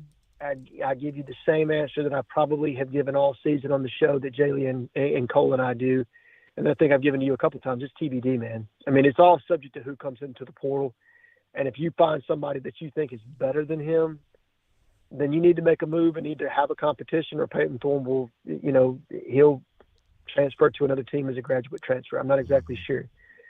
But that room in its entirety needs to improve. The floor, the ceiling, everything. And the only way you're going to do that is by competition, in my honest opinion, and improving the talent base and the talent level. So is he the answer? He could be. If he stays and fights and competes, absolutely he could be the answer if he beats out whoever Hugh brings in. But I do think they need to bring in another arm, and I think they need to try to bring in as talented one as they possibly can. Yeah, for sure. Obviously, this game affects how you feel about the Iron Bowl, but does it quote ruin the Iron Bowl for you? I don't think it ever ruins the Iron Bowl. Does it taint it a little bit or give you a little bit of a sour taste in your mouth moving into the game? Sure. But look, we all know that the Auburn fan base by Wednesday will have convinced themselves that they really have a shot in the Iron Bowl, and by Friday we'll have convinced ourselves that we're going to win that damn game. That's just the way we are as a fan base. And realistically, Hugh knows what's at stake in that game. He'll have these guys prepared and ready to play. They'll be inspired to play football, and I expect them to go out there and give it a good effort. Are we going to beat Alabama? I have no idea, and I wouldn't favor us to do so. But I do think they're going to go out there and they're going to lay that damn thing on the line, just like they did against Georgia and everybody else that we played at home this year. Yeah. This is kind of an aberration of sorts for lackluster effort. I haven't seen this. The closest thing I've seen to this is the LSU game, and obviously LSU is just a completely superior opponent that night. Man-to-man, New Mexico State doesn't have more talent on their team than we do, but they played an inspired brand of football today, and schematically they took advantage of some things that they saw on tape, broke tendency, and took advantage of opportunities that they found. So effort, that's what I need to see next week in the Iron Bowl. I need to see a team that's going to go out there, that's going to play off emotion, that's going to play up to their capability, give max effort of what they're absolutely capable of, and then we'll let the chips fall where they made in that game. Yeah. I mean, I like Auburn at home in the Iron Bowl, and I just wish they'd won this game 31-10, and we could be really, really excited about what we would see next weekend. Yeah. Sure. It definitely kind of tampers it down. So I'm not going to pretend like it doesn't, change expectations slightly for sure. Now, I wasn't expecting us to win the game against Alabama. I think they're hitting their stride right now. Yeah. Jalen Milroe's starting to find his groove. And Alabama has some elite pieces on that defense. It's going to be a really difficult game for Auburn. But Jordan-Hare is worth 7. We all know that. The crowd can absolutely affect that game. So it's just going to be what team shows up. Are we going to be the team that played Arkansas? Or are we going to be the team that showed up tonight? And that's what you just don't know, Jay. That's tough. Do you think this will affect recruiting at all? No, I don't. I think it might slightly, if you're coming down to a kid that you're probably competing against Alabama for, like a Jeremiah Beeman, that might be a tough look. But Hugh's a salesman. He understands the pitch, and it's the same one that we've talked about before. If we had more players like yourself, we win that game. We win that game 10 out of 10. Unfortunately, we didn't have enough talent tonight, but you're the difference maker. So I think they'll absolutely pitch it. Does it hurt you in some individual battles? Probably. I still favor us in the Cam Coleman situation. I feel good on that. It may hurt you in some other spots, but we were always going to have to go to the portal for at least 10 impact players anyway. Maybe that makes you go for 12 as opposed to 10, right? Yeah. You know what I mean? So I don't see it affecting the overall class. It's not like there's some kind of, iceberg into the Titanic type situation. And it probably affects the fans more than it affects recruits. But it could absolutely be used against you as a negative recruiting tool in year one, for sure. Yeah, for sure. I mean, Cam Coleman being here, obviously one of you could argue their number one target at wideout. I mean, Perry Thompson's awesome too, but he's here to see this. And a lot of people in the chat, Jay Head, were like, oh, my God, we're going to lose him now. I don't necessarily think it works like that. It doesn't work like that. Look, the team that he committed to was Texas A&M, right? They just fired their head football coach and lost to Appalachian State last year. One game, like a one-game one-off, it doesn't affect recruits in the same way it does a fan base. It's the overall product. And you've got enough proof of concept for you to be able to sell to Cam that you're going to be able to feature him, not only from what we've done this season, or the void of what we could have done with him this season, but also what he's been able to do with elite playmakers and wide receivers in the past during his tenure at Ole Miss. So you have that to be able to go to show how you're going to feature him. Obviously, NIL is a massive component in all of this now. Huge. And what kind of financial package you can put forward to him. And then realistically, relationships. Marcus Davis has done a fantastic job cultivating a relationship and building trust there and being on him from day one. And you're right, Cam is 1A, Perry is probably 1B. I've got them ranked side by side. There's no split difference to me as far as that goes. Cam is an absolutely alpha dog wide receiver. Perry's the same way. You need two guys on the outside in this kind of an offense to create one-on-ones to be able to really open up the RPO in the run game. Both those guys can do that. And in addition to being vertical threats, they also are very physical on the outside and kind of run block the way we need them to be able to take advantage of a light box. So he is a huge piece of this class. Getting him would really kind of put this over the top for me as far as you hitting your needs, other than making sure that you need to pick up a handful more offensive linemen. Yeah. And a quarterback. Or two. Yeah. Well, yeah, that's the portal part of it. So to me, I judge recruiting classes in two different phases. You have your portal class, and then you have your high school and junior college class. And from a high school and junior college class, already having Walker White in the class, realistically, you've hit your number there. Now, what do you do in the portal? That's going to be the bigger part of this as we move into signing day. Yeah. J-Head, thanks for giving us some time, brother. Everybody always anticipates your call, and it's great having you on. You're so level-headed, and you're so wise. That's what I love about you. I don't know about the wise part tonight. I probably have thrown up as much as everybody else in the chat tonight, having to watch what we just had to watch. But the sun will come up tomorrow, guys. I promise you that. This is not the end for Auburn. There will be brighter days. Love all you guys. Have a phenomenal night if you can, and you have a very happy and safe Thanksgiving. And I look forward to talking to you guys next week. All right. We'll see you, J-Head. Appreciate you, bro. No, thank you, buddy. Appreciate you. Bye. Bye. There he is, J-Head. What an absolute legend. I just love the guy. I don't know what else to tell you. He's so knowledgeable, rational, friendly.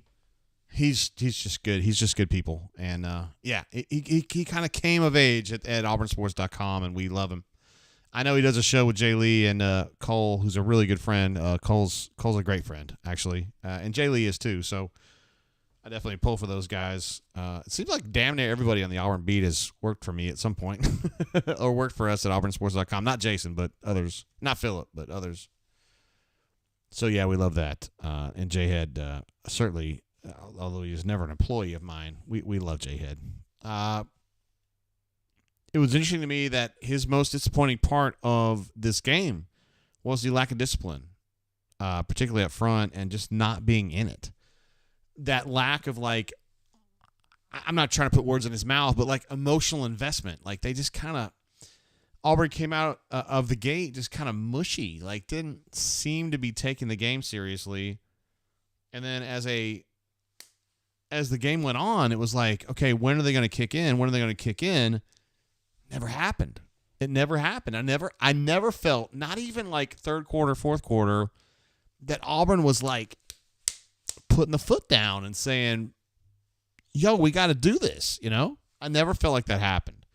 And at some point they get up, 2 touchdowns, they get the third touchdown, and they're up 3. Like, at some point you're like, oh shit, they're going to spit the bit. But at the same time, like, I just felt like they would fight more. And I think that J-Head was saying the same thing. By the way, I mean, I figure they're going to win the game, but Florida State is losing to North Alabama, and they've been behind the whole game. So it's only second quarter, but I'm just saying sometimes it happens. Net Neutrality jumped over here earlier. He's a New Mexico State fan. He's been great. He's been great in the chat. He said something else to think about Tiger fans. New Mexico State is just a nightmare matchup for Hugh Freeze. His Liberty squad got blown out by my Aggies last year. You just ran into a perfect storm. Specifically with Diego Pavia being like, I mean, he was good in the game last year against Liberty. He's a year older now. He's one of the really good group of 5 quarterbacks. I mean, he's played a lot of snaps. He's a damn good player. They had a great plan.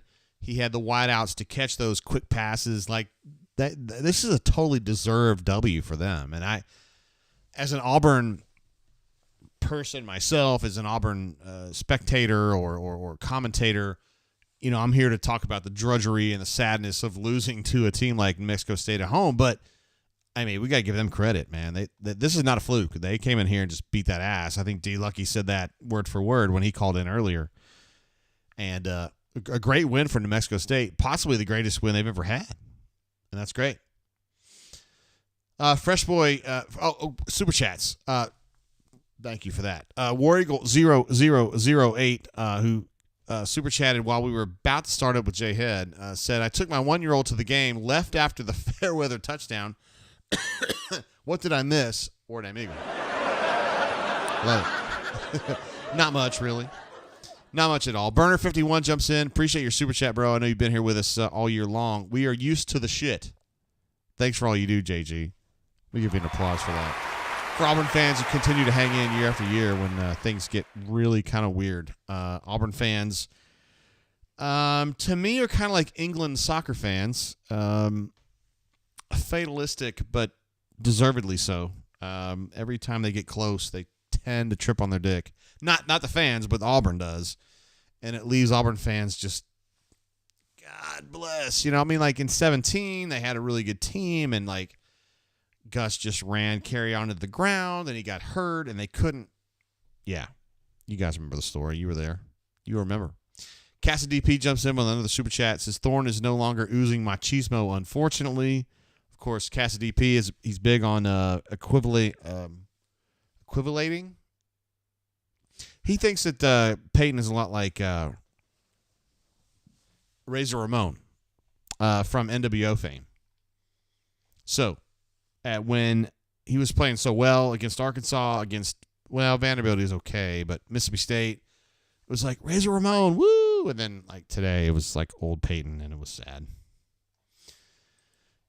It happens sometimes. It does happen sometimes. Let's see what else is going on in the chat here. The offensive coordinator situation, yeah, I don't know. I definitely think Philip Montgomery's going to be going, but if you want to know my opinion, I think Hugh is going to probably bet on himself, so he'll probably elevate himself to offensive coordinator and then promote Ken Austin from quarterbacks coach to offensive coordinator. I think that's the way it's going to go. I think. Because that's a complicated answer, and I really don't want to get into it right now. Net Neutrality said, thanks for the shout-out. Beat Alabama and take them out in the playoff race. That would be good. And I would ask that in the chat. If Auburn were to beat Alabama next week, which I don't think is going to happen, but if it did, would that be the salve, S-A-L-V-E, that would kind of soothe you from this loss, right? This loss is going to stay there. The last day I stream, whenever that is, years from now, we'll still say this is the worst loss Auburn's ever had, or at least I would think that they would. But I don't know if a win against Alabama would solve that. Yo, this is Brain Drain. Who I got on the home?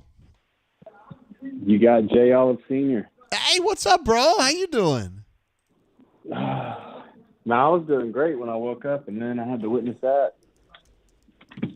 Yeah, I always get your name right, though. You know how people when they give you a shout out, they go J-O-L-O. I don't know. They go, it's Jay Olive Sr., bro. Yeah, well, freaking Caleb's always like J Ollie S-R, I think. Is that S-R-J?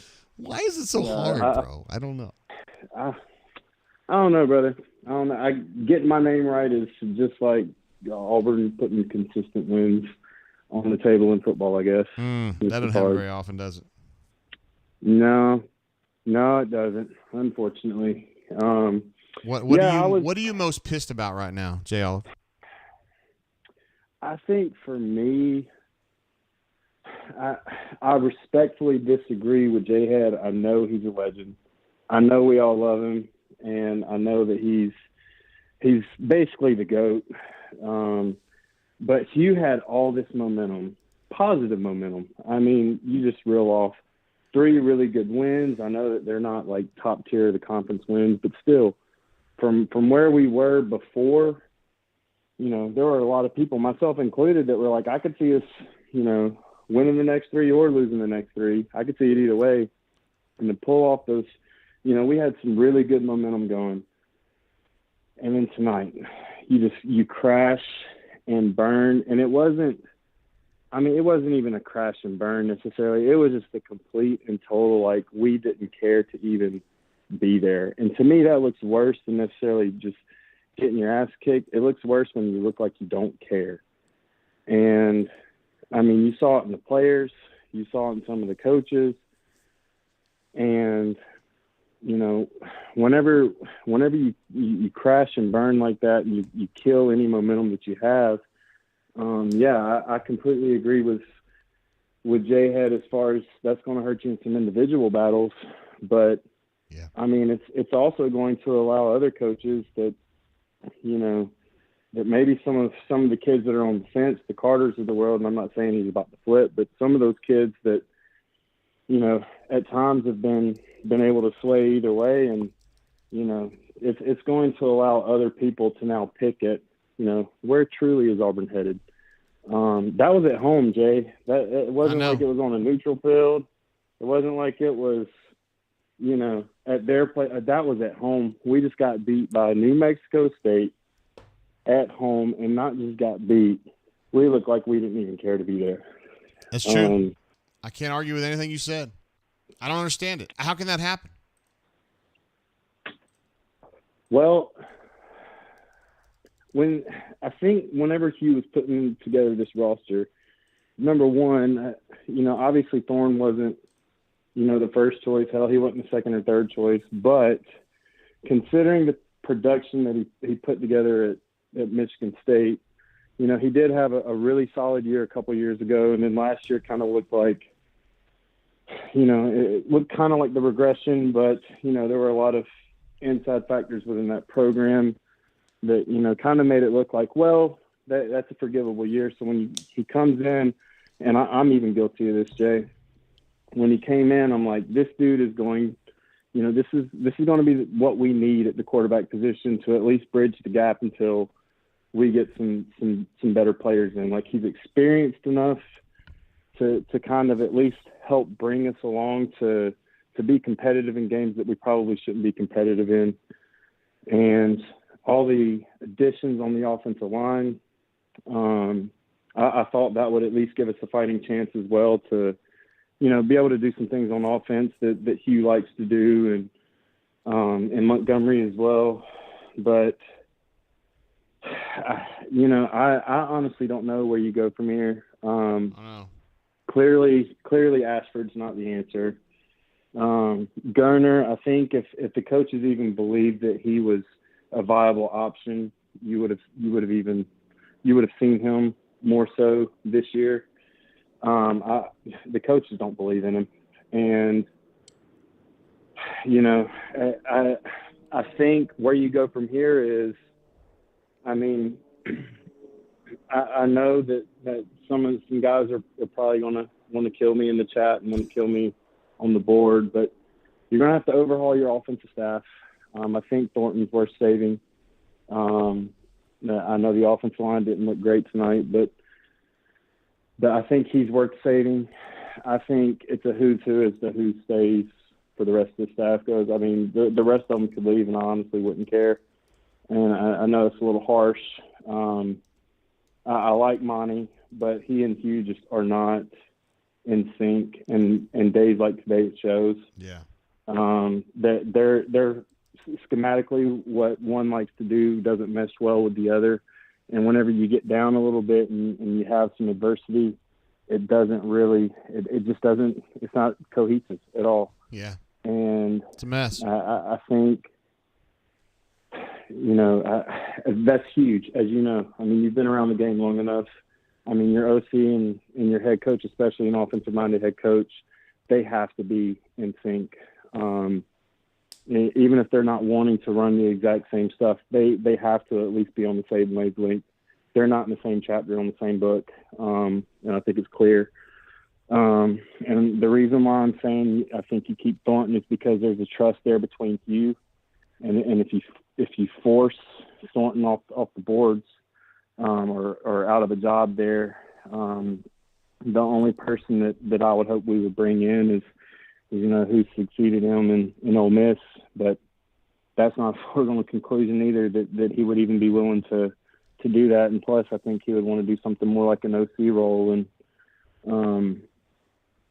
so where we go from here, I think it's a loaded question. And yeah. I think he's going to have to do some soul searching. He's going to have to make some tough decisions. I know a lot of people love Marcus, but I'm not giving Marcus the credit on all the wide receivers that he's bringing in. And Perry Thompson was 100% Hugh. I mean, yeah, Marcus helps there, but Perry Thompson came because of Hugh. I got you. Yeah, I mean, damn. Yeah, your guess is as good as mine. That's a sobering I call, really JL. don't know where you go. Sober, very, very sobering. Well, I'm trying to be realistic. At least basketball season is gonna be fun, really, right? Yeah, you know me. After the Baylor game, I was actually really encouraged. I was honestly, if we rebound better and we take care of some offensive possessions better, you're looking at a 4-0 team that is going to have some really good momentum.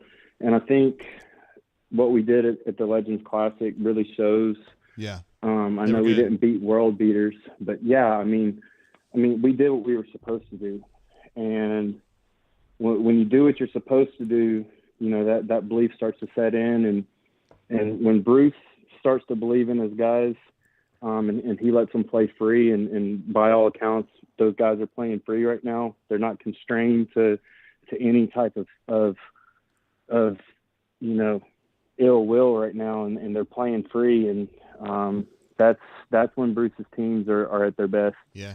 So I'm excited. There's definitely going to be some growing pains this year. Aiden Holloway was one of the guys on the board.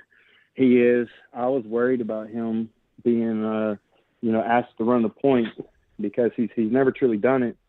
Man, his vision in transition, man, watching him in transition in the way that he sees the entire court, and it's kind of like Kevin Love back in his UCLA days. That dude just fires it down the court, and it's like, man, I mean, he's playing older than what he is as far as that goes, and then his shot making ability. Don't leave him open. I'm excited for basketball. Yeah, I'm super excited for basketball. We'll have plenty of shows for that, though. Yeah, we'll do that. Hey, JL, I know I didn't have you on, like, was it 2-3 weeks ago when you were trying to get in? I didn't get you, but glad I got you today, bro. Thanks, brother. I like I said, I'd like to do this some more. So hell yeah. I shot you that message on the board because I love whenever we get to top it up. But I appreciate you. I appreciate all the things that you're doing. You guys are awesome, and appreciate you, man. I'll talk to you next week, brother. All right, man. See you, bro. All right. Bye. Bye. There he is, Jay Ellis Sr., who, for whatever reason, Caleb can't figure that out. He looks at Jay Ellis Sr. and can't understand the wording. I don't know. Whatever. I want to talk to B-Matt real quick before we bounce because he had an opportunity to watch Hugh post-game and see kind of what he said about this.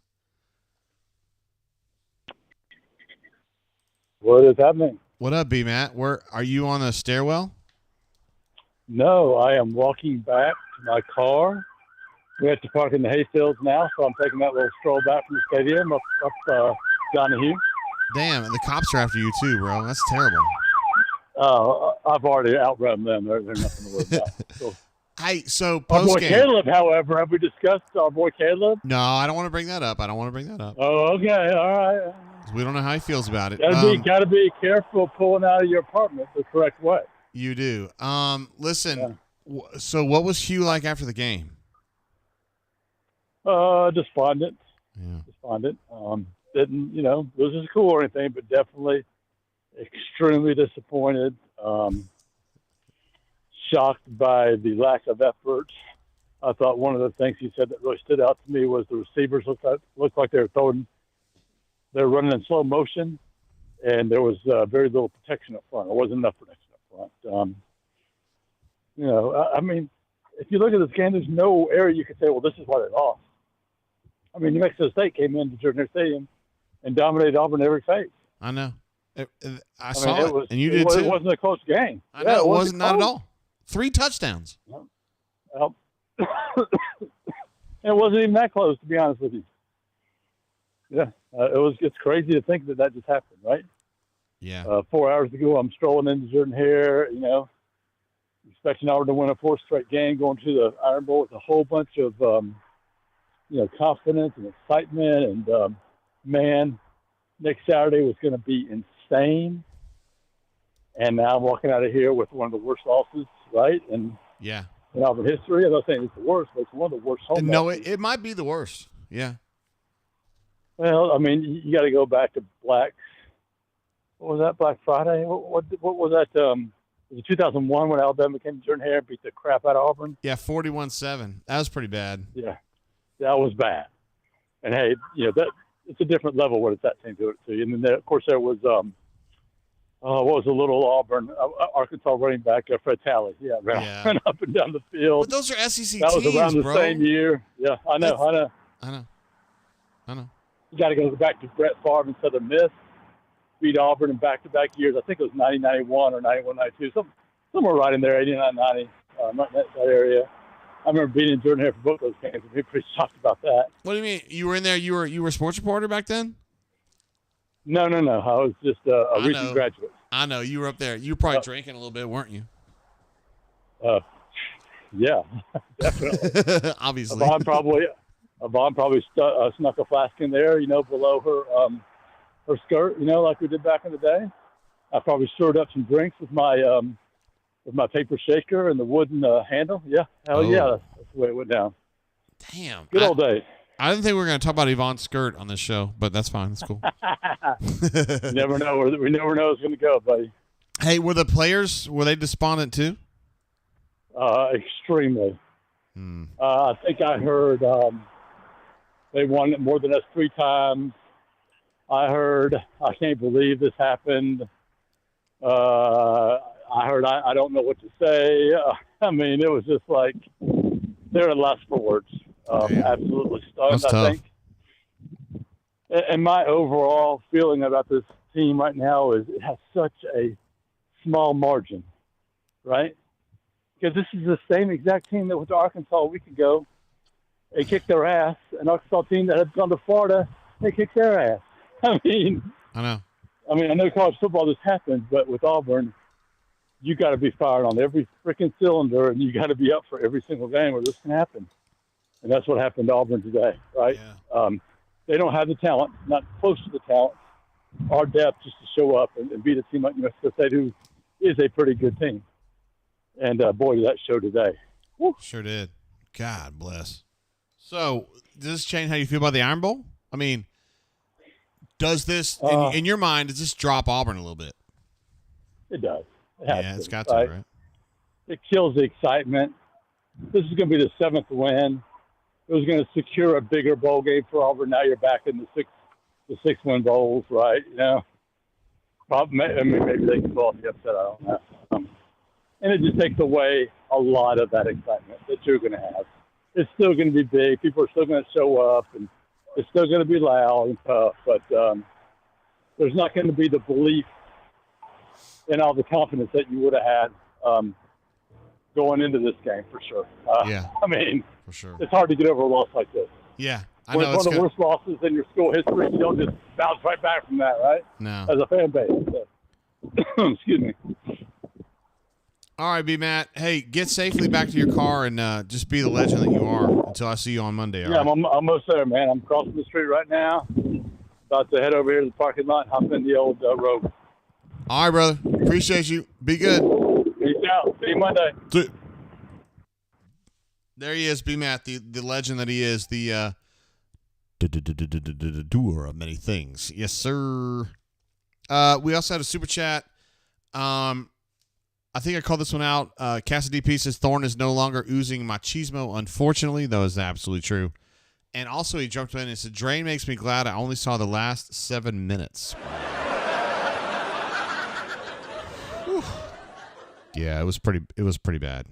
I'm glad you didn't have to watch the whole damn thing because it was kind of bumpy. Yeah, the chat's still going. I mean, that's why we love it. All Hydraulic says, wait, MWD, hold on, bro. Let's see. Joko says, at least we took USF to overtime and weren't a 4-touchdown favorite. Fair enough. Stu Pep says, New Mexico State has beat a Hugh Freeze coach team the last 2 seasons by an average. He's got the receipts. 40-12. It ain't just the players, guys. Rob says, JG, was Thorne taking off all night because wideouts were covered, or is he just incapable of finding open players? We were actually talking about in the game because I can't see. We had the SEC network guys, and so the cameras. It's not a full complement of cameras when it's the SEC network, and so you can't see, like when they do the replays, you can't see the all 22, and so I don't know. It seems like, as you kind of were alluding to, Rob, like he takes off a little early. So yeah, it's probably what happened. He has a reputation for doing that. Clean Six says, I ran 20 miles today and gave way more effort than this staff. Clean house, AD down, RRR off, got to go. I happen to think John Cohen's really good. I think he's really good, but he kind of thinks like I do about certain things. And also, this is probably an unpopular opinion right now, but I think Hugh's the right guy. I know Stu Pup doesn't agree with me, and that's fine. I love Stu Pup, and he might be right. And if he is in the long term, I'm going to give him full credit. But I think Hugh's going to be fine. And at worst case scenario, if I'm wrong, he's at least, him and the staff are going to at least get the quality of talent higher for the next coach that comes along. I don't know. There are some fair. I think the people that question Hugh, if you told me that 2 or 3 weeks ago, I'd have been like, whatever. I'm more willing to listen to them now. Cassidy Pieces, we're about to prove chicken or egg with the recruiting high school wideouts compared to portal quarterbacks. Wow, interesting. That's a great idea, though. They're going to be chasing both. There's no doubt about that. Yeah. Let's see. Backyard Engineer says, if you ran 20 miles, you gave way more effort than everybody in the whole world. Yeah, I can't even imagine running 20 miles. I can't even imagine walking 20 miles. First of all, I could probably do it physically, but it would take I don't know. You guys do the math. Hours, many hours. I don't want to do that. All right, guys, we're going to probably wrap it up there. Let's see. The 6 says MPW Digital is going to have a field day on Monday. Sheesh. I know that Neil is of the opinion that Hugh's not very good, and he knows Hugh, and Neil is certainly somebody whose opinion I care about. So I'll be interested to see what him and Chance the Yapper have to say on the show on Monday. And even if they don't love me, I still love them. It's fine. Warrigal 0008 says, I'm 100% still behind CHF, Hugh. Saban lost to ULM. The New Mexico State team had a stud quarterback, and they're going to win 10 games.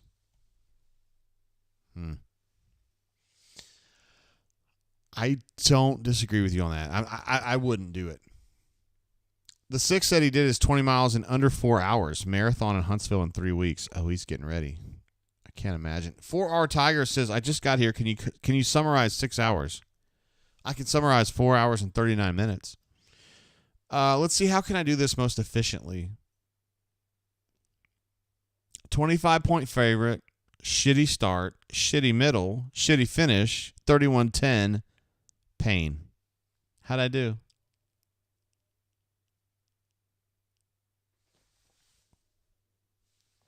I think I did that pretty well. Let's see. Wargle 0008 says, Neil thinks everything and everyone aren't very good. He's a rain cloud of a human.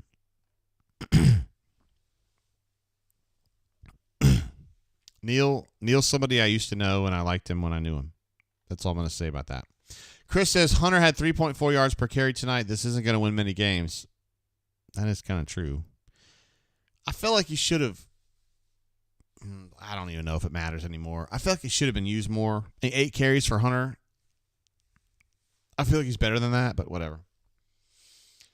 I'm going to wrap it up there, guys. I probably had a little bit too much. When I started drinking the Private Select, I think things turned. We took a right turn at Albuquerque. So we'll probably wrap it up there. And considering it's New Mexico State, when I start talking about taking a ride at Albuquerque, that's probably apropos. So wrap it up there. Auburn Tigers lose. Probably the worst loss in program history from a national perspective. From my perspective, it's not, but it's still top 5, probably top 3. For me, it's more important that you have more on the line. This is just me talking. It was a 6-4 team that lost at home by 3 touchdowns. Like, I mean, I think in the future. Anyway, New Mexico State played a great game, beat that ass. I got nothing else to say about it. Oh, wait, Cassidy P says, yes, I saw that. He also has a last super chat here. So my bad, JG, on booze proof. Oh, same for me, bro.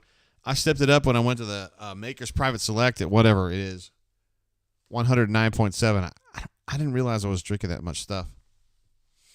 AU256, though, who is a fellow Madison enthusiast like myself, I will definitely answer him. He says, Jay, do you put this loss more on coaches or players? In the beginning, players. When the game started, I was like, players. Now, coaches. Coaches. I think they should have this group's got to be coached better. I'm sorry. Coming out of halftime, I was like, I'm gonna suspend my disbelief and we're gonna wait till after halftime. Dude, they were worse after halftime, and I don't really understand how that happens. At home, it's tough. I'm gonna wrap it up there, guys. Thank you to all of our legends, pillars of the community. Great chats, and it's the best chat in all of college football, in my opinion. Very smart, very entertaining, amazing. Thank you, guys. Love you guys. I will see you guys next week. We got an Iron Bowl, 2:30 on Saturday. I know it's probably not one that we're necessarily looking forward to the way we would have if this score had been reversed, but we do what we got to do. Till then, have a great Thanksgiving. Make great decisions. Enjoy your family while you have them, because some families not doing very great. Please do. See you guys then. Love you guys. Peace. Deuces.